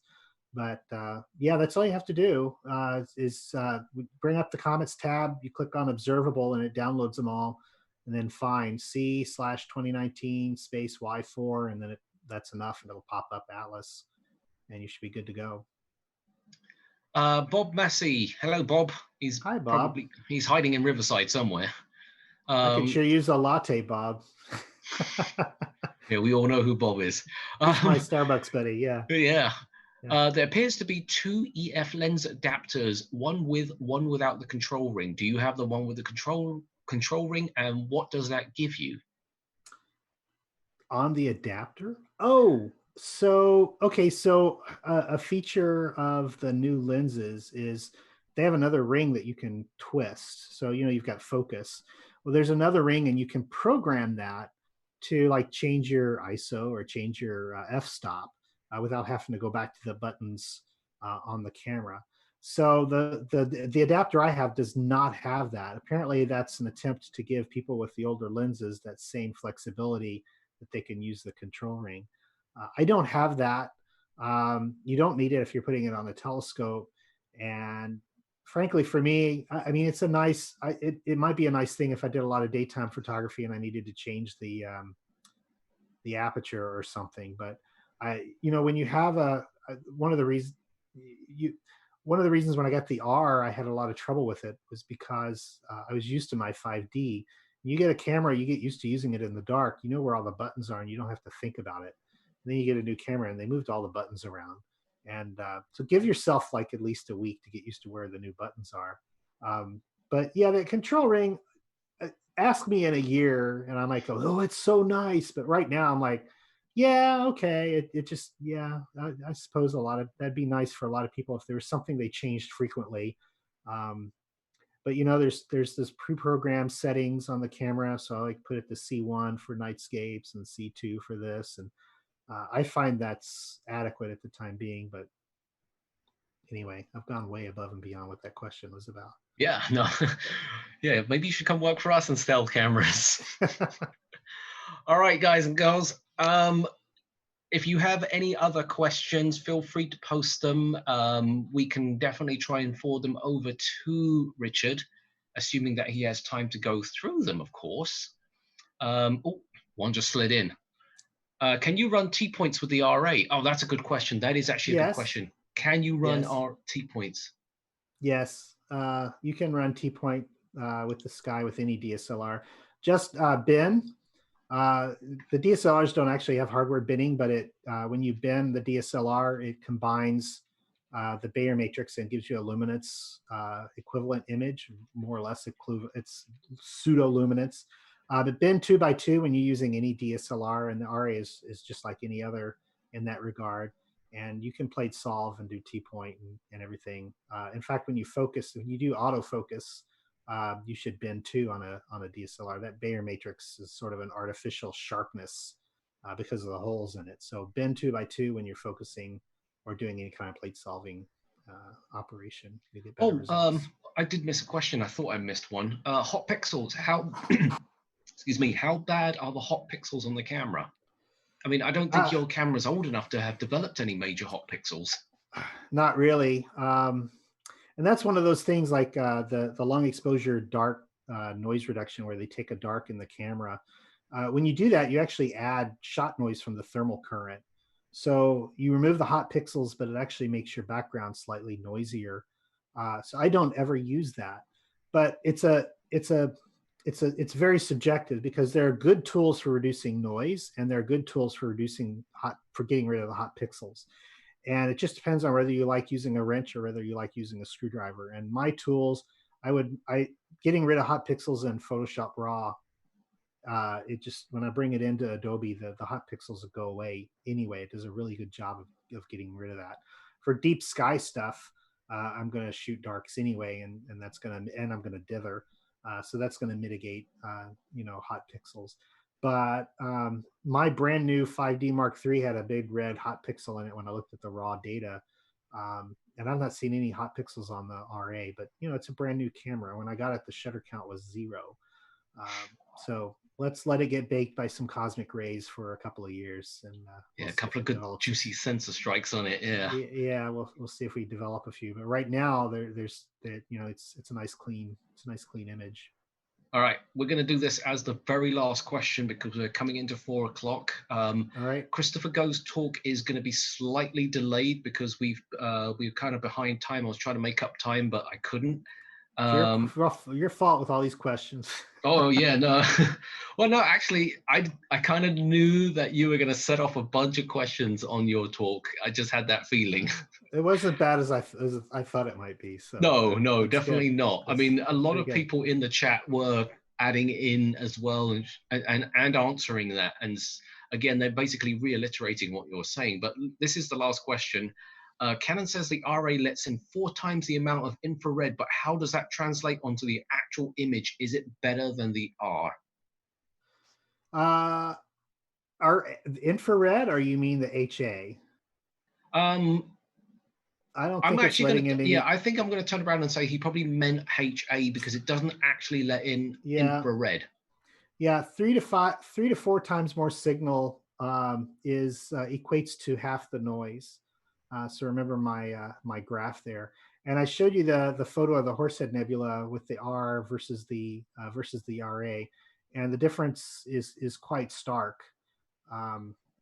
So I'm not sure what the question was actually now, but it was, is there really a difference? Yeah, there's a difference. You can see, I've not measured it. So I'm speaking qualitatively, not quantitatively. But I think looking at it, you can tell it's much brighter in the red. I think the big comparison would always be, and this is basically what this talk has essentially been about, is it worth buying the RA, or is it worth saving that few dollars and buying the R? And I think conclusively you have just turned around and said the RA is still the better buy, even if you are doing daytime photography. Is that safe to assume that? If you're not interested at all in nightscapes or astrophotography, you should just buy the R. If you are even thinking about doing astrophotography, you should just go ahead and get the RA.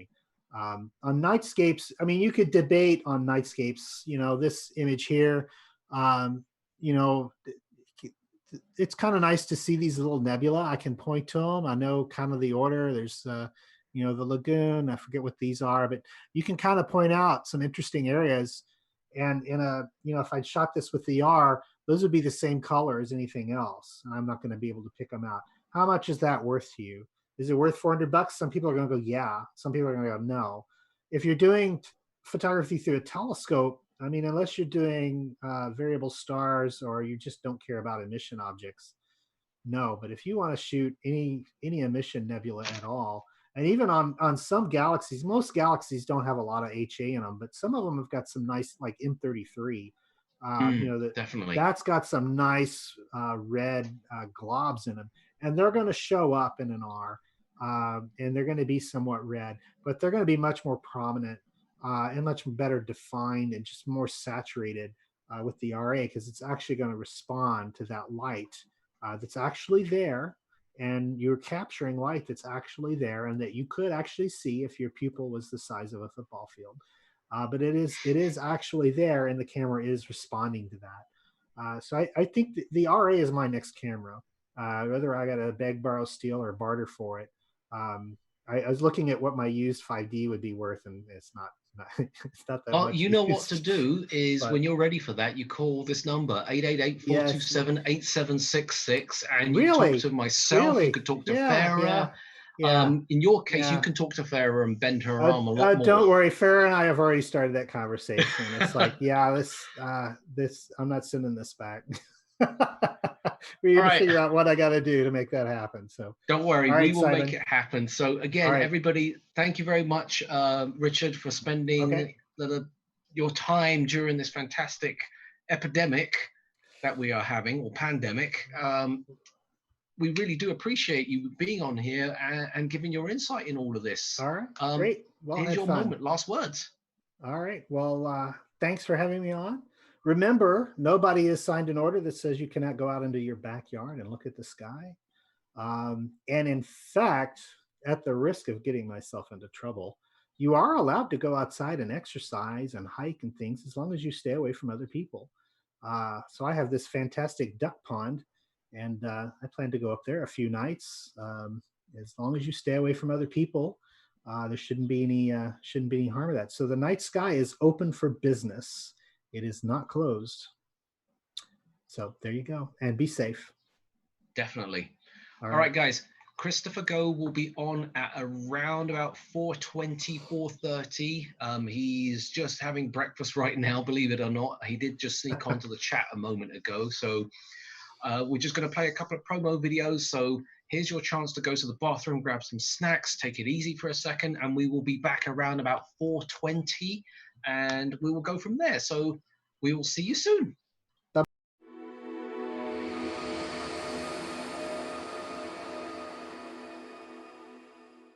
Ladies and gentlemen, welcome to Telescopes.net. My name is Dr. D. Daniel Mounsey, aka Dr. D, also known as Dr. D. Probably wondering where that name came from. One day I'll tell you that story. Ladies and gentlemen, we have the Maksutov Cassegrain. It's well loved and well hated by many observers. We have the refractor, well loved and well hated by many astronomers. We have the Newtonian reflector, ladies and gentlemen, which is loved and hated by many astronomers. Now, let me tell you a little bit about each one of these telescopes and tell you how to utilize them to their fullest potential. Okay, let's discuss the Maksutov Cassegrain. Light enters in from the front, comes off the primary, bounces back up the secondary, then back to another diagonal that's back here. Let's see, that's 1, 2, 3, 4, 5. I can't remember the amount of reflections, but I'll have to think about it. Okay, now we have the refractor, which has the simplest of light path. Light goes in, it's bent, and converts into the diagonal, up and into the eyepiece, ladies and gentlemen. The Newtonian reflector, best bang for your buck. Now, light enters in from the front, reflects off of the primary mirror, back to the secondary, and into the eyeball. Be careful, don't point any of these telescopes at the sun. These are specially made to look at night. What else do you want to know about these? Deep sky objects. Okay, Maksutov Cassegrain, 3.5 inches in this particular case, is a great little telescope, very sharp, but it has limited objects you can look at. All the bright objects which are close to us are very large, which means there's a limited amount you can see in the narrow field of view of Maksutov Cassegrains. But they're wonderful for looking at stars and planets and very small types of objects, craters on the moon, etc. The refractor is a wonderful instrument. It has the capability to give you vast vistas of the night sky and the Milky Way. ICC 4665 in Ophiuchus looks stupendous. The Pleiades cluster in Taurus looks beautiful. Wide, you can see it all. Stars situated in various areas, very beautiful. The Newtonian reflector. It's a very popular telescope, collects a lot of light to see those faint galaxies, comes in sizes of 20 inches, 15 inches, 10 inches, and they're not expensive. Now, as refractors get larger, they become more cumbersome and very expensive and very awkward to look through because you have to get low to the ground to look through them. On the other hand, Newtonians can sometimes be very tall and very high, very frustrating sometimes because you have to use tall step ladders. But let me tell you, it is the stairway to heaven because when you see the galaxies in the full high res, it just looks amazing.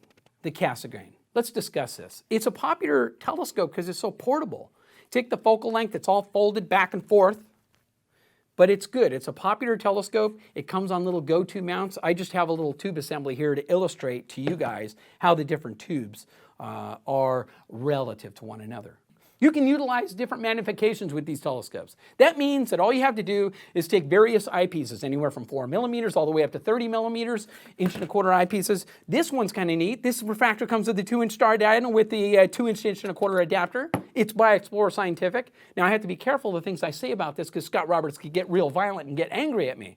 So, we got a fine focuser here. This is really nice. If you want to get nice pristine pinpoints, you just utilize a very fine focus here. We have the adjustable dew cap. We have the provision here to allow you to put an 8x50 finder on here if you want. We have the 2-inch star diagonal with 2-inch 1.25 adapter, which means that you can utilize 1.25 eyepieces or 2-inch eyepieces. I mean, the sky's the limit with this thing. On Newtonian reflectors, you can get 2-inch eyepieces as well. However, the demonstration model that I have here is limited to 1.25, and of course, the Maksutov Cassegrain that you see here only allows you to use 1.25 eyepieces. However, there are various apertures of all these telescopes available, and you can use these with 2-inch eyepieces, and you can use these with 2-inch eyepieces. Did I make myself clear? Absolutely.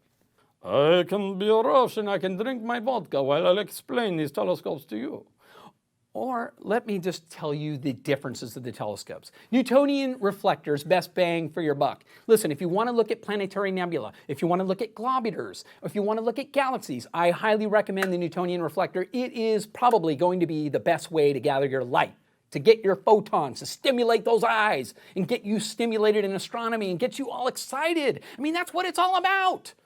Refractors, on the other hand, tend to be a little bit limited in their aperture. And the prices just become insane as the apertures increase. Now, this is a very affordable refractor, but they're limited on their aperture, so they're limited types of objects that you can see, but they do produce beautiful vistas of the night sky. The Maksutov Cassegrain, on the other hand, these are very popular telescopes. They come in the form of what is referred to as a Schmidt-Cassegrain telescope.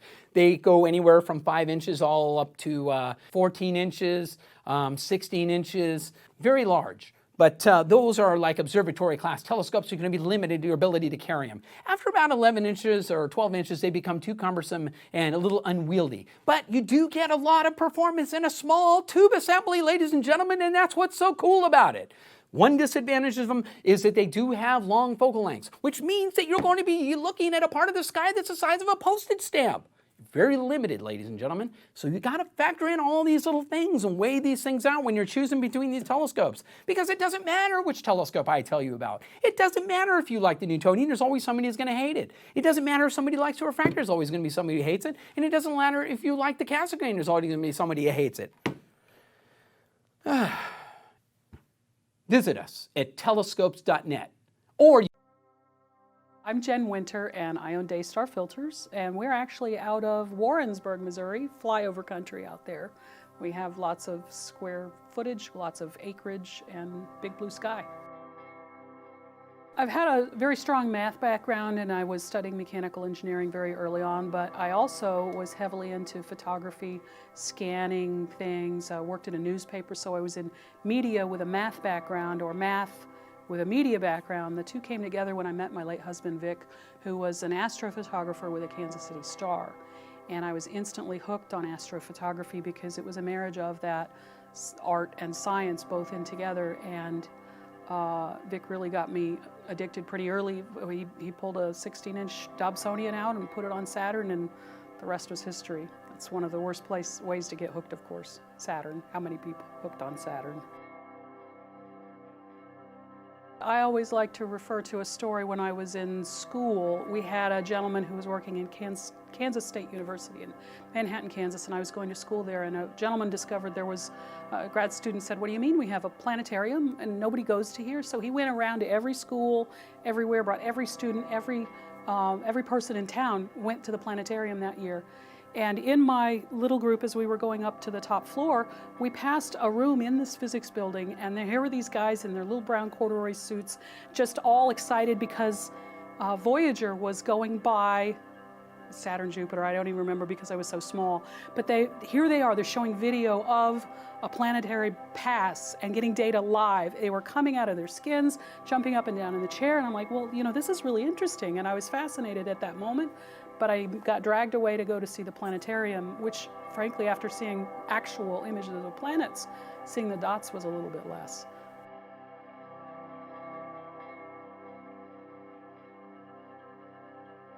Well, I think we need to get a little bit more hands-on and a little bit less hands-off. I'm finding that when we do outreach, in our area of the country, there's an awful lot of outreach, but I find that the youth are becoming so addicted to their screens, and there are so many good pictures of astronomical things out there that seeing something on the web is sufficient. They're satisfied by seeing these Hubble images. But when they have the chance to look through that telescope and see Saturn through the eyepiece, there's always a moment where they question, is this actually real? Am I actually seeing this?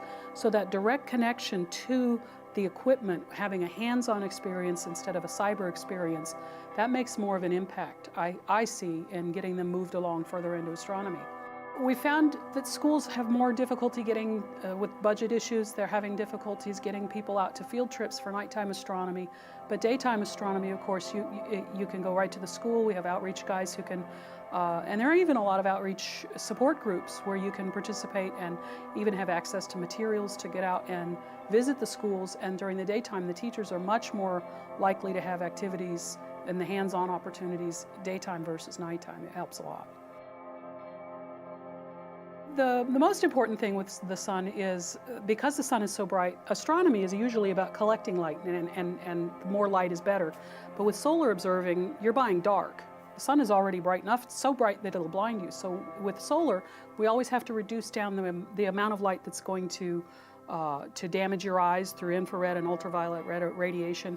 But also, if you reduce the light from wavelengths that you don't really care to see, then you can start to pick out details that you wouldn't otherwise. And the hydrogen is all about, perhaps you remember in chemistry that you have these little emission lines that in a spectrum you see lights light up in different colors.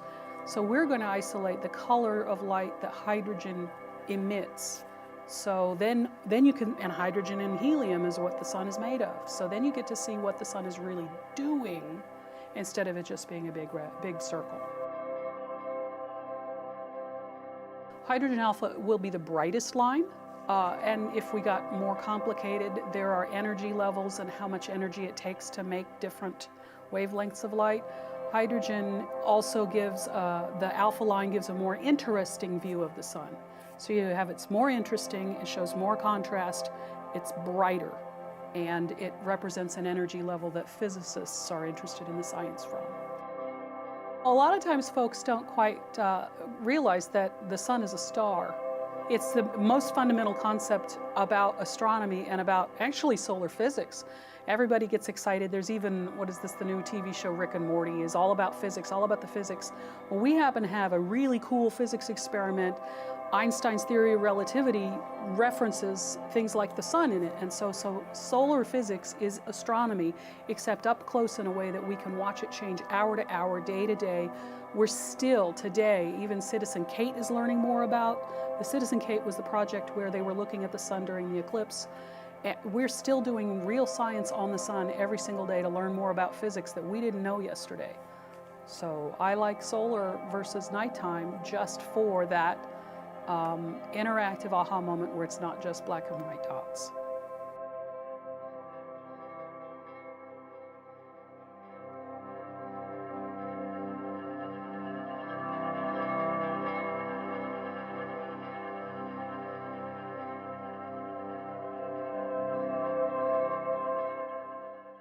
I was born in Japan and started astronomy almost 4 years ago.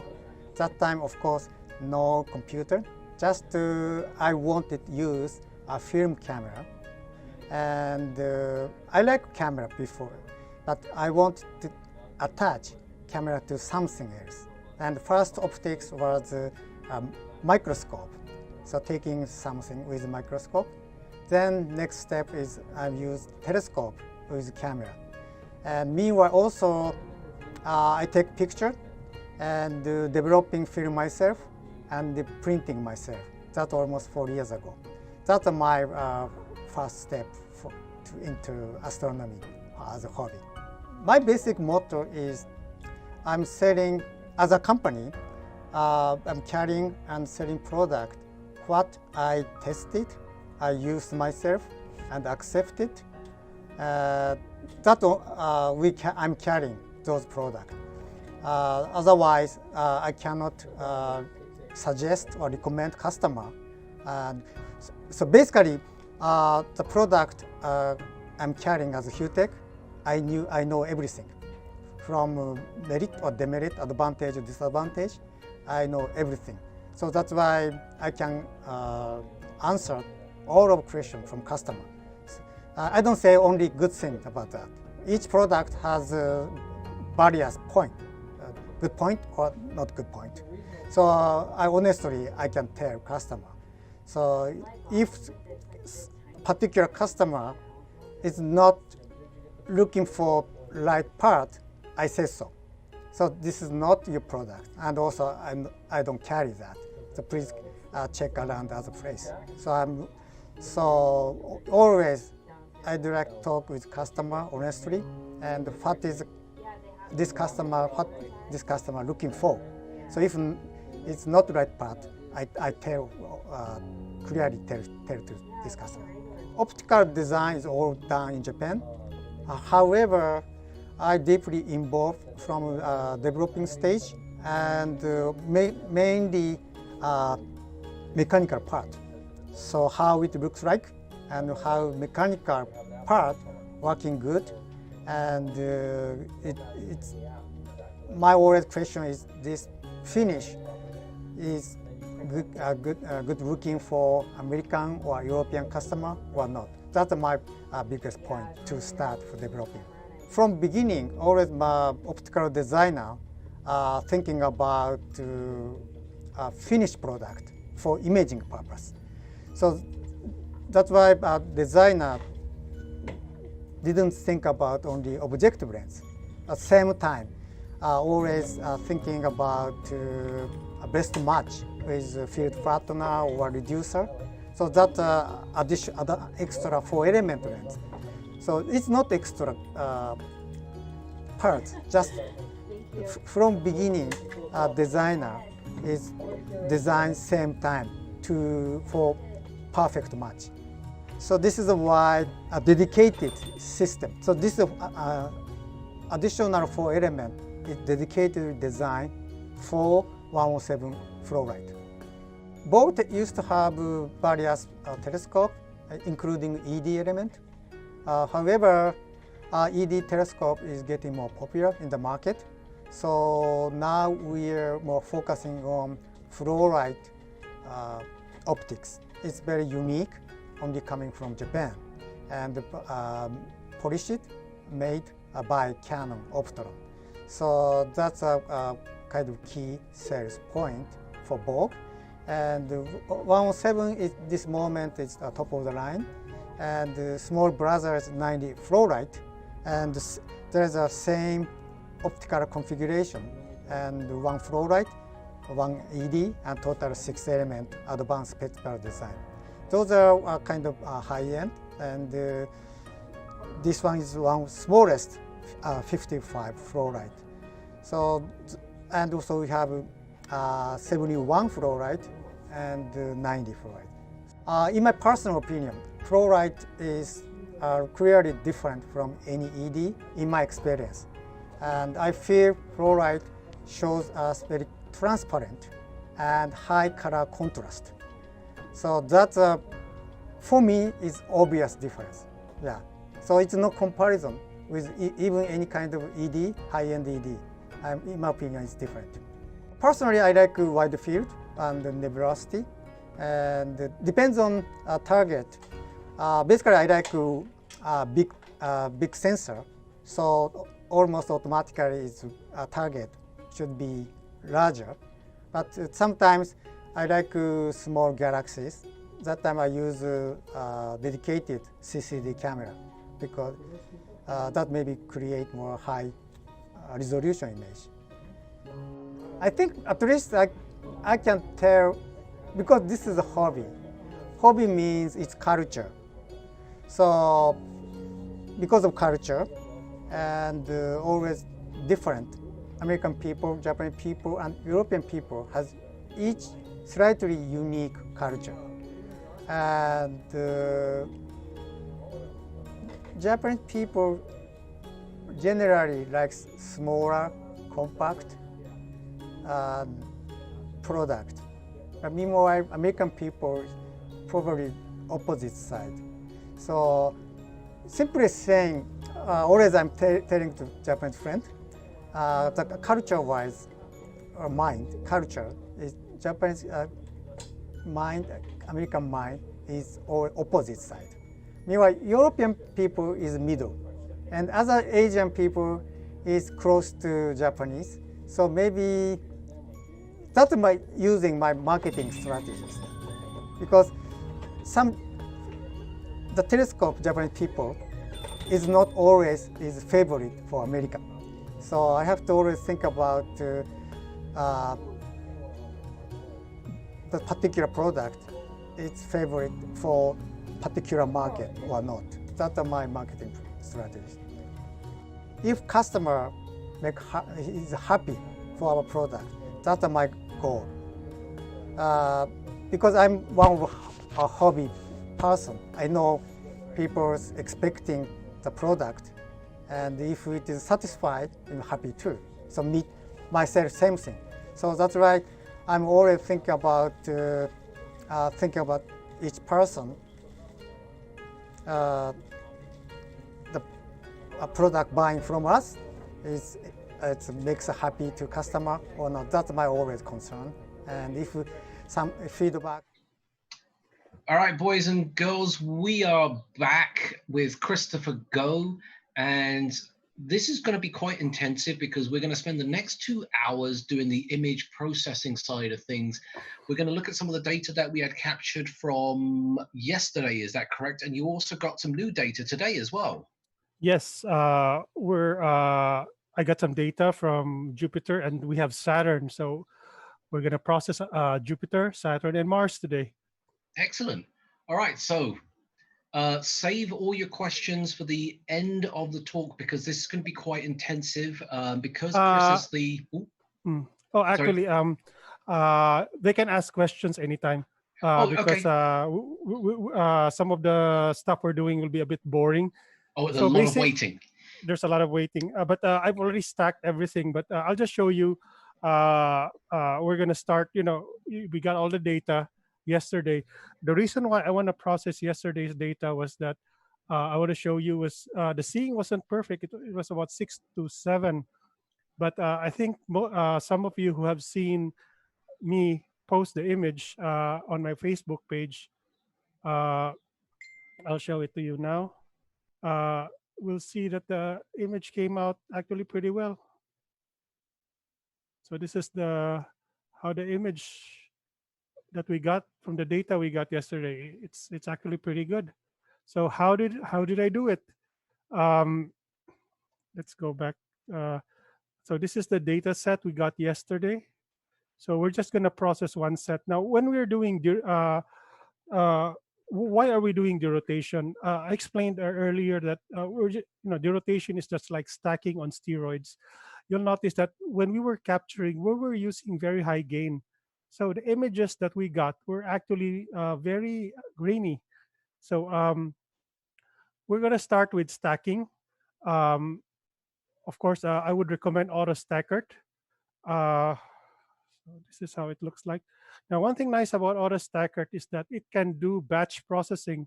So it takes quite some time to process auto stackered. In fact, if I were to process everything now, I don't think we have enough time. So you can actually choose multiple files for your capture, and there you have the image here. Now, we were talking about the size of this AP size, and there were some comments that what if we use AP size too small? And I actually had an accident yesterday when I was processing Mars. I actually used a very small AP size, and what happened was that after the stacking, I got a lot of artifacts. So it's not recommended to use the smallest AP size. I think Simon talked about this yesterday, right? Right. When you have your AP size is too small. In fact, I'll show it to you. This is a Mars image. Yeah. Okay, this is a Mars image. We're gonna use 24 AP size. Let's say this is a 70.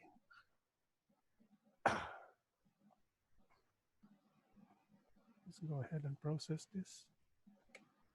So I mean, obviously the anchor point sizes is unique to the situation that you're actually in. It's not actually a good thing for smaller objects. Yes. It doesn't mean that if you get this the smallest, even with this one, Mars is small, but what I discovered was that what file was it? Let me check. 21, 24. 124G. Okay. Oops. Sorry. Wrong day.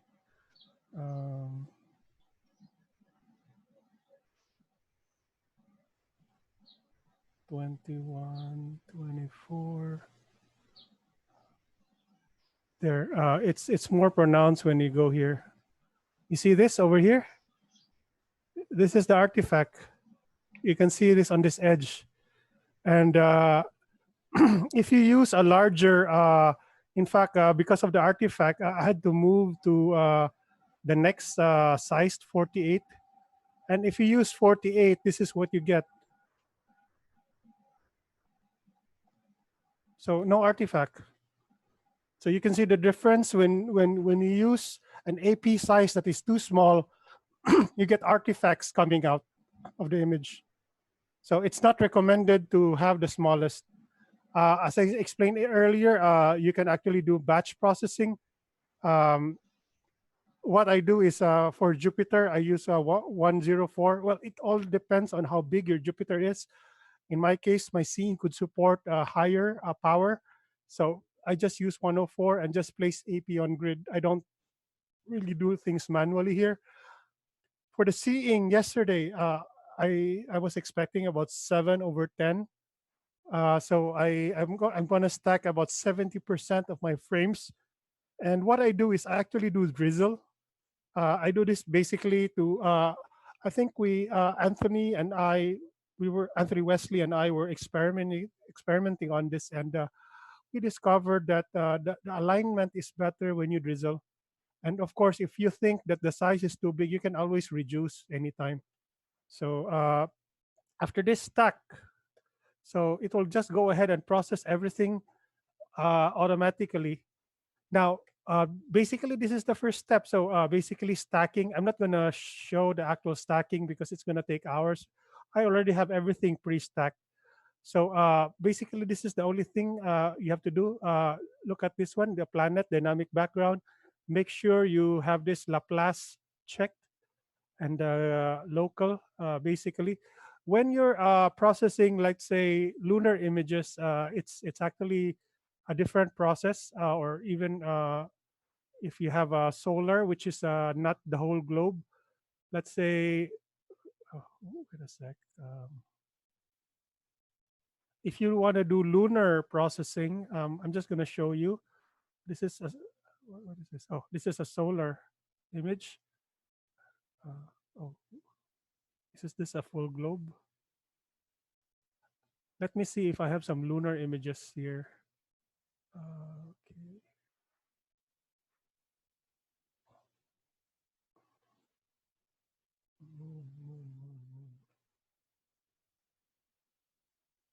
Moon. Okay. Now, this is a sample of lunar images. You cannot use planet, you have to use surface, and you have to use analyze first.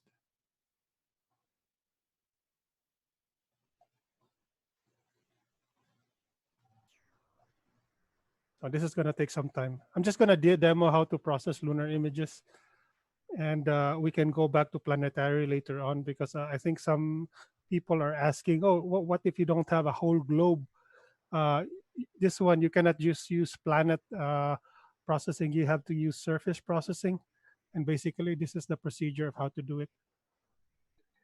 One question here is, why are you not using multi-scale and close to edge?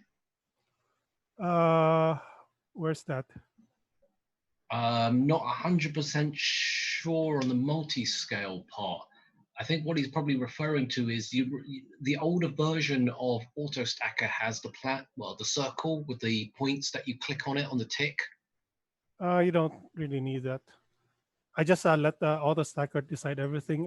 This is the latest version, and so far I found this quite quite good. Okay, we're almost done. Someone's asking, is 1.5 drizzle the best, or are the other ones better? I think 1.5 is more or less the best. Two times and 3 times is way too much, and it takes longer to process. And then, are you stacking all the RGB files at once?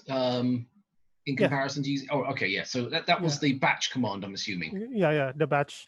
No, the batch command is just you just pick everything, and after that you just place AP on grid. This one I would recommend 200 size. Well, because your features are quite big in this one. Yes. So the recommendation, as Simon and I said earlier, never use the smallest. Just test. I think I would recommend that you test your image first on different, and make sure that you get the smallest AP size without artifacts. So after this, you can actually, check how many. This is the percentage of how much you want to stack, depending on your seeing. Today, I was using 80% because the seeing was 8/10, and for this one, probably 60-70%. Then you press stack, and it will stack this image. I'm not going to stack this because this is going to take probably about 20 minutes to stack. But more or less, this is how stacking is done. It's quite simple. One thing nice about AutoStacker, you have less controls, but it's quite simple, but it works. Do you have any questions with stacking? Because we're going to go to the next important step. What percentage of the images do you actually keep? Well, I mean, you have an interesting formula there based upon your seeing conditions. Yes, I just look at the quality of my raw. If I can, I can already gauge. Well, it'll take experience. I think I would suggest that if you're doing it the first time, because I can't really judge what you have. just do an experiment, do 50, 60, 70, 80 on different sky conditions that you have, and after about probably 2 to 3 weeks, you'll probably have a feeling on how much you should stack. This is not something which is really written on a wall or something that is fixed. It's something that you gain through experience. Yeah, it takes time. So then what's the difference between double stack reference and auto, and which one do you use and when? Which one? Reference frame. Reference frame. Left-hand side. Yeah. See what it says analyze? Yeah. I don't. I just use auto size. I haven't really tried the double stack. I'm meeting Emil this October, so I'll try to ask him what that thing is about. Sorry, I just realized what the question is. So let me answer that real fast. So the double stack reference is, what happens here is when it creates the reference frame and every other subsequent frame is based off of that. What it does here is once it's done the one pass, it'll double check the same frame again against the frames that it was using to compare against to make sure nothing shifted. What you tend to do though for that is it helps with some of the bad seeing. So if you get a lot of rippling, I don't know if you can kind of scrub through the video here. You know, it says frames. Can you scrub through the frames so we can see the movement? Which one? Oh, okay, this one. Up at the top, yeah. So with the double stack reference, as you scrub through that, when you actually done the first pass, it'll do the pass again to make sure that it is relatively accurate and make any other minor adjustments according to that. Usually it's best just to set it to auto size and it'll determine it by itself. It's only when you get like hideous artifacts do you need to start messing around with the double stack reference. And it is very, very CPU intensive. Okay. Okay, I'll try that one of these days. Oh, you almost will never need to use it. I've played with it so many times, it's pointless. It's almost pointless. The auto does a way better job. Okay. Yeah, I think auto size is better than double stack. I think I remember before, that's the reason why I chose that. Emil also talked about that. And yeah, but make sure you use Laplace and this one. Okay. So we're done now with stacking. Stacking is actually very simple. Oh, there's one thing that I would also recommend. I would always normal. Where was that? Oh no, not here. Oh, before you close that, the quality graph. Can you explain how the quality graph works? A lot of people get confused with that. So do I. I actually don't really look at that anymore because I don't. I've tried to ask Torsten about this, but I never got a fixed answer. I'm gonna ask him again later this year, and yeah, we'll see. I'll make a post on what he says. But overall, I don't judge the percentage-wise on the quality graph, but on my actual seeing. Because if you look at it, it doesn't really make sense. Right. Things go up and down. I really can't read what it means. Okay. All right, let's move on. So basically, when I'm processing, the first step I do is basically stack everything, and the next step that I do is this. Okay, let's close this one. This one, Registacks. Now, Registacks is very important because you can basically, this is where your final image will really depend. This is the image we had yesterday. This is the Jupiter we had yesterday. And you have to have the right, now it's blurry after stacking, but if you set the right, let's say this one, it looks okay. The seeing we had yesterday was a little unstable. So I have a little trick up my sleeve to improve the image.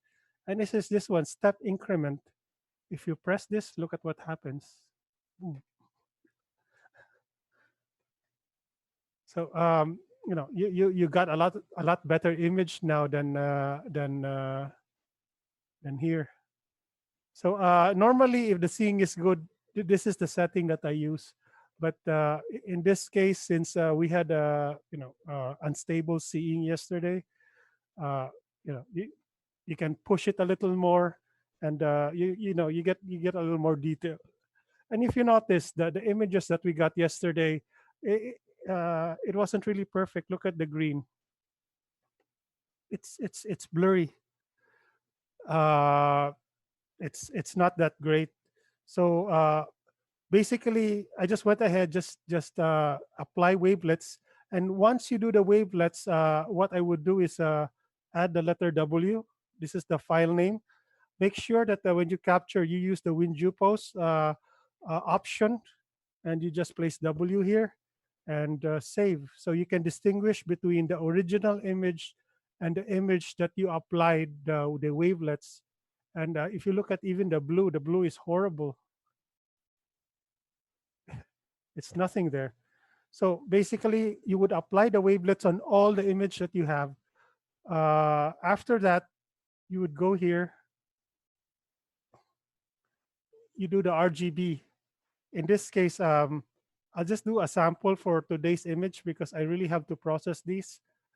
This is the image I captured today. And it's still not great, but a lot better than yesterday. So this is what you do. First thing, after you apply the wavelets, you will notice that the images are RGB, not grayscale. So the first thing we do is to convert everything to grayscale. Then you go here, merge channels, then the RGB color. Okay. Then what you do when you open the file on Photoshop, make sure you click blue, green, and red. Why? Because so that when you the channels will align perfectly here, so you get the perfect color. If you do things in reverse, the green and the blue will go reverse. No, the red and the blue will go reverse. I don't know why this is the case, but somehow this is the situation. And what you do is you press this button here to move and just go to each channels. So what you do here, you would align the red to the green. So you would align all the red to the green and the blue to the green. So the green will be fixed on all images. And you'll understand why later on when we do derotation. So red, you just align, use the arrow keys to align a little more here. Yeah, this is tedious, but yeah, it looks tedious, but it works for me. So we have another green, and open the last.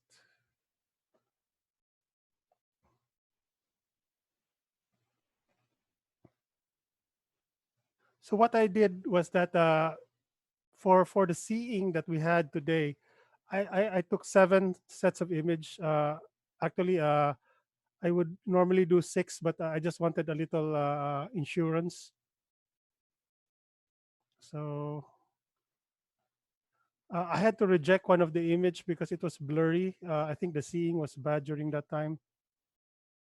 So okay, we're done. Save. Okay. So we did stacking. We did the stacking first. We applied the wavelets, and we RGB aligned the color image.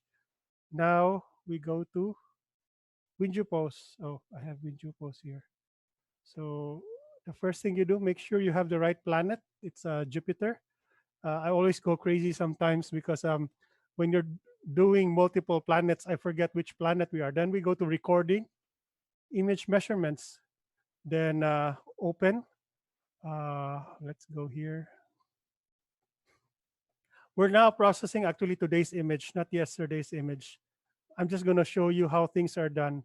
So this is the first image that I had today. So what you do, In Jupiter, there's actually a secret formula.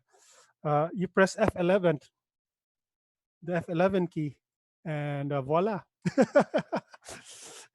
It aligns the wireframe into Jupiter. This only works with Jupiter, unfortunately. It doesn't work with Mars. More or less, this is aligned. You just have to look at the the belts here to make sure that yeah, it's more or less aligned. This one is more or less, yeah, good.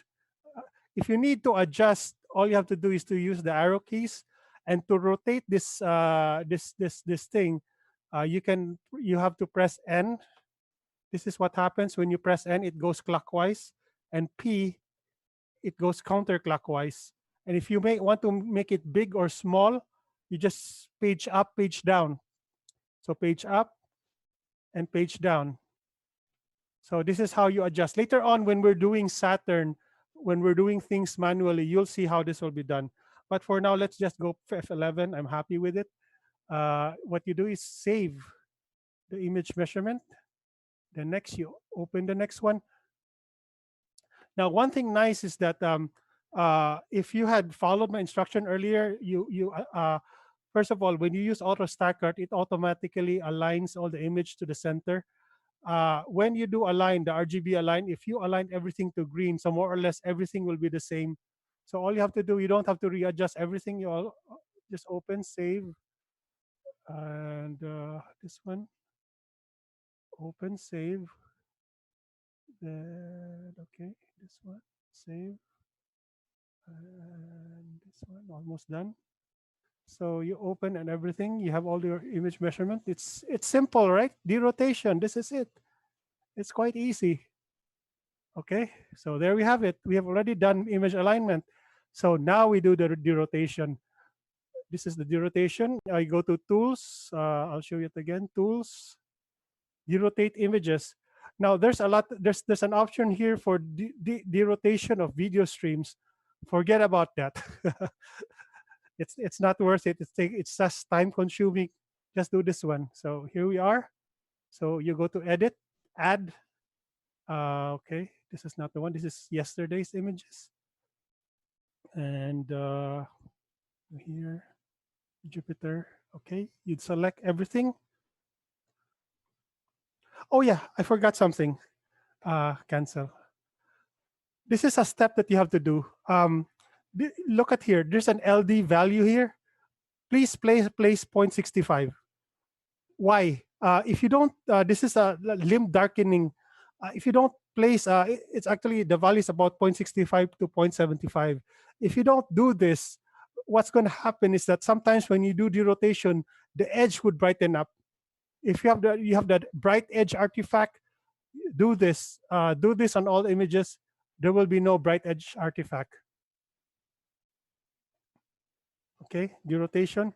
Now what I would love to do is just place F here for the final image, so that I will not, sometimes it's difficult to find the file, then compile image. That's it. So that's derotation. Simple, huh? Any questions, guys? There's actually quite a few different questions happening here. Let me just start with, let's pick one. So this is talk about Registack. Okay, so this is talk about Registacks. In Registacks, Gaussian blur gives you a finer, oh no. Oh, it is a question, sorry. In Registacks, Gaussian gives you finer control, sharpen and denoise filters. Why are you not using these? I have other tools. This is what I'm comfortable with. If you get good, the wavelet settings is really up to you. There's nothing firm about it. I just work with what I'm happy with. Some people have different settings than mine. In my case, this is what I'm happy with. And basically, it worked for me. If it works for you, then you keep it. You just have to play and discover what there's processing, especially when you're using these settings. It all depends on your setup, your telescope. and what you're used to. This one is what I'm used to. I've tried Gaussian before, and I find this workflow that I'm using good, and I'm happy with it. And yeah, that's basically it. So this is the derotated image. You'll notice, compare it with a single image here. You can see it has less noise. It's smoother. We can post-process this, and you'll see some magic now. So where was that? Here's the image. Now what I normally do, because there's some lines here, I first remove the lines.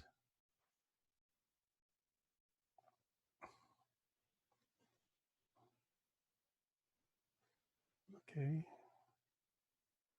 Okay. Then I normally reduce the image size by 90%.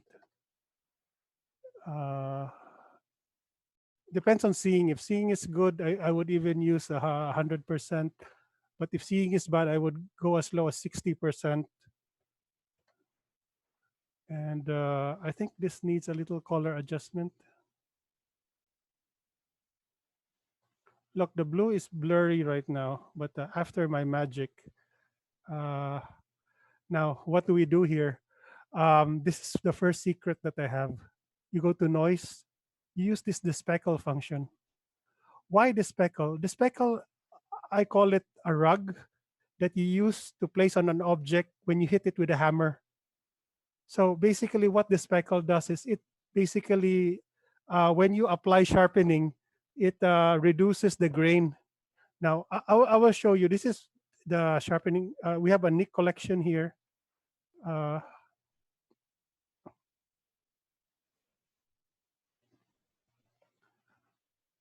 Look at this one. This is the first sharpening that we do. Now, I'm going to show you the difference between using this sharpening and without the speckle. If you use this one without the speckle, this is what happens. You can see the image is very, very grainy compared to the image we had earlier. While if you have the speckle,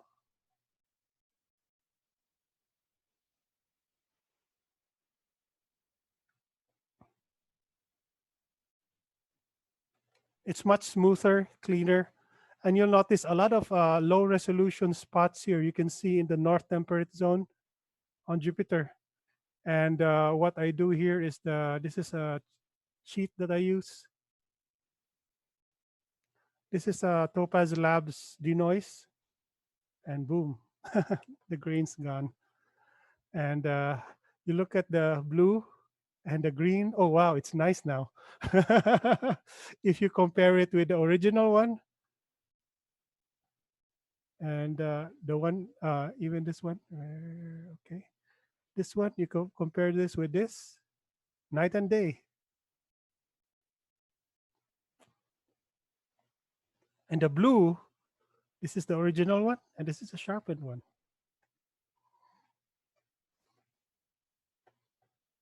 So there you have it. So you'll see the difference between the two. This is the George Hall just said, what kind of sharpening did you select? He missed that part. I use a software called Nick Collection. I use the output sharpener. Now, Nick Collection has an interesting history. It used to be an independent software which sold, I think, $300. Then Google bought it and gave it away for free. Then I think Google got all the patents and got tired of it and sold it to a company called DxO. You can still actually download the free version, but it only works on old versions of Photoshop. For newer versions of Photoshop, you may have to pay to get DxO. I find this to be a very good sharpening tool. And wait a sec. And basically, this is the settings that I use over here. So I have different settings for hard, for perfect seeing, and just average good seeing. So these are the settings that I use. It might not work for you. You can test it. Again, most of these settings, it's all trial and error. There's no fixed thing like, one setting that works for everyone. It all depends on your seeing, your transparency, your telescope, your camera, everything. You have to you have to discover your own sweet spot. What I would recommend to a lot of users at home is if you're following along with this, is take a look at some of Chris's settings, apply that setting, and then start playing with it afterwards. Because again, the setting was unique to his situation at that particular time. But if you're looking for a base point, it's always a good time, or sorry, a good way to start something, and then go back, make those minor adjustments just to be able to tweak it. It's always down to your liking more than anything else. Yes, that's true. And okay, we'll go to the other images. IR, I only have to adjust a little bit. Okay. One. Okay. So this is my daily workflow when I'm working. Oh, sorry.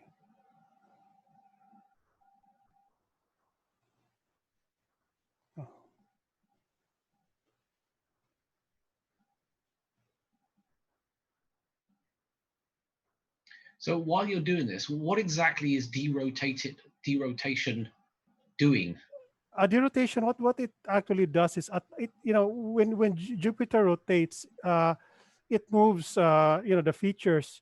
It will keep the features on. It will stack the images at its, at its actual central or position. So it basically locks in the latitude. I think what they do is actually, I'm not sure the process that the programmer is using, but basically how it's working is that it basically aligns. Example, this spot would move to here. It'll basically be with the you didn't see anything. You didn't see me input the date and the time here because if you had kept the WinJupo settings, it will get the feedback of the date and time automatically. You can see it here. There's a date and time. So when you open the file, it will basically register the date and time. So it knows when you took the image. So it knows how to align it. You know how long it knows how long it moved to the second image. And the reason why I didn't input it is because I told you earlier, when you do your capture, make sure in file capture that you have that, you check that option of using the WinJupo's file naming convention. Oh, well, I forgot this. Okay. After this, we're going to do the methane band. The methane band, one thing we talked earlier that I don't really like to change the position of the camera once I'm imaging. And this is the reason, because when you're derotating, and if you want to everything processed fast, you want to keep the camera position the same. So you don't have to. All you have to do is to open the file and save, open, save, open, save. It saves a lot of time. So this is the methane band. Now I have to do things manually here because F11 doesn't work here. So while you're doing that, quick question here. LD value, LD value is at 0.65. Is that only applicable for Jupiter, or is that across everything the board? Across the board? So it doesn't matter if it was Saturn, anything. You would always do 0.65. Yeah, actually it's 0.55 to 0.75. So you'll have to find out which value will work. In my case, the 0.65 works. Okay. Here we go. Save. Methane band. Do you think that recording longer than 30 seconds will reduce the quality of the final image? Well, 30 seconds depends on your telescope. First of all, I think Anthony usually captures up to 1 minute. So in my case, I just keep everything in 30 seconds, and it worked well for me. That is for the C14. If you have a C11, I would recommend that you use 45 seconds, and 1 minute for a C8. So essentially what you're saying here is the smaller the scope, go longer. I think it's the focal length more than anything. Oh, But right. Okay. Yeah. The focal yeah, length. Sorry. yeah. But the methane band, I'm even using 2 minutes here because I use 2x2 binning. So you can see the difference between this image, the re-rotated image, and the original single grainy image. It's like night and day. It's a huge difference in the look. So we're still gonna final process that. Basically, we're done with Jupiter. I just want to show you the image that we had yesterday. And to give you an idea, I think you saw earlier that the image we had yesterday, it wasn't great. But where was that? Jupiter. Okay. So this is the image. One thing about this image is that we had a very good red, but the green and the blue are really mushy. Again, this is the magic of the we'll just go straight because I already processed this yesterday. This is the magic of the Nick collection. So, okay, noise, the speckle, filter, Nick. Then you apply the hammer, the hard. And okay.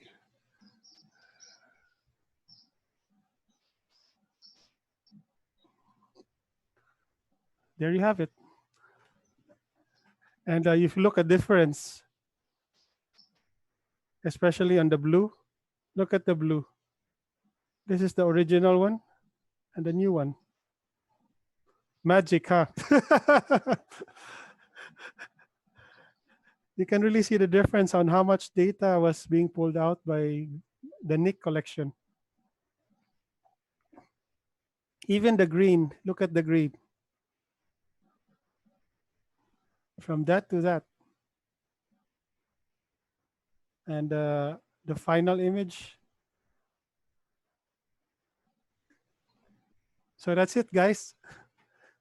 So let's, do you want to do a, from start to end, doing the stacking, but go through it slowly? A lot of people are asking for you to go slower so they can see the exact process, because a lot of people are new to the software. Okay. So, I know me and you know how to use this program, but they don't. Yeah, stacking is just this one. You just select the files. Let's say this one, the 3 of these. And what I do is this one, 70%. This was what the seeing was yesterday. Stack AP. Make sure you have all these settings here. This one will depend on your seeing. So this one was a judgment call for me. And just basically press stack. That's it. The stacking is actually very simple. The next step is basically, there's really nothing to watch with stacking, because once you press this, it will just go through everything. This is how stacking goes. But the important thing is you have all these settings, and you press this AP on grid, place AP on grid, make sure you have the right AP size. That's it. That's how stacking works.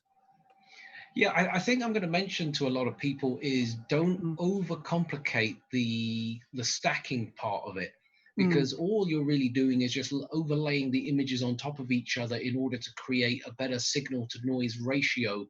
A lot of people have a tendency to over analyze and drill into too much of the settings, which really doesn't give much more benefit other than what the default settings are. Yeah, that's true. That's true. I have to let you know that when I'm doing processing, I keep things simple. I don't really try to, I know some imagers that have all the time that are retired, that they have time to run the video on Ninox. There's actually there's a software that pre-selects the images, even some minor tweakings to get the best image. Honestly, I don't have that much time. I have to go to work right now. I'm okay. We have a 1 month weekend here, but normally I only have about 1 hour to get everything done, processing done before I have to go to work, help the kids get ready, get on with my life, or else my wife would not be happy with me. So I have a day job. So I try to keep things simple. I don't overcomplicate things. That's why I know some people, they use Gaussian. In my case, I spend time experimenting of what works with my setup. Uh, and once I find something that I'm happy with, I stick with it. And basically, that's what I work with. As Simon said, I don't tend to overcomplicate things. If there's a new software that sharpens, which removes noise, I test it out. Spend probably 2 days, 3 days finding the correct settings, and when I'm happy with it, I just stick with it and just go on with my day. Yeah. Just Joe is mentioning that YouTube doesn't quite catch up with some of the things that you're doing. This is not really a question for you, Chris. Joe, just so you understand, YouTube has a very, very high compression rate, which is why it takes a moment for it to catch up. I do understand that. Of course, when we go to replay this video later, that compression problem won't be an issue. So of course, this isn't just a live session and it's never going to come back. I will put all of the videos that we have done throughout the weekend up individually so you can watch the pieces as they come through. And all you got to do is just stick it in 1080 mode and you should be fine. Because I think right now YouTube is throttling everybody down, whether we like it or not. But I am pushing the stream out as high as I can possibly go before it oversaturates my internet, which is why we're able to do this. But the final recording for you guys, when you do the replay, shouldn't have any problems, and it should be pretty damn good. But so he does actually have a good question though. Do you have a way to rescue a video when the planetary momentarily moves out of the region of interest? And is there actually a way to save it, for lack of a better description? I actually, in my case, I just retake the video. You can use a software called, what software was that? Let me check. It's on my other laptop. Virtual Dub. Yeah, Virtual Dub. You can use that Virtual Dub to basically do surgery on your video. It takes some time to do it. I haven't even tried doing it, but I think that could be a solution. Use Virtual Dub just to cut that region. How many hard drives of data do you actually have? Data, I don't have hard drive. Oh, let me show you. Oh boy. Trust me, he's got a lot of stuff floating around there. So this is a cake of 100 Blu-ray, 50 gig Blu-rays. This is a cake of 150 Blu-rays. No, 100 Blu-rays, 50 gig Blu-rays. I have about, I think 10 of these. So I have I have everything from 2004, 2003, 2004. Okay, let's go back into AutoStacker. A couple of people are asking about the wavelet filter. Oh, we can close this. So a couple of people are asking about the wavelet filters, default Gaussian, dietic and linear. What is the differences between those? I know you have a specific setup. And I have a specific setup for the way I do stuff, but that's only based upon what I do. Yeah. You really have to test it. As I said, this is like black magic. You have to basically test these settings on what works for you. I cannot really tell you what you should use. Just go ahead and test it and see what works for you. So let's show them the differences between some of the settings so they get an idea, because obviously there's no way for us to compare against one setting versus another, but let's just show them real quick. Okay. What was that? Okay. Let me.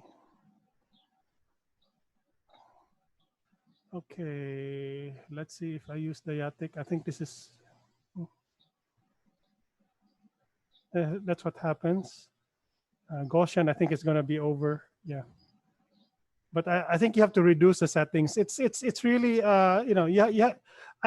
I've seen some good imagers using Gaussian, and they have their good images. In my case, I'm happy with what I have, and I'm happy with my result. It's really, yeah, even with these settings, I don't think this will work with what you have. So in fact, this wasn't my original setting. I actually discovered this setting when I saw the settings of Anthony Wesley, and when I tried to get to his setting, it didn't work for me. But along the way, I found this, and I said, "Oh, this is a good setting." So to each his own. I mean, it's. I understand that a lot of people, they want everything pre-baked, everything automatic. Uh, you know, in real life, nothing works that way. So I'm just going to show, I'm just going to control your machine real fast. I'm just going to show everybody what some of these sliders do, because that's always one of the fun things that people always ask about. So the 6 sliders that you see here, 1 through to 6, actually tells you what part or the size of the pixel that it's going to manipulate. So I'm just going to default this back down to 1 for just a second, and I'm just going to show you guys a quick thing here, or just at least get it close to 1 as possible. When you actually click on these numbers, it actually shows you what part of the image that it actually changes. And as you can see, the further up I go to the number 1, the smaller or the finer the detail that it's actually manipulating. Now, the idea here is you're not trying to increase the noise by doing this. So this is why some people have always preferred to use the Gaussian method, because I can modify how much blur or how much detail goes through. So with the way Chris's method is by using the default method, it works out the best scenario. So all you're doing is manipulating the sliders depending on the situation. Now, of course, there is such a thing as overdoing the actual settings, because if I push it too hard, because the default is everybody wants to play with the fine details, is you kind of defeated why we stacked in the first place. Because when we're pushing it too hard, we're bringing the noise back into the image, which is what results in that noisy look. So it is, again, it's a happy medium to work in between which one's the best versus one or the other. And it's always a good thing to have presets. And this is what Chris does a lot of the times, is he has predetermined settings that he has. He'll go and check through each one to see which one gives the best result, sees that one and go, okay, that one works pretty damn good. I'm just going to play around with it. So as you can see, some of his defaults didn't really work. Where is that test one? I lost it. There it is. Yeah. So after a lot of messing around, he was able to determine this particular setting actually produced the best results for his particular purpose. And again, you have to just double check, hold down on this button here to just see what part of the image it's actually manipulating before you go ahead and make any changes. And a lot of the times, most people won't play with the last 3 settings just purely because it can be a little bit too heavy-handed, and I'll just demonstrate that by just doing that. Yes, you'll turn around and say, oh, this looks better, but it actually isn't, because all it's done is made those bigger areas darker, and we lose all the finer details. One other thing that a lot of people say they're good using the Gaussian to reduce the noise. Actually, we already have a way. Rather than blurring it, we use derotation to reduce the noise. And I like to use the Topaz Labs denoise because it's a non-destructive noise reduction. Yes, that's right. Mm. So I do all the denoise noise reduction afterwards. Hey, let's finish Saturn because I haven't really finished processing on Saturn. So this is gonna be this is my first Saturn image for the year. So all of you will see it at the same time as I do. So what I did with Saturn, one problem with Saturn, it's dimmer than Jupiter and it's very low surface brightness. In fact, gain-wise, remember I told you not to use over 400 gain? For R and G, I use actually gain of 460. And for blue, I actually use a gain of 510. So so this is the images that I'm having. This is a single image. So we're actually doing the, I'm actually doing the real-time processing now. Okay. That's not bad. It's grainy, but just imagine once we derotate the hell out of this. Okay, no. So this might quit. If you have any questions, while I'm working on this, I'll try to answer them with half of my brain. Oh, shoot.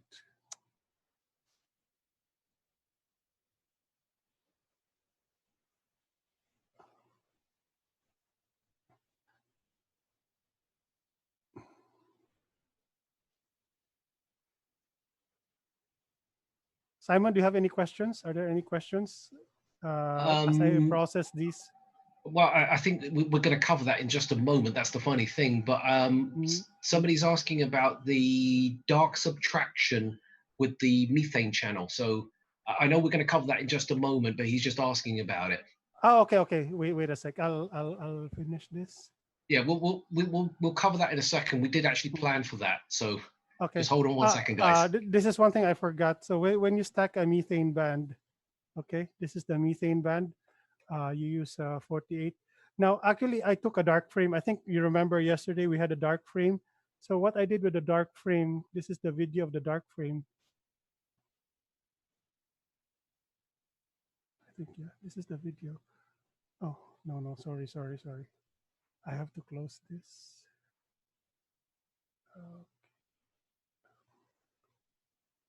No. So the first thing you do is, since the dark frame we have is a video, we have to stack it. So this is the dark frame. So what you do is, oh, sorry.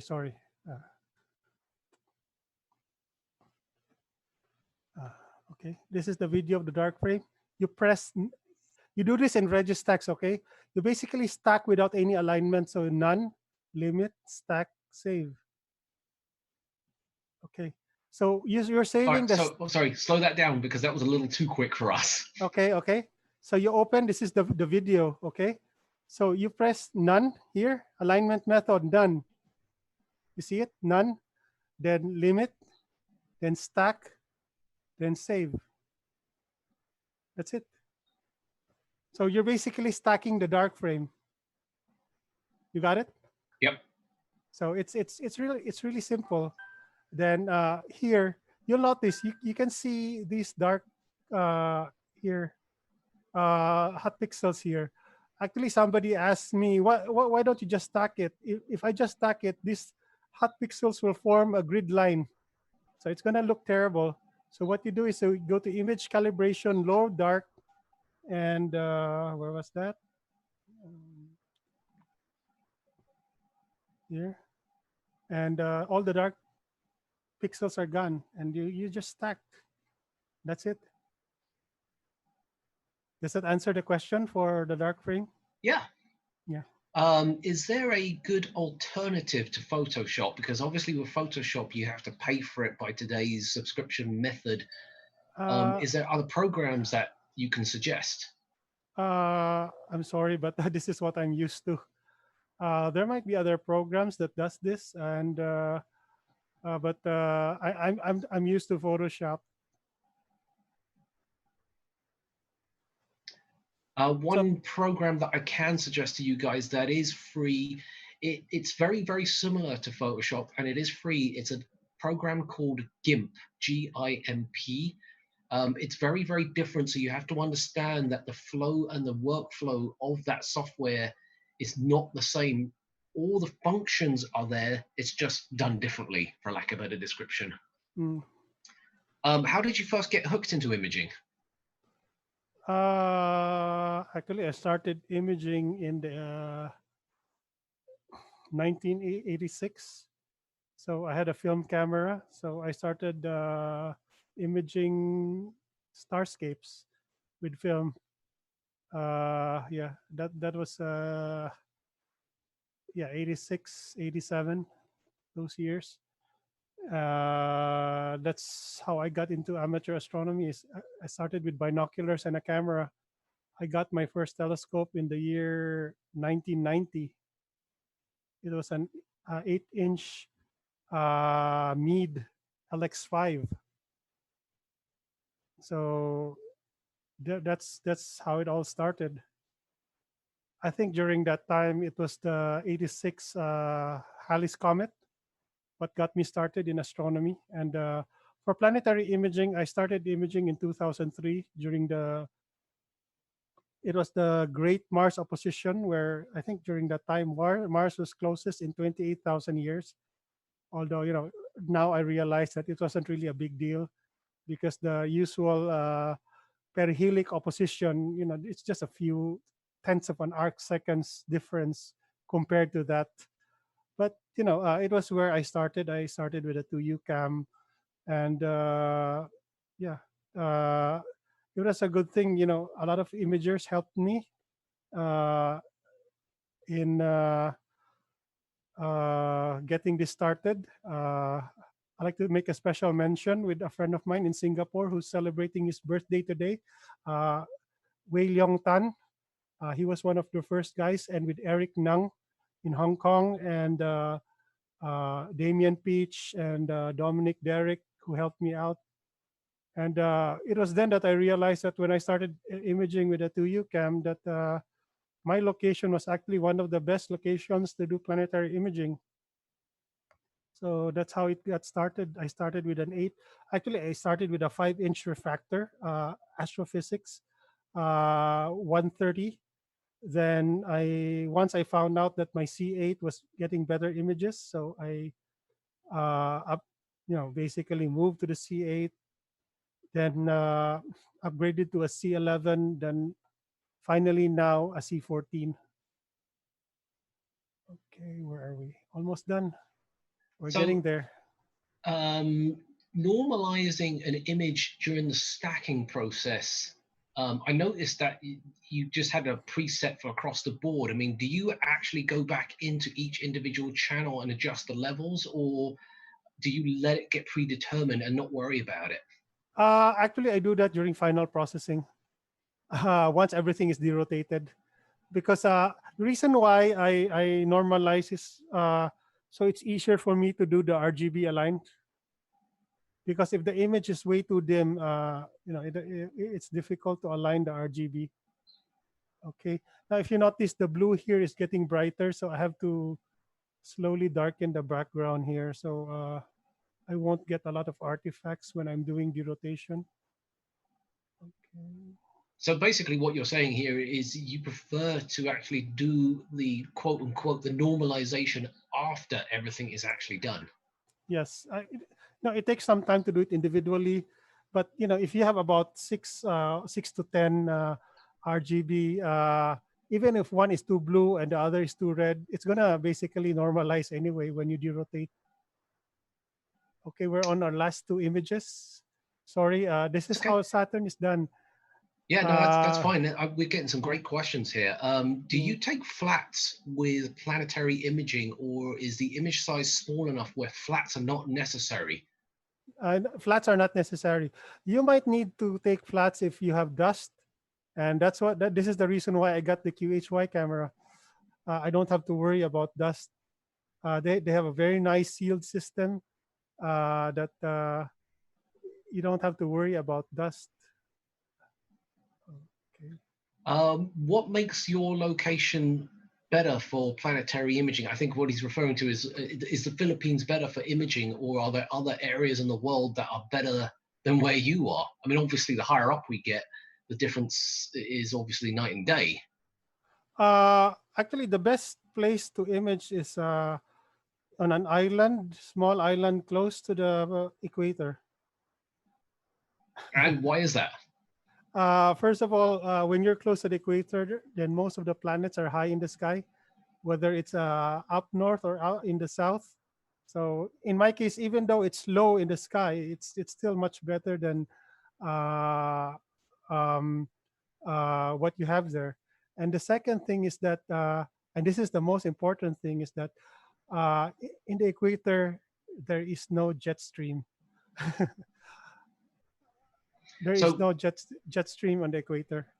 So for those of you who are not familiar with the jet stream, you can actually look at the weather predictions and the current jet stream maps. And what you're trying to avoid here is these great big blobs that run right over your head. And then they have the arrows to point at and show where the wind speed and the wind direction is going in.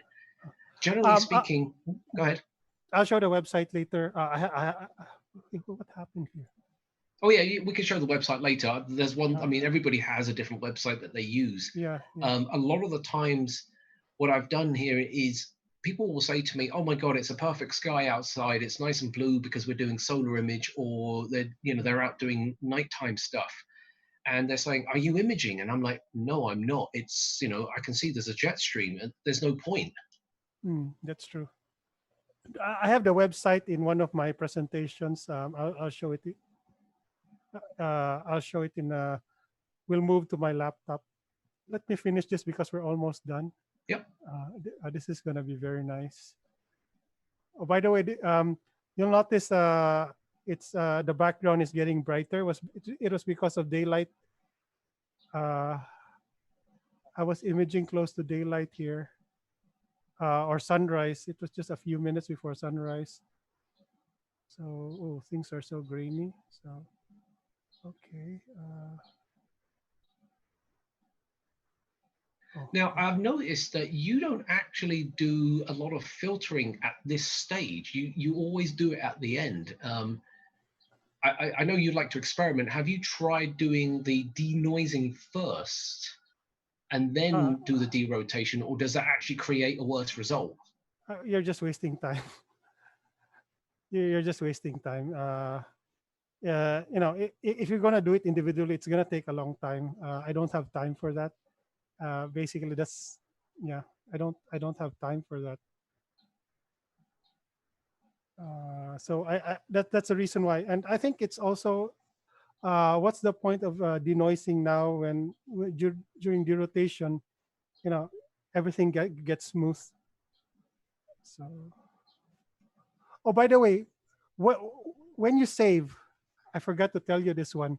You might have noticed when I save, I get the green and change it to color. Again, this is because of derotation. So what is the green? The green has the mid time. When you were capturing RGB, one thing nice about fire capture is when it saves, it doesn't actually save the file at the start point time, but at the midpoint time. It will actually calculate the midpoint time, and as soon as the exposure stops, it will save the file at the midpoint time. So when you save the color, when you're doing the RGB, you save it using the green because it has the time of the green. Okay. And that's also the reason why we use fire capture. So okay, we're done with Saturn now. Okay, we move to Saturn. So we go for the recording, and where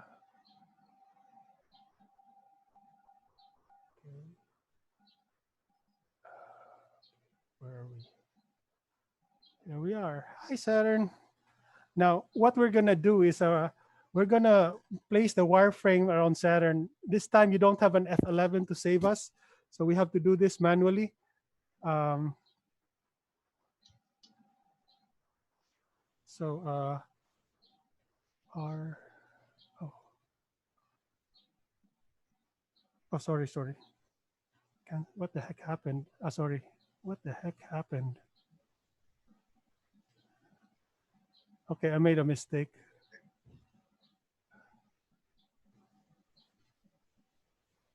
Why the heck did it rotate?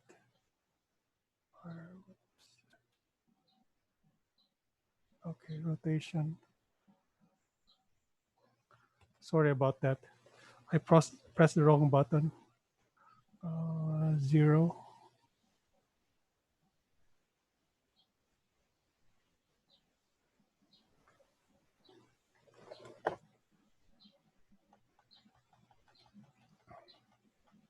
What the heck? Why can't I?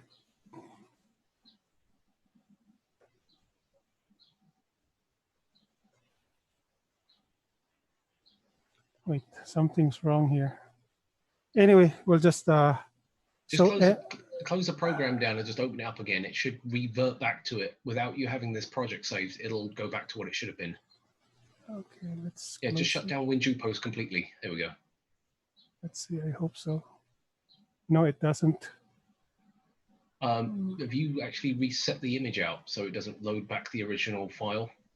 Reset all. Okay. Yeah, there we go.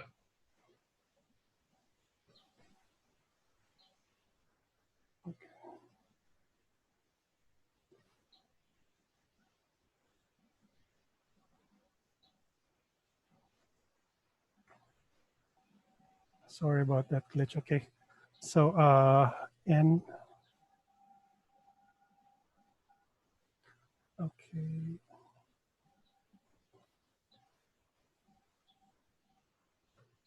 Saturn is easy because you only have to align the Cassini division. So, okay. And the ring.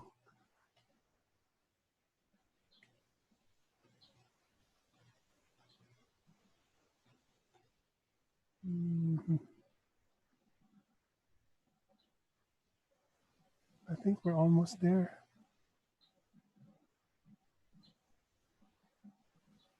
Yeah, that's it. So you do things manually. So what you do is you use page up, page down to increase the size. The N and P to rotate. N goes clockwise, P goes counterclockwise, and the arrow keys to adjust. So basically, we have aligned the wireframe with the object.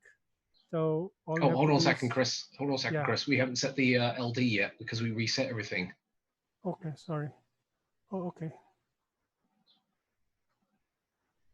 Thanks for catching that. Yeah, no, I do the same thing when I panic. I just hit the reset button, then I forget all the other settings. Okay, I should remember when we're doing Saturn later, Jupiter, Mars, and Jupiter later on. Okay, save. So one thing nice is that you don't have to realign everything. Everything's the same. So all you have to do is to open, save, open, save. Where were we? This one.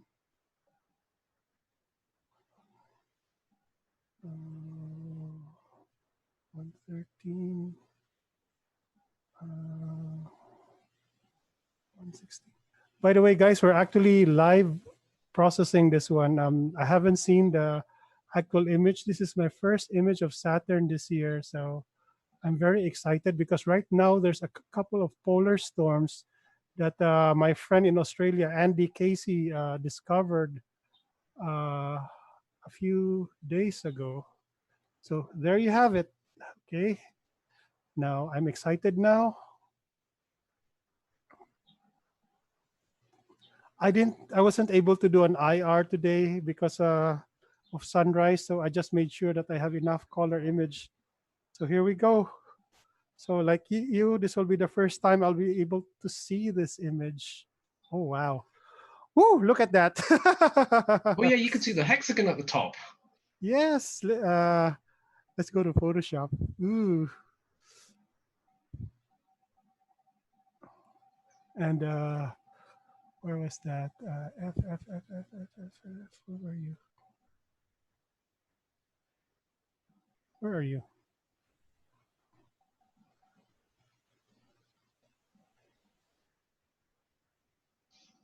Where was that? Oh, I missed it. I was looking at the chat at that moment. Okay, 1, 2, 3. Gregory, in answer to your Dupos tutorial, there is actually quite a few people out there on YouTube that have really in-depth tutorials on WinDupos. Chris's method is what actually suits his particular way of doing things. So I understand that he is going through this pretty fast, but it's kind of like asking somebody to do, I don't know, bread making in slow motion. Even though he knows the steps, it's very hard to slow it down once you're used to a particular workflow. I'm trying to think of the person that does a lot of these tutorials. I can hear his voice in my head. That's the funny thing. But if you do a search for it, it's an older gentleman, and his step-by-step tutorial works incredibly well. It can get very, very complicated because with what Chris is doing seems like he's just pressing buttons.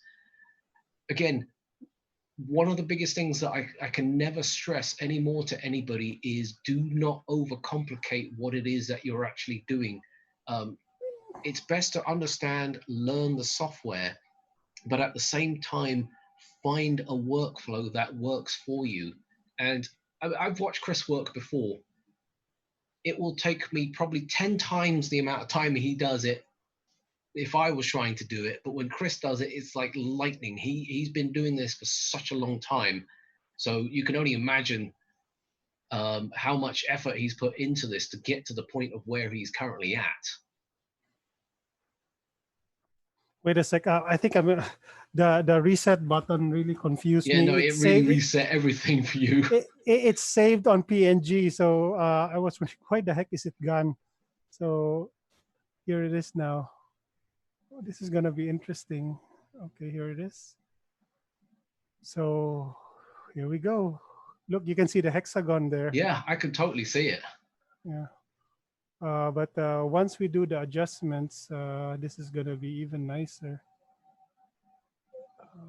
Okay.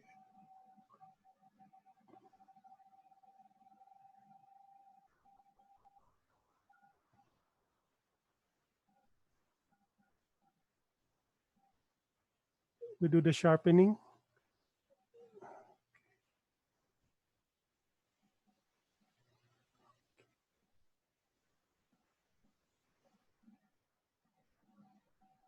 So what do we have here? Yeah, you can get the hint of the polar hexagon. Mm-hmm. We have to increase the blue a little bit. So this is where you do the normalization almost. Yeah. Okay. I think there's a little too much blue.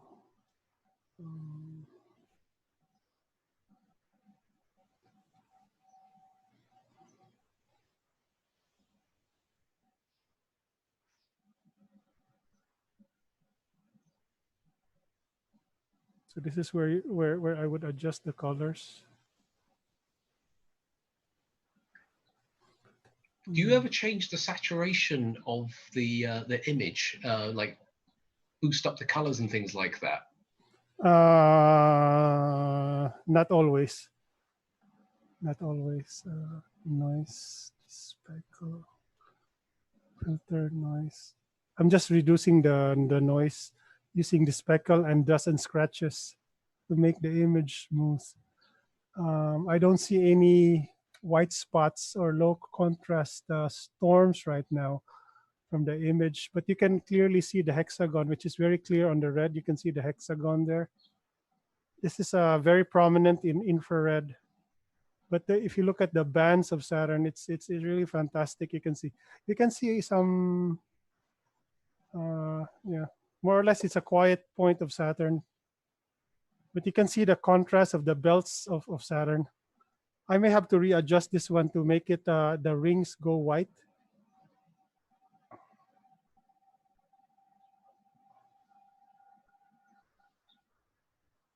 Now, are you doing this subjectively, or is it because, again, I know you've worked on NASA data here, but are you doing this subjectively, or are you going off of what you know the true colors to be? Because some people would say that colors are subjective.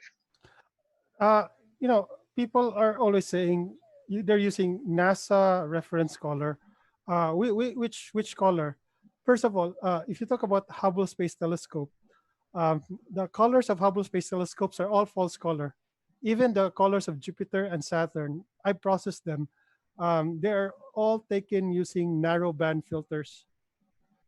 So they're not true color. In fact, the last Jupiter that was Jupiter and Saturn that was basically they had released last year. They were not RGB but RGUV or RG, not B as in boy but V as in violet. So you know, as you said, you know, colors are very subjective. There's no such. There are I would say probably the only way you can get true color is probably using a color cam. But even then, because of the RR, you know, the Bayer conversion, you're not really very sure. So somebody was asking, is it possible for you to demonstrate the derotation using a video stream? I know you have some old one-shot color video footage somewhere in your collection of stuff. They just want to see what the difference is compared to just doing as in monochrome imaging. Because first of all, for the color that I was using, I only took 30 seconds, so there's no point in derotating that thing. Oh, but just show the workflow. He just wants to see what the difference is. Let me check where I placed that file.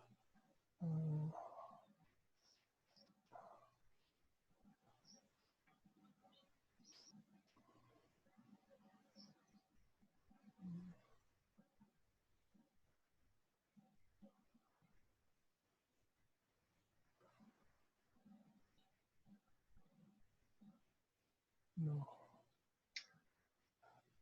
Because I have it on my laptop, not here. No, I don't have it. Oh, is here. that what it is? Oh, that's right. We were looking at your laptop yesterday. Yeah. So basically, this is what that Saturn we have today. This is the difference of Saturn with the final processing. I might still have to adjust later on, but you can see a hint of the inky division on the edges. This still needs a little more processing. I'll probably do it later on. I'll just save this. Can you just demonstrate it, just how to set it up at the very least? Because there is somebody who genuinely wants to see this. The color? Yeah, just pretend, we'll just use black and white for now, just so they see what the process is. I know you don't use it that frequently, but the guy wants to see it. Which one?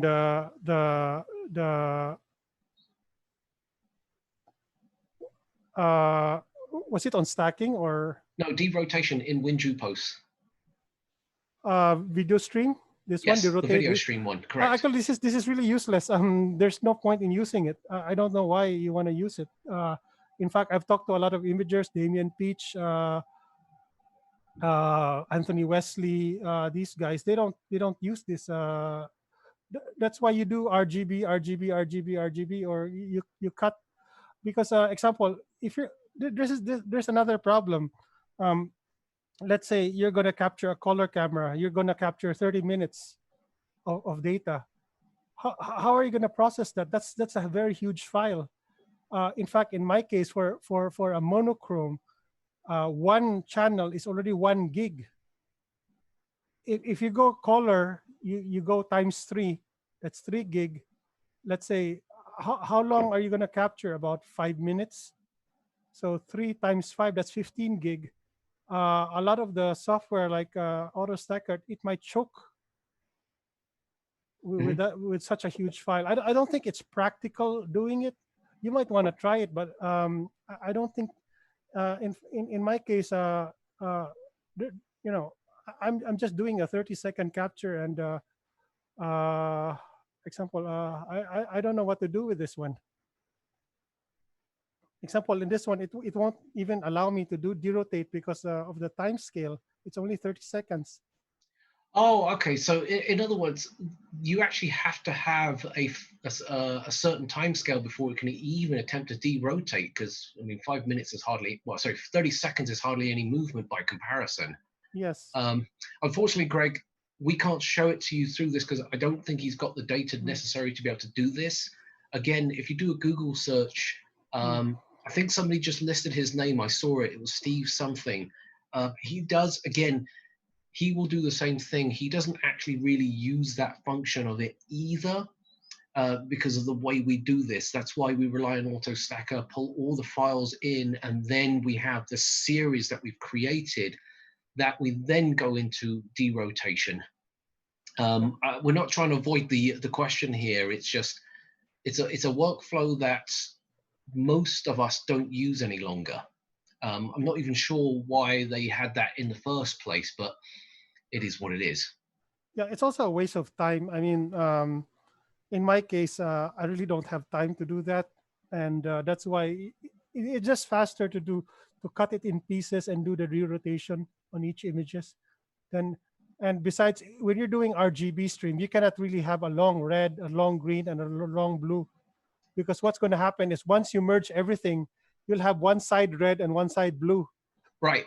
Yeah, I mean, that was actually another issue that a lot of us came across when we were doing planets is if you spend, say, a minute on the red channel, by the time you get to, the next color along or the last color in the chain, so let's just say we do LRGB, I shoot red, green, blue, then I shoot luminance last. And then what I find here is by the time I've gotten there, I'm 4 minutes in, rotation has occurred, and when I try to realign everything from the previous stacks, I get this horrible smearing. It's almost like the color channels are misaligned, but it really isn't. The channels are realigned. It's just you've got more data on one side and less on the other. Actually, you can actually fix that by derotating each channel, but again, that's another additional workflow. What right? It's another added thing. Which overcomplicates things. Oh, I want to show you one last thing. The derotation of Mars, and I have to say this is the most difficult planet to derotate. Okay, so Chris, go slowly with this one, okay? Because again, I want to make sure people catch this. Yeah, this is the most complicated because remember Jupiter, all you have to do is to press F11. F11. And for Saturn, you have the rings to work on, but with Mars, let's say where here we go in Mars. Okay, there's Mars. Oh boy. How are you? So there's actually a trick, and here we go. This is actually a cheat. So what was that you just clicked on to show the map? With additional graphics. Draw outline frame and with additional graphics. You see it here? Mm-hmm. Yeah, so these are the choices, but I just use that one. Now, you see these two things over here? This is Olympus Mons, and this is Mons Ascrius, I think. And we have the cloud of Olympus Mons over there.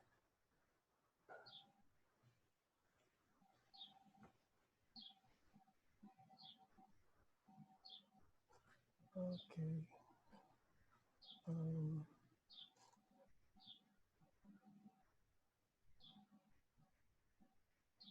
So it's crazy, but I'm aligning this on Olympus Mons.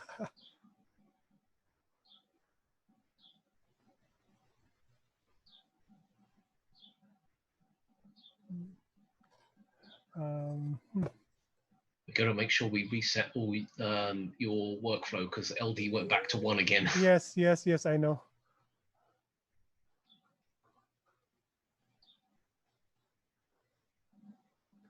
Yeah, remind me with Jupiter on this one.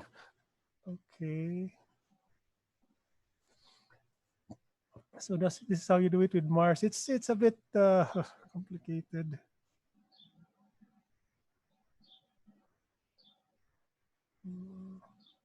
More or less, yeah.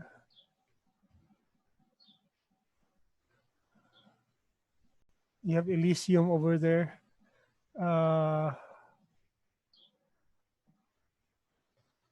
You can see the two volcanoes here. This is Olympus Mons and Mons Asclepius. More. Yeah, more or less. Yeah, that should be it. It's not really an exact science.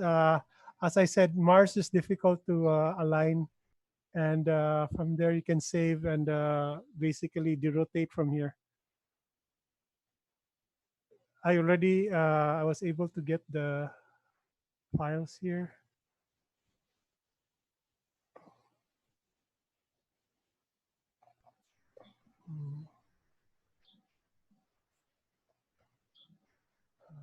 Mars. Oh.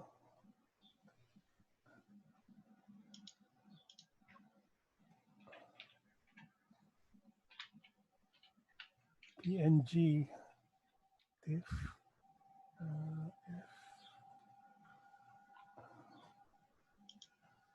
So this is what Mars looks like after the rotation. You can see the clouds over the two volcanoes. This is actually the Tharsis volcanic region. This should open up in the next couple of days. This should move to the face of Mars. But it's incredible. Even though how small Mars is, you can capture the tallest volcano or the largest volcano in the solar system. Okay, so that's Mars. So we were able to get Mars and Saturn. And Jupiter. I have to make sure that my Jupiter is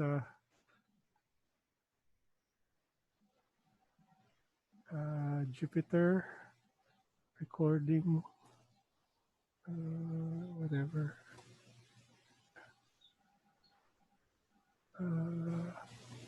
65. Yeah. Any other questions? Let's have a look. Oh, can you zoom into Mars and make it a little bit more visible? Oh, we haven't done the processing part of it in Photoshop, have we? No. Okay, I don't want to jump ahead too far. Okay, let's go to Mars. Really, there's nothing really much you can do about Mars right now. You'll have to wait for later this year. For me, there's really no point in zooming in. So this is what Mars looks like. This is tiny. You can zoom in, but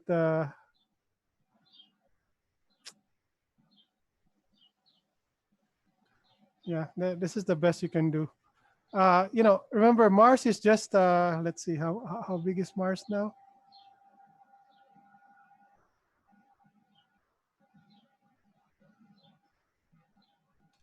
So the size of Mars right now is, how many are? 3.6 arc second. Which is actually quite small.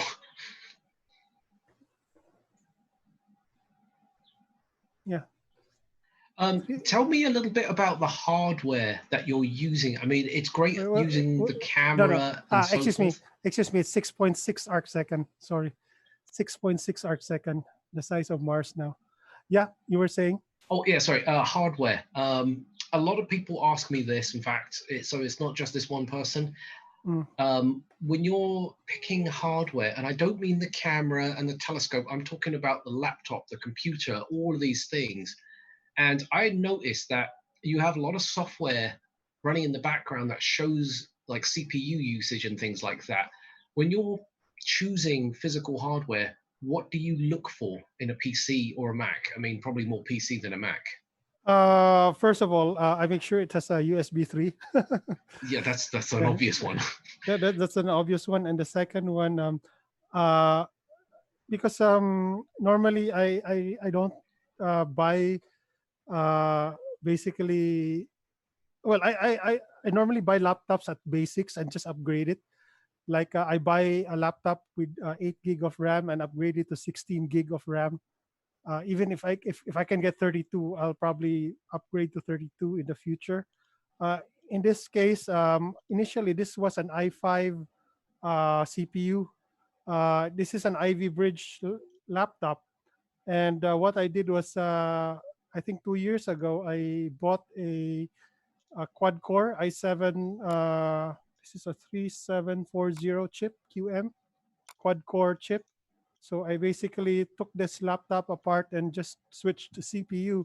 So for processing, for image capture, I think a dual core would do just fine as long as you don't have anything working in the background.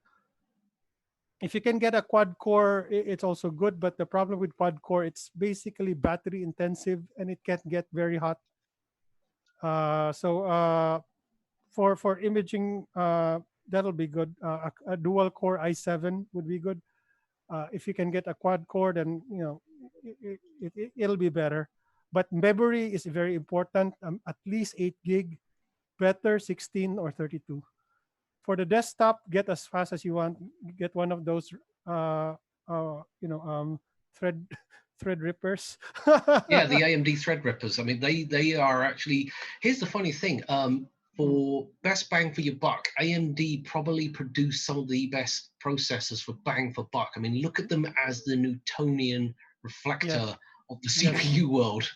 Yeah, I mean, it's the best. AMD is the best. And if Threadripper is too much for you, you can just get a Ryzen. For me, Intel is way too overpriced. But without the new AMD, the Intel would have been even more expensive. So it's nice to have competition. yeah, of course. Yeah. In my desktop right now, I'm using a Haswell i7 4770K. I haven't really upgraded my CPU. For my images, I think it'll take a minute per frame to process in AutoStacker. So for computers, there's a lot of choices. Make sure that you get a tough laptop. Don't buy those cheap laptops, because when you're handling it outside, those cheap laptops are gonna fall apart. I would highly recommend the ThinkPads. Before I used to have a Toshiba, but what happened was that the hinge cracked. Right now, I've been using ThinkPads for. This is a six-year-old ThinkPad, and for me, it's still very powerful. One thing very important is to have a solid-state drive. In my case, I had to do some surgery with this one because I still have a physical hard drive for planetary imaging, because I think hard drives are, one problem with SSD, especially if your SSD is not big, it's the wear. SSDs, although they're very fast, they degrade with the number of writes that you do on them. So it has only a limited number of writes. Some SSDs, especially the 3D, is it the TLC? The TLCs, they're limited to, I think, 100 writes per cell. So I think, more or less. And I think the MLCs are the one that can do, I think, a few thousand writes per cell. So make sure that if you have an SSD, it's big, so it can spread out the writes, so it will not wear. If not, just have a physical hard drive.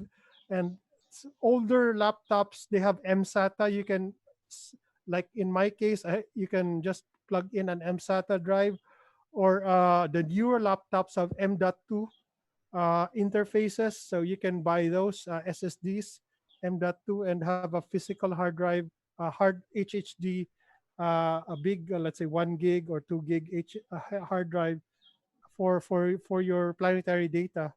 When you're doing solar or lunar imaging,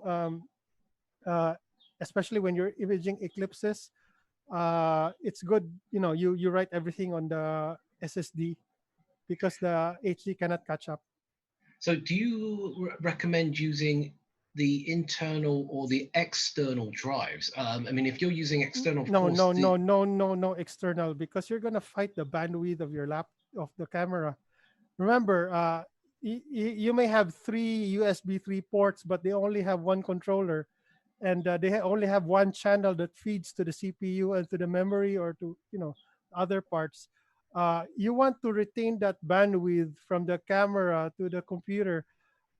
If you're going to have a hard drive, it's going to split the bandwidth. So it's no use using, unless of course you use a firewire or another interface that's not USB.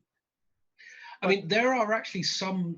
I mean, I actually have one of these Asus gaming laptops that have a separated USB 3 bus and a USB 2 bus. So I've actually got the luxury of using external SSD drives, but I noticed that I can only use one specific port on my laptop, because I know that port has its own controller. So, and this goes to say is USB hubs are actually one of the worst things you can possibly use in situations like that. If you can get rid of that USB hub, I highly suggest not to use those things. It's fine when you're doing nighttime imaging, like long exposures, because you're only dumping the file as and when it comes down. But when you're doing continuous data transfer like this, USB hubs just wreak havoc on everything. And the worst part is, if you're saving on USB 2 and accepting data on USB 3, the hard drive is going to choke.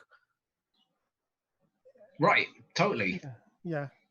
So make sure everything is internal, because you want to access the north. Is it the north bridge or the south bridge directly? Oh, actually, there is no North Bridge, South Bridge anymore now. With some of the modern chipsets, they kind of done away with all of that. I know that sounds weird, because I got to admit, I've been into like computer hardware from the get-go, right all the way back since a 286 and a 386. So North Bridge, South Bridge doesn't mean anything by today's standard. This is actually a good time to do a plug. So what do I recommend? I mean, obviously Chris recommends the IBM laptops and things like that, but strangely enough, I have a Primalucci Labs Eagle computer. I actually love using these things, and I actually still use the old version, the Eagle Observatory, which is the first generation. They're now up to the Eagle 3. You can totally use one of these guys for doing any of your astronomy imaging, even solar, up to a certain extent. It depends on your camera, obviously. The beautiful thing about it is what he's gone and done is essentially taken the power of a desktop and has put it inside of a small form factor. Again, you still have those limitations with the bus, with the USB bus being shared across the entire system. But when you have everything in one easy to use box, the fun thing I do is I set my telescope up, I put everything in there, I plug in my Ethernet, and I just run back indoors, and then I can sit happily and do my imaging and just be out of the sun or be out of the cold. So Chris. Yeah. Any How other are you questions? feeling? Happy. No. I'm very happy with Saturn. Look at that. I mean, you guys have to understand, Chris does this mainly for the science behind it. I mean, he does do the pretty pictures, but you got to remember, he does the science first at the end of the day. So any last words, Chris, before we close this? Yeah, guys, yeah, as I always say, oh, by the way, can you switch to the laptop? I'll show them the jet stream. Oh, yeah, the laptop, hold on. Which one is the laptop? The one with the camera. The one with the camera. Well, that narrows it down. Oh, it's this one. Okay. Is it this one? I'm still having a screen here. Oh, no, wrong one. Must be this one.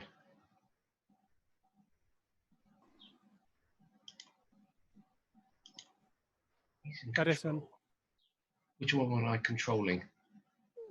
Am I controlling the right one? Because it's really hard for me to tell. Oh, is this your desktop? Oh no, that's the home PC. Oops. Yeah, yeah. The other one, the one with my image here. One with your image. How come I don't have control over this?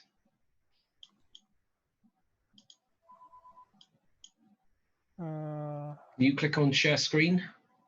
Where's that? Where's that? It's on the Zoom meeting. Your go home screen. How do I change view options?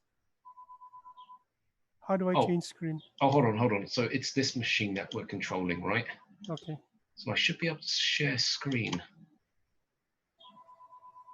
Oh, it's because we have to turn off the other one. Hold on 1 second. Okay. So we need to. I'm just going to disconnect the other one for a second. Okay. Hopefully we don't lose you. Oh gosh, it's a big picture of me.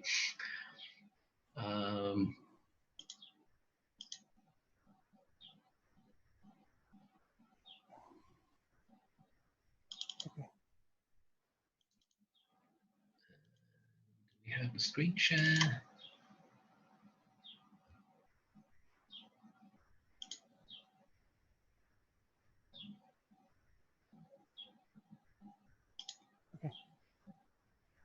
No, I don't know what's going on here. I don't know why this won't allow me to share the screen. Share. Oh, there we go. That was a fight. So this is the website. You can see where the jet stream is. So I'm over here. So we don't know what jet stream is. So I'm located over here. You can see the jet stream going over Japan and here through Mexico and here in Australia and South America. So this is the jet stream picture right now. Is this normal for you guys in general, even throughout the year? I mean, that's actually quite remarkable considering the US is. There's no jet stream on the equator, period.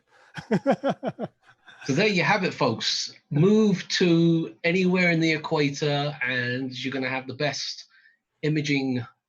I guess that's actually probably why they have a lot of these telescopes in South America, because there is no jet stream.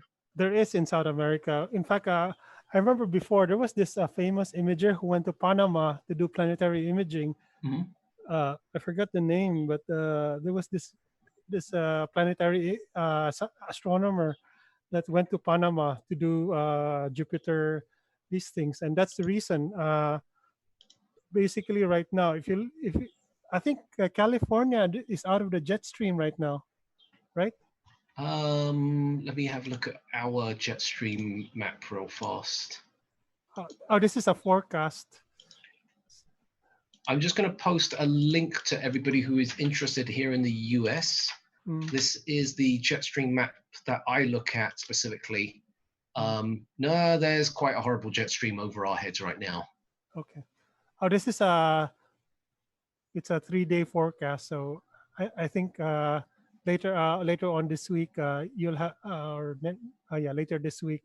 Yeah, later on in the week we're supposed to have a good, a relatively good nights, but even here in California right now, we've got this horrible cold front being pulled down because of the jet stream. I mean, it's coming from the Arctic, coming down, and then coming back up into California, and this is unseasonal for us. This is not normal. So, I mean, right now, nothing in the world is normal. Well, actually, the skies are clear now. There's no pollution. Well, yeah, that's a big thing. I mean, transparency is a lot better than what it usually is. Yeah. One final word that I have to say is that, the bottom line is not pretty pictures, but the scientific value of your images. I remember a few years ago, there was this guy in Iran who took an image of Saturn around that time where you had that dragon storm. I wonder if you remember that. There was this huge storm on which appeared on Saturn, and he was the first one to image it. So his image wasn't that great, but it had a huge scientific value because it showed invisible light when Cassini wasn't looking at Saturn, what that storm looked like. Right. So in many cases, you can discover impacts, even features of Jupiter and Saturn by just going out there and image. So don't get discouraged. Even I would post images that are blurry, that are horrible, as long as I see that there is scientific value on it. So it doesn't mean that you just have to have very beautiful image for it to have scientific value. So that's why I would encourage everyone to go out and image. And right now, there's Juno that you can support. Juno is out there in Jupiter. Hopefully, it will be there in the next 2 to 3 years, as we're going to have an extended mission. Right. And one thing about Juno is that it can only do a very high resolution pickup on Jupiter, and which means that the professional astronomers would really appreciate the amateur images. In fact, not just appreciate, they require our images to have a big picture of Jupiter, so they will see what's going on Jupiter. Right, right. So that it's very important. And as a plug-in, this Friday, April 10 is PJ, I think 36. So we're perijove, which means that Juno is again going to plunge into to Jupiter. And to give you an idea, actually, the image that we took yesterday shows the region that Juno is going to observe. Okay, here it is. So this is the region. If you look at my mouse key, or you see this this path that I'm trying to make. So this is the path that Juno will try to image. So the professional astronomers right now are they're demanding images like these to see what their targets will be. Gotcha. So for the people who are at home, how do we submit our data, or do they just find it themselves? No.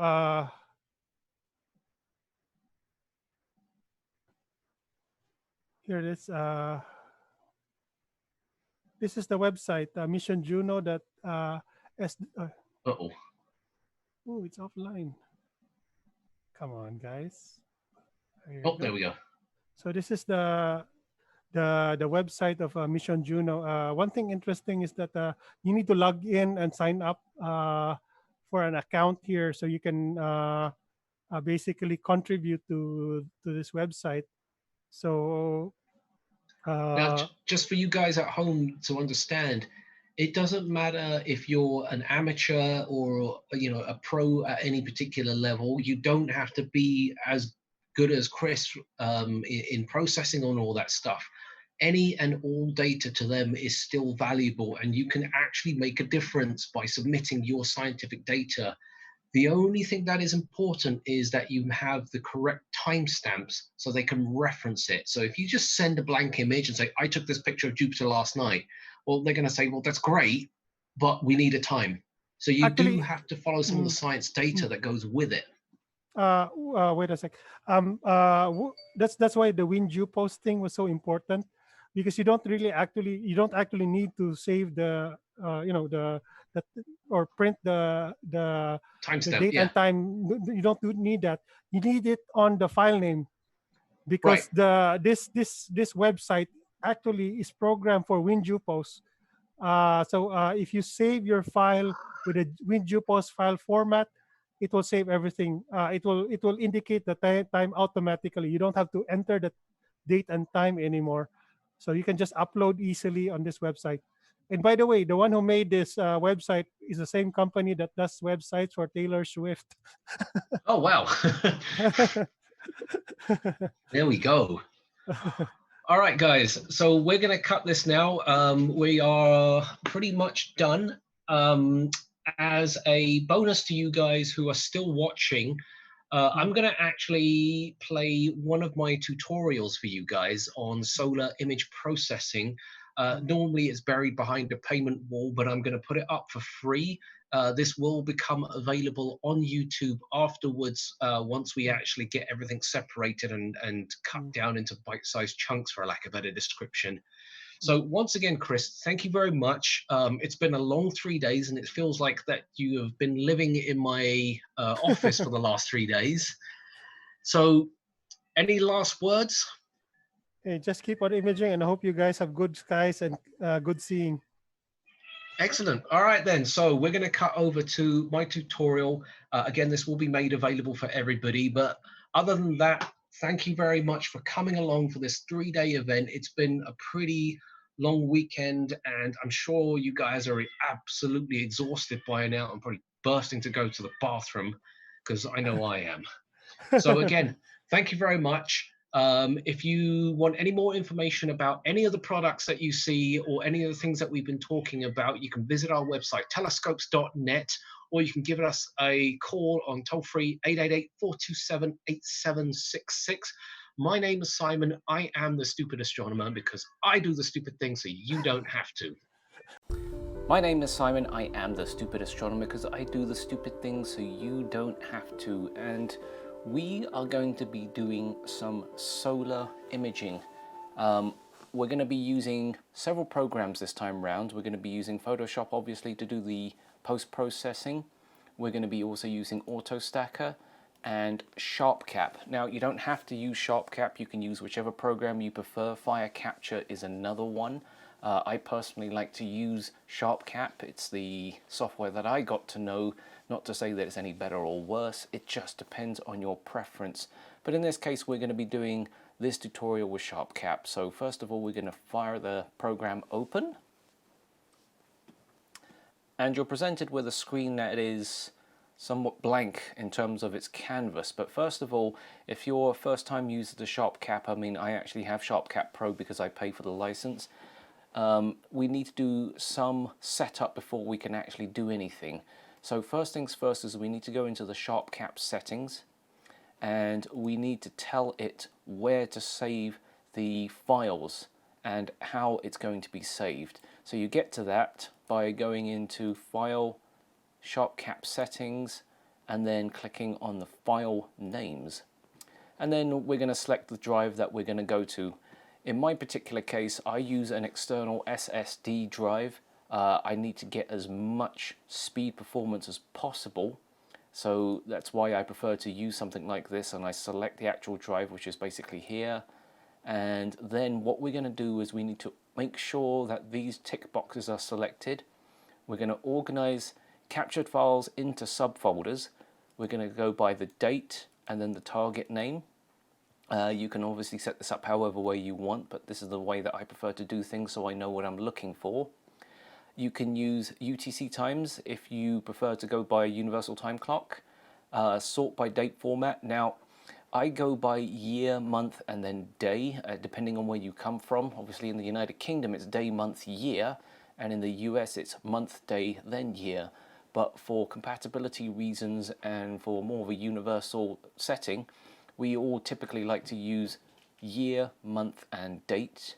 We can create WinJu posts compatible file names. In this case, we are not doing anything with WinJu posts. And then we're also going to include the times in the file names and then create subfolders for each sequence if we were creating a sequence. And then what you'll see here is an example of how the file would be named. It gives you a pretty good example. It shows you the date, the target, and of course the time, and then obviously the file type, and so forth and so on. You can actually edit this manually if you wanted to do something specific, but we're just going to go ahead and leave that as it is. Just make sure that this is set in this particular way. If you're not confident about your drive, you can quickly do a speed test. This will basically show you, or at least tell you, how good or bad your drive can actually be. Now we're going to go quickly check in the hardware tab. Typically, if you were using a focuser, a filter wheel, and you wanted to control your mount, you can simply go through here and select all of these. Obviously I've been using this for other things. And you just simply select them and then click on this to connect when each time you're opening a camera. Now, if you're not using the same setup over and over again and everything keeps changing, which is what I do, I normally leave this as none, and I will go through and connect them manually and basically deselect this, so I don't want it opening unless I actually need it. Next thing is memory. So a lot of people don't realize this, but this actually affects how good or bad you can actually capture files. Now, if you don't have the Pro version, you are limited to the amount of memory that's on your system. The more RAM you have, typically the better this actually gets, and we can actually assign how much RAM is allocated to all of this, and we can do that by just simply adjusting these sliders. Now remember, you don't want to go too crazy because you don't want to hit the absolute limits of what your machine can or can't do, so you kind of have to find a happy medium. Typically this is always going to be the halfway mark, because we kind of want a bit of performance in both live stacking and the high-speed frame cache itself. If you find you're getting a lot of drop frames, you can increase this and lower the live stacking if needs be. Ideally, you don't want to go below 2 gigabytes. In this particular case, they measure it in megabytes, so if it was 2048 that is, that's about 2 gigabytes, and then I could just simply up this to the maximum it can go to. But in my case, because I'm using an external drive, I just prefer to leave this at roughly the halfway mark so I get the best performance all round. Plate solving and polar alignment, we're just going to leave that alone for now. We're not going to be looking into this for this particular tutorial, since we are actually doing solar. Startup scripts, if you have any particular scripts that you need to run, you can go ahead and add these into here. If you're a beginner, simply ignore this, as it's probably not essential. Once we've made all our changes, remember to click on Apply and OK, and if you've made any changes, especially to the memory, you need to close down SharpCap and restart it in order for any changes to take effect. So now that we've got that out of the way, let's actually try and attach a camera. So in this particular case, I'm just going to use a dummy camera for now. We're just going to use the camera simulator. It just doesn't do anything other than give you a black screen, but all the controls here are somewhat similar to any other cameras that you would get. You can pick the capture size depending on the size of your sensor, the color space, the type of file, and the exposure control, and in some cases you even have gain settings and things like that. Once we actually go into the capture, I will go into the actual ins and outs of all of those parts as I go through the process. But as you can see, it is pretty straightforward. There's nothing much to really set here because the settings are dependent on the target. Again, we're going to be shooting the sun, so the settings will be applicable for the sun. So let's get started. I'm going to go set up my scope right now, and I will see you back here in just a short moment. So now that I've actually got my scope set up, I'm going to quickly open up SharpCap here again because I actually had to move everything outside. Depending on your type of scope and your setup, it may be different for one step to the other, so I will cover that in a different tutorial. But for now, let's get going. So we're going to select our camera first of all. In this case, it's the ASI 174. I've already pre-aligned this just to speed up this part of it, and we're just going to nudge this so we got a better framing and see what we're actually up against here. Now you may notice that I'm going to be nudging the mount here and there. What I'm doing is I'm kind of compensating for the backlash, and on this side here we can see that we are adjusting the exposure. We can increase it and decrease it, and obviously the higher that number goes, the longer the frame takes to download. So since we're working with the sun, we need to have a reasonable number. Next we're looking at the gain setting, which is basically similar to increasing the sensitivity, and I like to use the gain to try and find prominences. So what I'll do is I'll set it to its absolute maximum and I'll start scooting around the edge of the sun just to see what's going on. There are a couple of apps out there and websites that show you information and things that are happening on the sun. We will go into that in just a moment. And then what I'm going to do is I'm going to look at the histogram here. What this essentially does is we're literally playing with the curves in order to get the highest contrast possible. So now we're going to basically capture some frames here, and SharpCap has presets here of how many frames you capture. Typically, I select 2,000 frames for a capture, depending on how good or bad your machine is. What I find here is at 2,000 frames at 60 frames per second, roughly, it usually gives me enough data where not too much motion has occurred on the sun.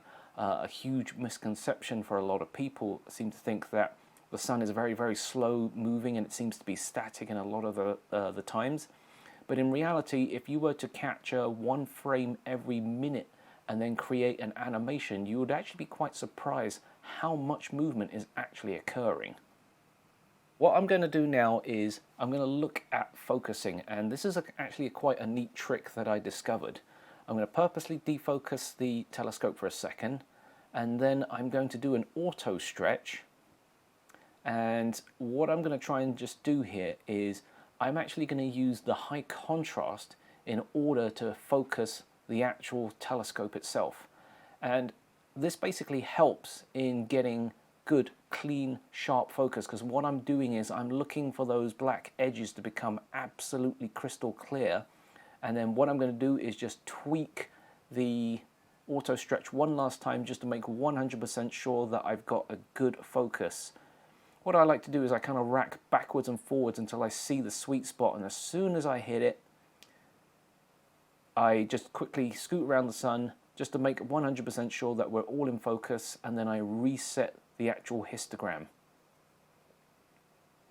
So as you can see, the sun is pretty much in focus, and even though we can't see the prominences, they are actually there.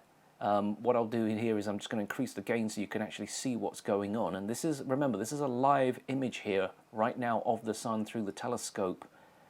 So we're just going to go ahead and capture the 2,000 frames again, just to see what we're going to get.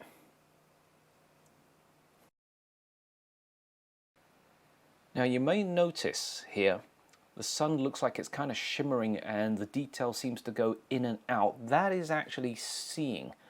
Now, seeing conditions plays a huge part when you're doing any type of imaging, especially when it comes down to solar. Basically what's happening here is we're looking through a lot of atmosphere and a lot of air turbulence and heat currents essentially. And what I typically do is I have to wait for this moment of clarity, and I like to feel the breeze. What happens here is when I feel the breeze starts to die down, I actually start hitting the record button, and what I find here is the column of air that is directly in front of the telescope tends to be at its calmest, which allows me to get a good capture. Now, one part here that I'm doing is I'm actually going to create some flat calibration frames. If you look at the framing very, very carefully, you'll notice that there are actually dark patches and lighter patches. And what I'm going to do is I'm going to defocus the scope so this makes it more obvious. And what I'm going to do is use this as a calibration flat frame because I want to be able to remove it. We don't need a lot of frames, so typically I only select 200, sometimes only 100. You only need a handful to be totally honest, and then we just basically capture that, and then we go back and refocus, and then remember using the same trick to do the actual histogram, I can try and get the fine focus. Okay, so now we are just going to have a quick look at the sun. I just want to kind of check out what else is going on in this particular case. Since there's not a lot of surface detail, I'm just simply going to increase the gain, and I'm going to pretty much look for proms. And as you can see, there's actually quite a few proms today. Proms is actually short for prominences. There's a good one right there. And I'm just basically going to follow the edge of the sun and then just kind of just check them all out. Now there's quite a big one here right at the moment. This is the one we're going to try and concentrate on. So let's grab some of the frames on this one. Again, you'll be able to download this data and have a go at processing this yourself. So now that we've found something that's pretty interesting here, what I'm going to actually do is rotate the camera so we can better frame this. Yes, it's not a glamorous way of doing something, but it's one way of doing it.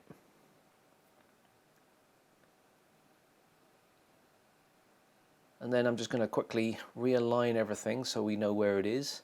I'm just going to crank up the gain real fast just so I can see where I'm looking.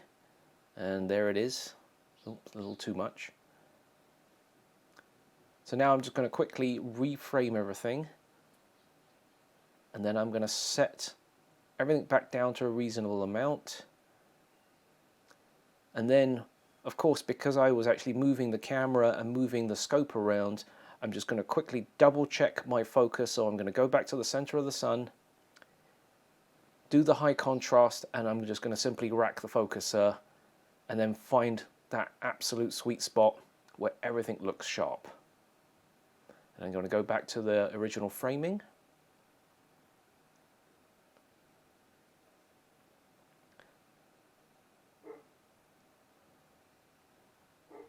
Just going to make sure I get the actual part in shot. And you may notice that my approach on this is done in a very, very specific way. I do have a lot of backlash on my mount, so that's typically why I seem to come at a funky angle in so many ways. Basically, it's south and east, and that typically gets rid of a large majority of the backlash that I have on my particular mount. So we're going to quickly go ahead and capture 2000 frames again. So now that I've actually captured my frames, remember we did change the orientation of the camera, so now I have to go back in and redo my flat calibration frames because it might have changed ever so slightly depending on how clean or how bad your scope can be. Typically this doesn't really affect it that much. It's more to do with the camera sensor than anything else in my particular case, because I have a couple of spots here and there. But I always try to reshoot the flat frame if I do change the orientation, just to make 100% sure everything is absolutely clean. And of course I'm going to quickly refocus and just check out the rest of the sun, and I will see you back here in just a moment when I pack everything back up, and then we are actually going to do the processing side of things. So see you in just 1 second. So I'm going to show you some of the websites that I actually look at on a regular basis, and this actually helps me determine if it's actually worth going out and doing any type of solar imaging. Of course, typically when I look at these websites, it's always when I'm at work or when I'm nowhere near home, something really cool is going on and I get to miss all of the action. But I check this on a regular basis, sometimes far too much than I really should be doing. So the first one I check out is Daystar Filter's website. I typically click on the sun today and check what's going on. They have essentially near real-time views of the sun, and you can click on a view that's appropriate to you, depending on where you are. Normally, the best seeing conditions tend to happen over in Chile or in Hawaii. There's also one here in Big Bear. We're going to go check out the one in Hawaii because why not?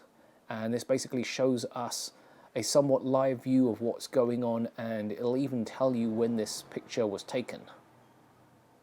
The next website that I always like to look at is NASA's Solar Dynamics Observatory website, and what this shows is the sun in all different wavelengths, and I love looking at this site. Typically the ones that I look at is going to be the red and the gold colored ones. Well, let's just have a look at one of these real quickly just to see some of this data.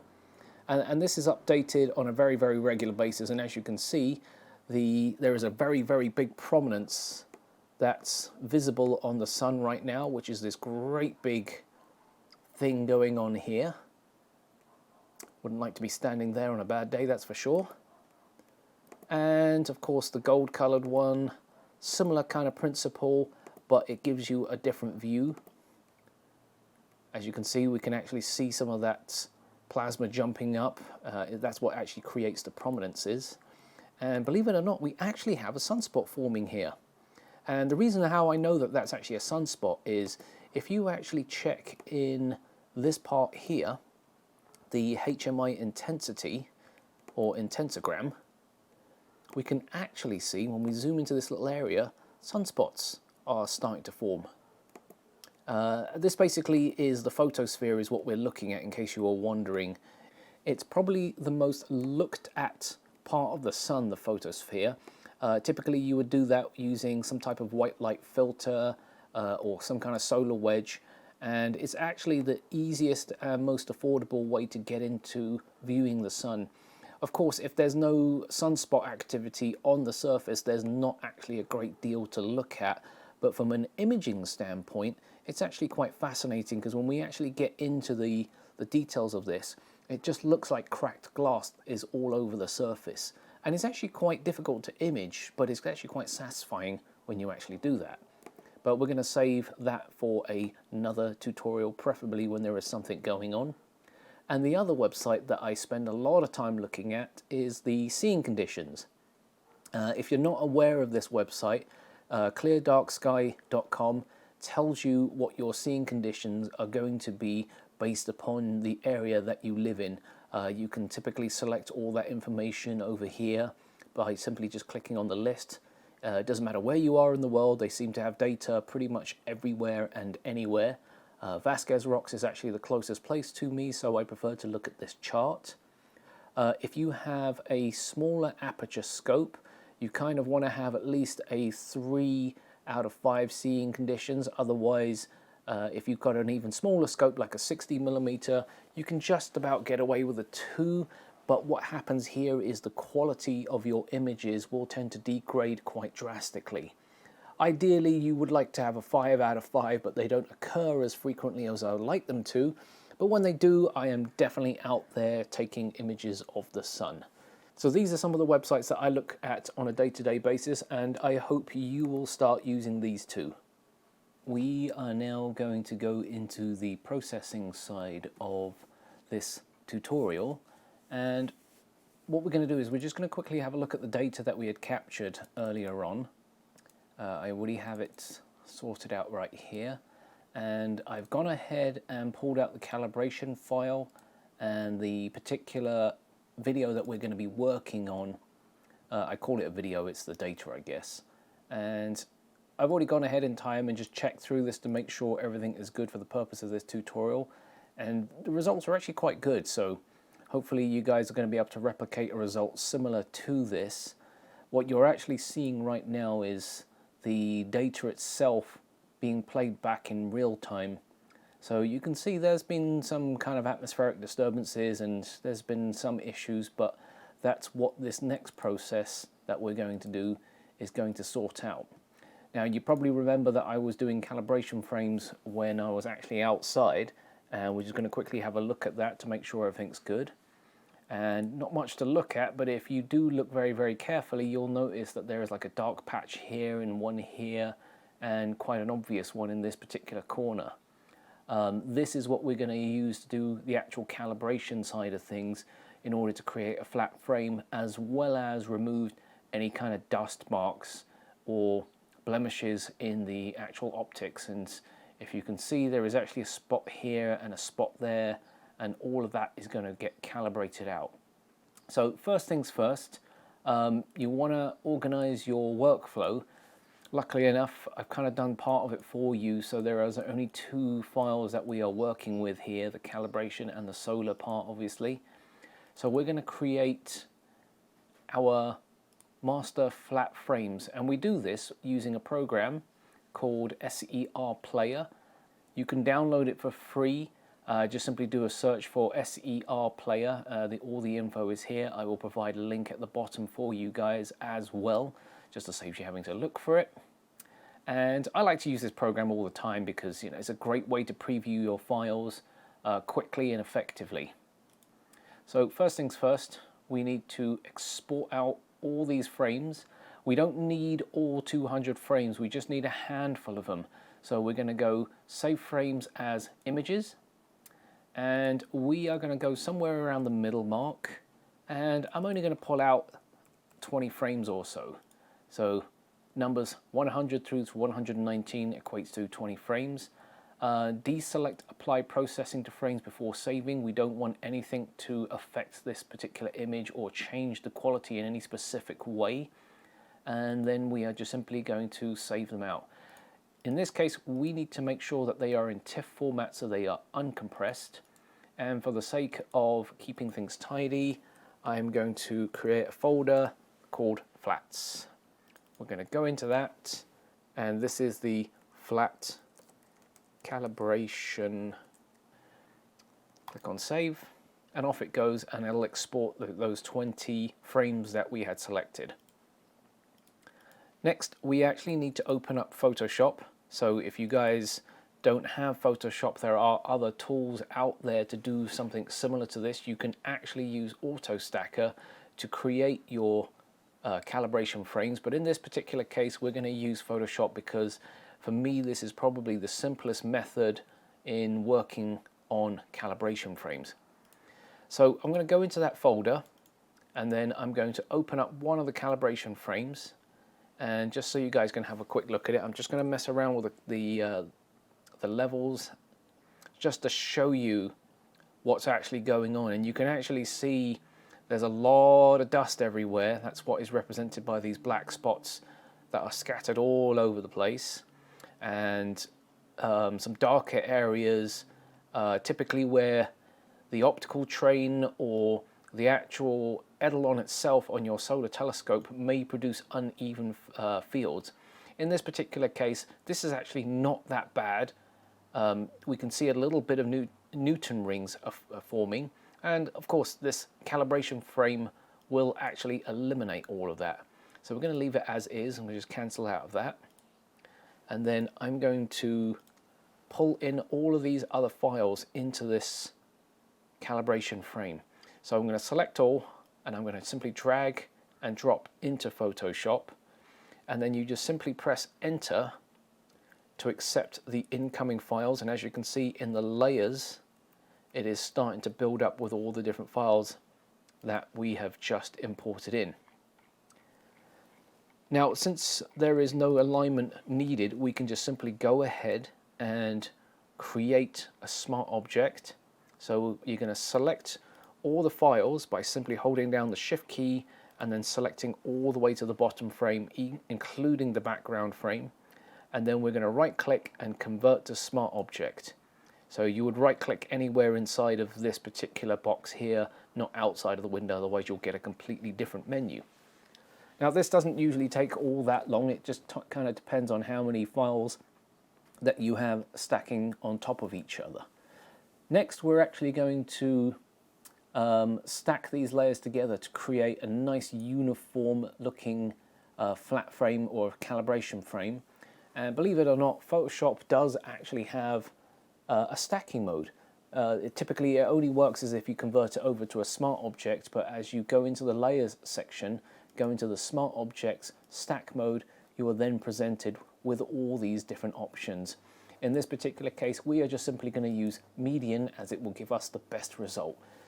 Doesn't take long, it should be a couple of seconds, and not much has happened, but believe me, something has, because if we now go and check our frame, you'll notice that it's actually a lot smoother and has averaged out some of that noise, because we don't want to put noise back into this. And you can even see that banding has started to show up, and even that banding is going to get calibrated out. But we're going to go into that in just one moment. So before we go any further, let's cancel out of this. We need to right click, flatten the image, because we don't want to have a layered TIFF file. We're going to save this. We're going to go back into our folder, and we're going to call this our flat calibration. I'm going to save that. No compression. And then we are then going to go into AutoStacker. AutoStacker is absolutely free. You can download this from their website directly. And what we're going to do is we're going to pull in the file that we were using. So that's the solar file, not the calibration file. And then it will load up our image of the sun. And of course we can scrub through and check the frames individually and so on. But before we do that, we now need to apply the calibration frame that we created. This is what was known as the master flat. We need to go into our drive and then open that particular calibration frame. And what you're going to notice is you'll see that parts of this area will suddenly lighten up or darken, and it'll become a lot more even. So as you can see, there is a slight dark patch here, and it's lighter around this area. The moment I apply this, suddenly you'll notice the image slightly shift and it becomes a lot flatter. The idea behind doing this is we're trying to create an even illumination across the entire surface, and also we're going to try and get rid of some of that banding or any Newton ring effects that might occur. In this case, because we are using the IMX174 chip, instead of using row noise correction, we're actually using a flat to correct for that, and that typically manifests itself as banding. So if you were to do the stacking without that particular part selected or having a flat frame, you will notice banding and possibly other strange artifacts and problems. So we're going to go ahead and select an anchor point. Ideally, you want to have something that has a continuous feature so this can actually track against something. And we're going to pretty much leave this as default. We're not going to do the improved tracking because the tracking was actually pretty good. It looks like it's jumping around a little bit, but it really isn't actually all that bad. And we're going to go for local as our quality estimator. In this particular case, it's based upon the anchor point, which is obviously within this square. It'll look at the data inside of that square and give us an estimate on how good or bad that data is going to be. The rest of this, we're going to just leave it alone for now because we just want to see the actual data itself. Typically, depending on how good or bad your machine is, this should not take that long. Okay, so now this is actually done with the quality estimator, we're actually going to look at the graph now. This green line here indicates how many of the frames are actually any good. And according to this is the 50% line here. About 25% of the data is above the 50% mark, which will give us a good indication of how many frames we can actually get away and stack with. So we're going to go ahead and trust that this is actually correct and go with the 25% on that. We're going to leave drizzle off for now. You typically would only use drizzle if you find your image being undersampled.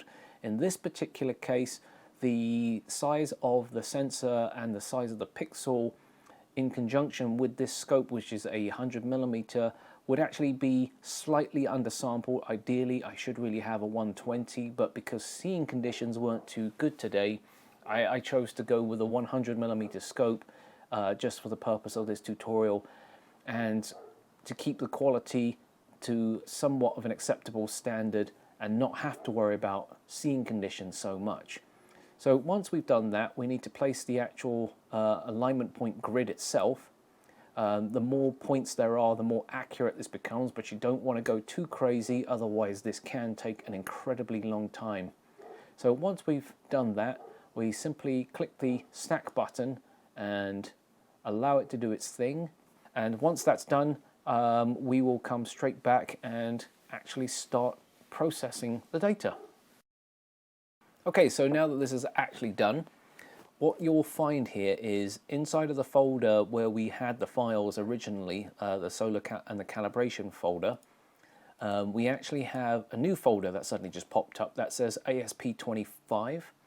This is where the final stacked image is actually contained, and we can actually go ahead and open that up and have a look at it.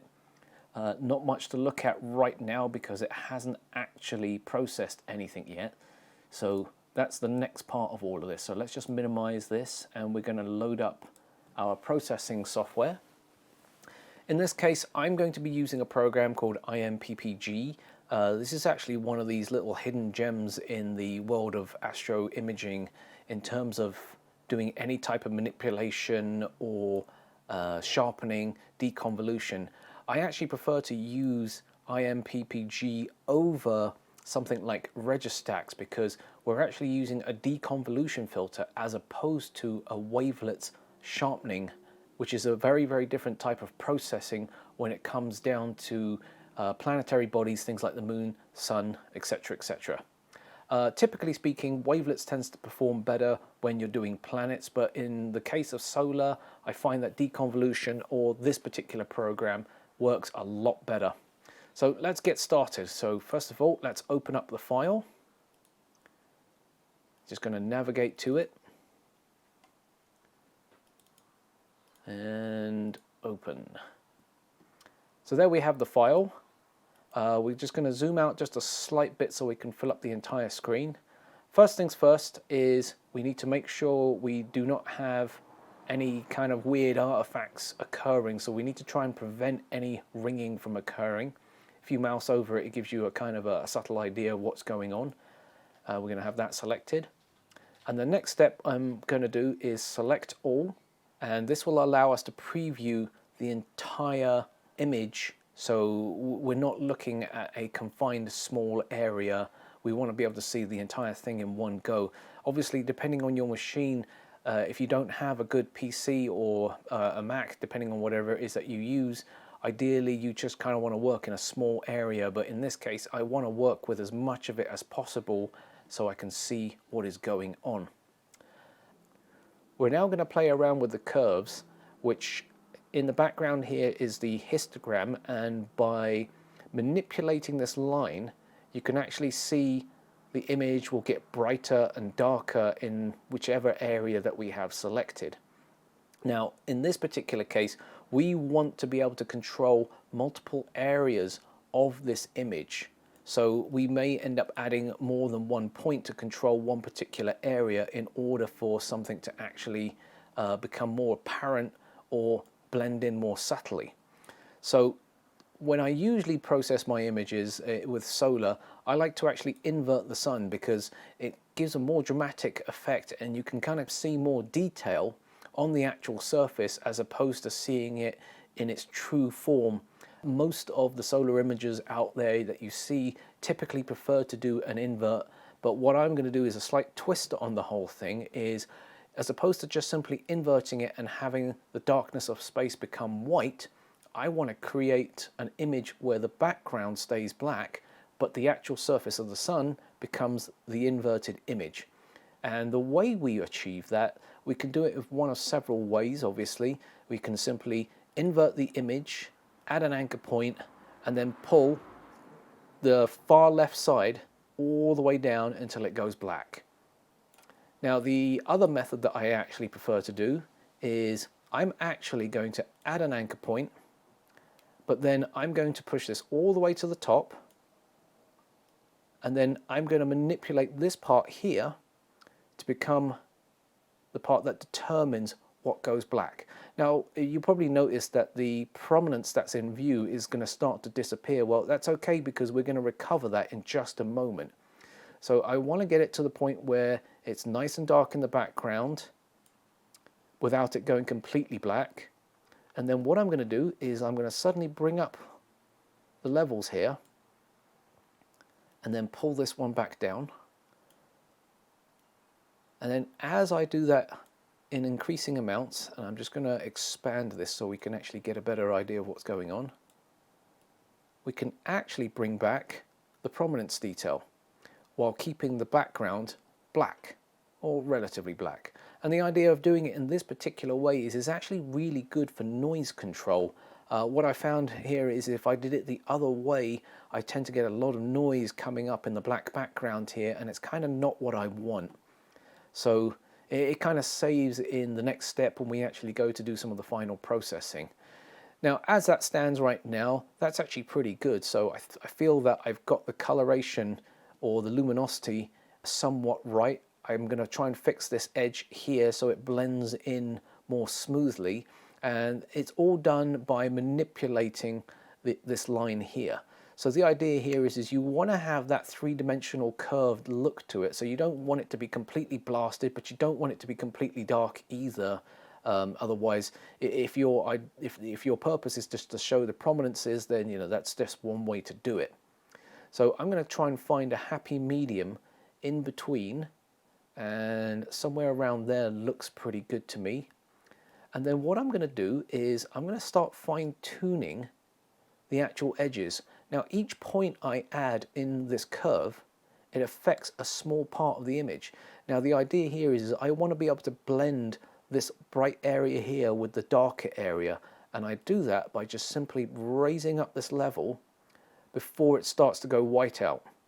Once it starts to go white out, obviously it's just a little bit overdone and it doesn't look right. So the idea is to try to get that blend to be as seamless as possible, and then we can go in and then fine tune all the different separate layers. Now you don't want to try and hit the ceiling too high, so you may have to lower them down, and you may find that you end up adding more than one point. So as you can see, I'm just going to add a couple of more points by just simply left clicking on the line, and then I'm just going to get this so it blends in just that bit better, and it's almost like we're revealing or peeling apart some of the layers and looking at some of the detail on the sun. And I'm going to probably bring some of this down because it's a little bit overdone.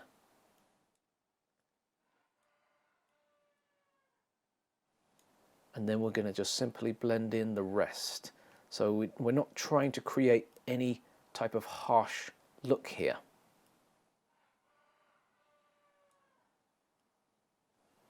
Okay, so I feel like I'm pretty happy with all of that. Now let's work on the actual sharpening side of things now that we've got our contrast set nice and strong. So with deconvolution, the actual sigma value is typically dependent on the size of the pixel. By increasing this number here, more or less of the detail will generally start to appear. The only problem here is though, if we set our sigma value too high, the pixels themselves become very, very blocky, and we kind of end up getting a very, very strange looking image. So the idea here is to find a balance between everything.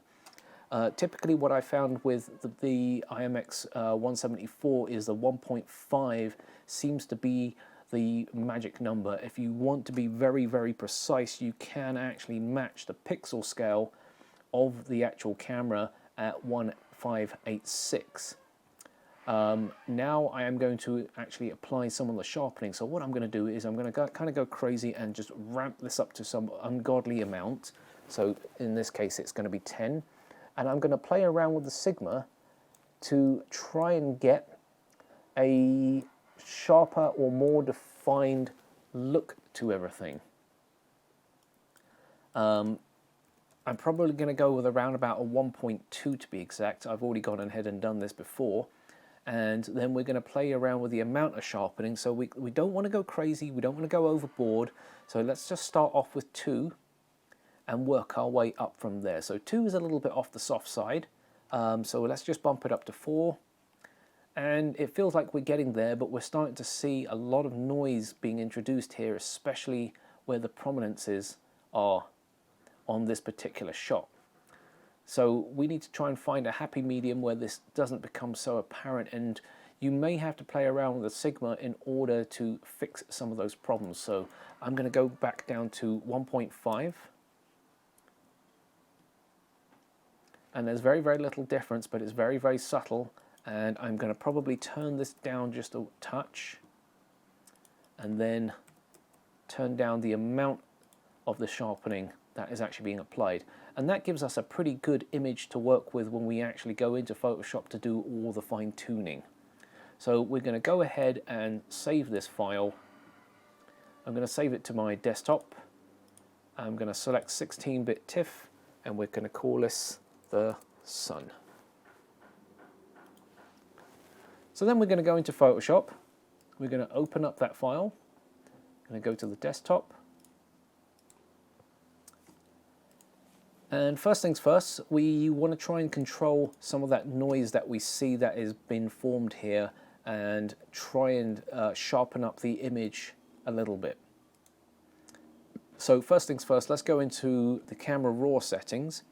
We're going to try and remove some of that hazing effect that's going on there that is affecting the contrast. We just bump that up just a tiny, tiny amount, and just push up the clarity, and that will help with some of the finer details. And then we're just going to add a tiny bit of noise reduction just to get rid of some of that noise. And if you find that it's starting to become a little too soft, we can dial some of that back with the luminance detail.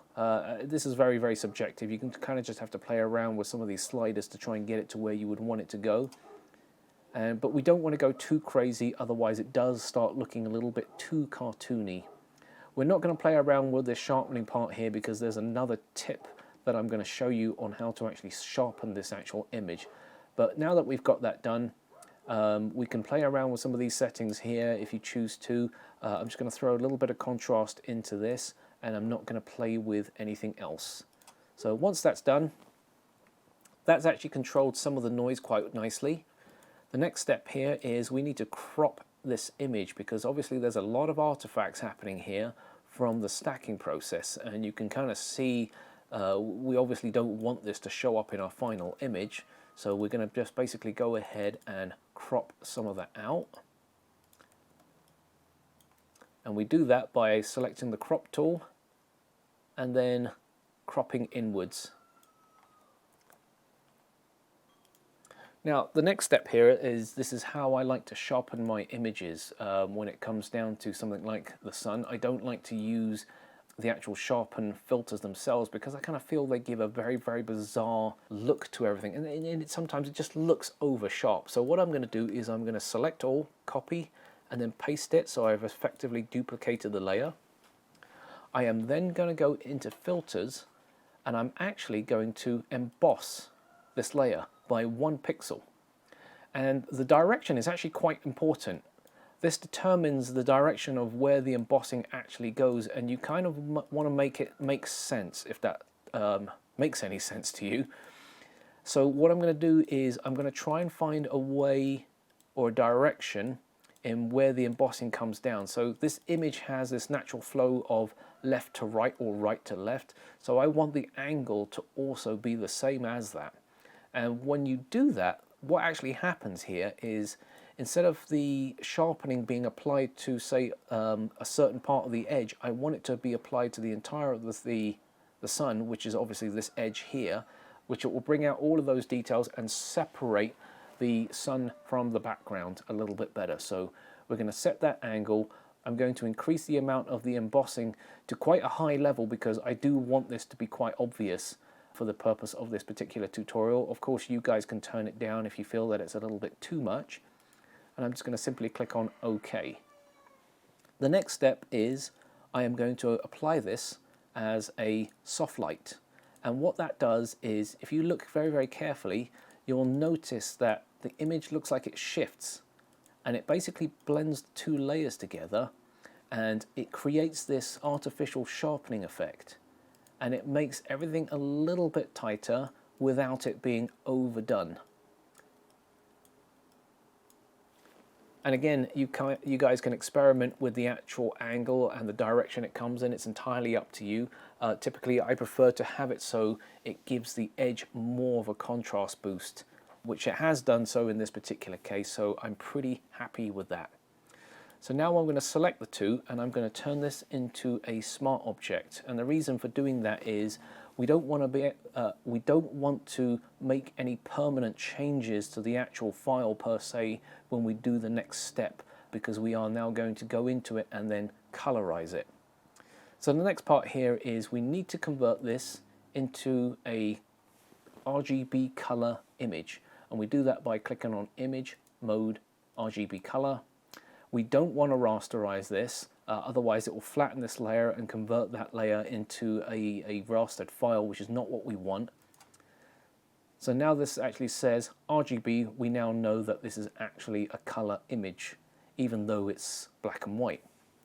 We then go into adjustments, because we're going to add a new adjustment layer, and we're going to add in curves adjustment. This is actually how we add color to the image.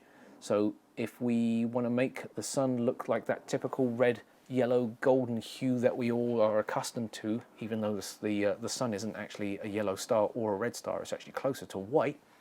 But for the purpose of appearance, we like to see the sun as this golden yellow ball up in the sky. So we're going to try and do just that. We're going to change the curves to add the colors into this. Now, this tends to be very, very subjective. Some people like to really go over the top and make it very, very punchy. Some people like to go very, very subtle. I'm just going to show you my method of doing this, and you guys can add your own touch to this. So all I'm doing is I'm just moving the curves on each of these channels to create the actual color that I'm looking for. Typically, if you're trying to get to this golden hueish color, you increase the red channel from the bottom and then you decrease the blue from somewhere in the middle. If you do it from the lower end, you'll see different things happening. If you do it from this side, for example, it becomes more of a yellowish golden color. If you want it to be a little bit more orange, you know, you can just simply experiment with it and do however you want it to be. Now, I also like to go into the green channel because I don't necessarily like this white band that shows up, and I like to push some of that green back in, which is what creates that yellowish color, but I want to retain that red, and I'm going to pull the green down, and that's what gives you that very, very strong orange glow that I generally like to see when I'm doing my solar images. Next, I can go into the RGB curves. In other words, I'm going to affect the entire image as a whole, and if I feel that, you know, certain parts are too bright or too dark, I can go in and I can dial all of these down.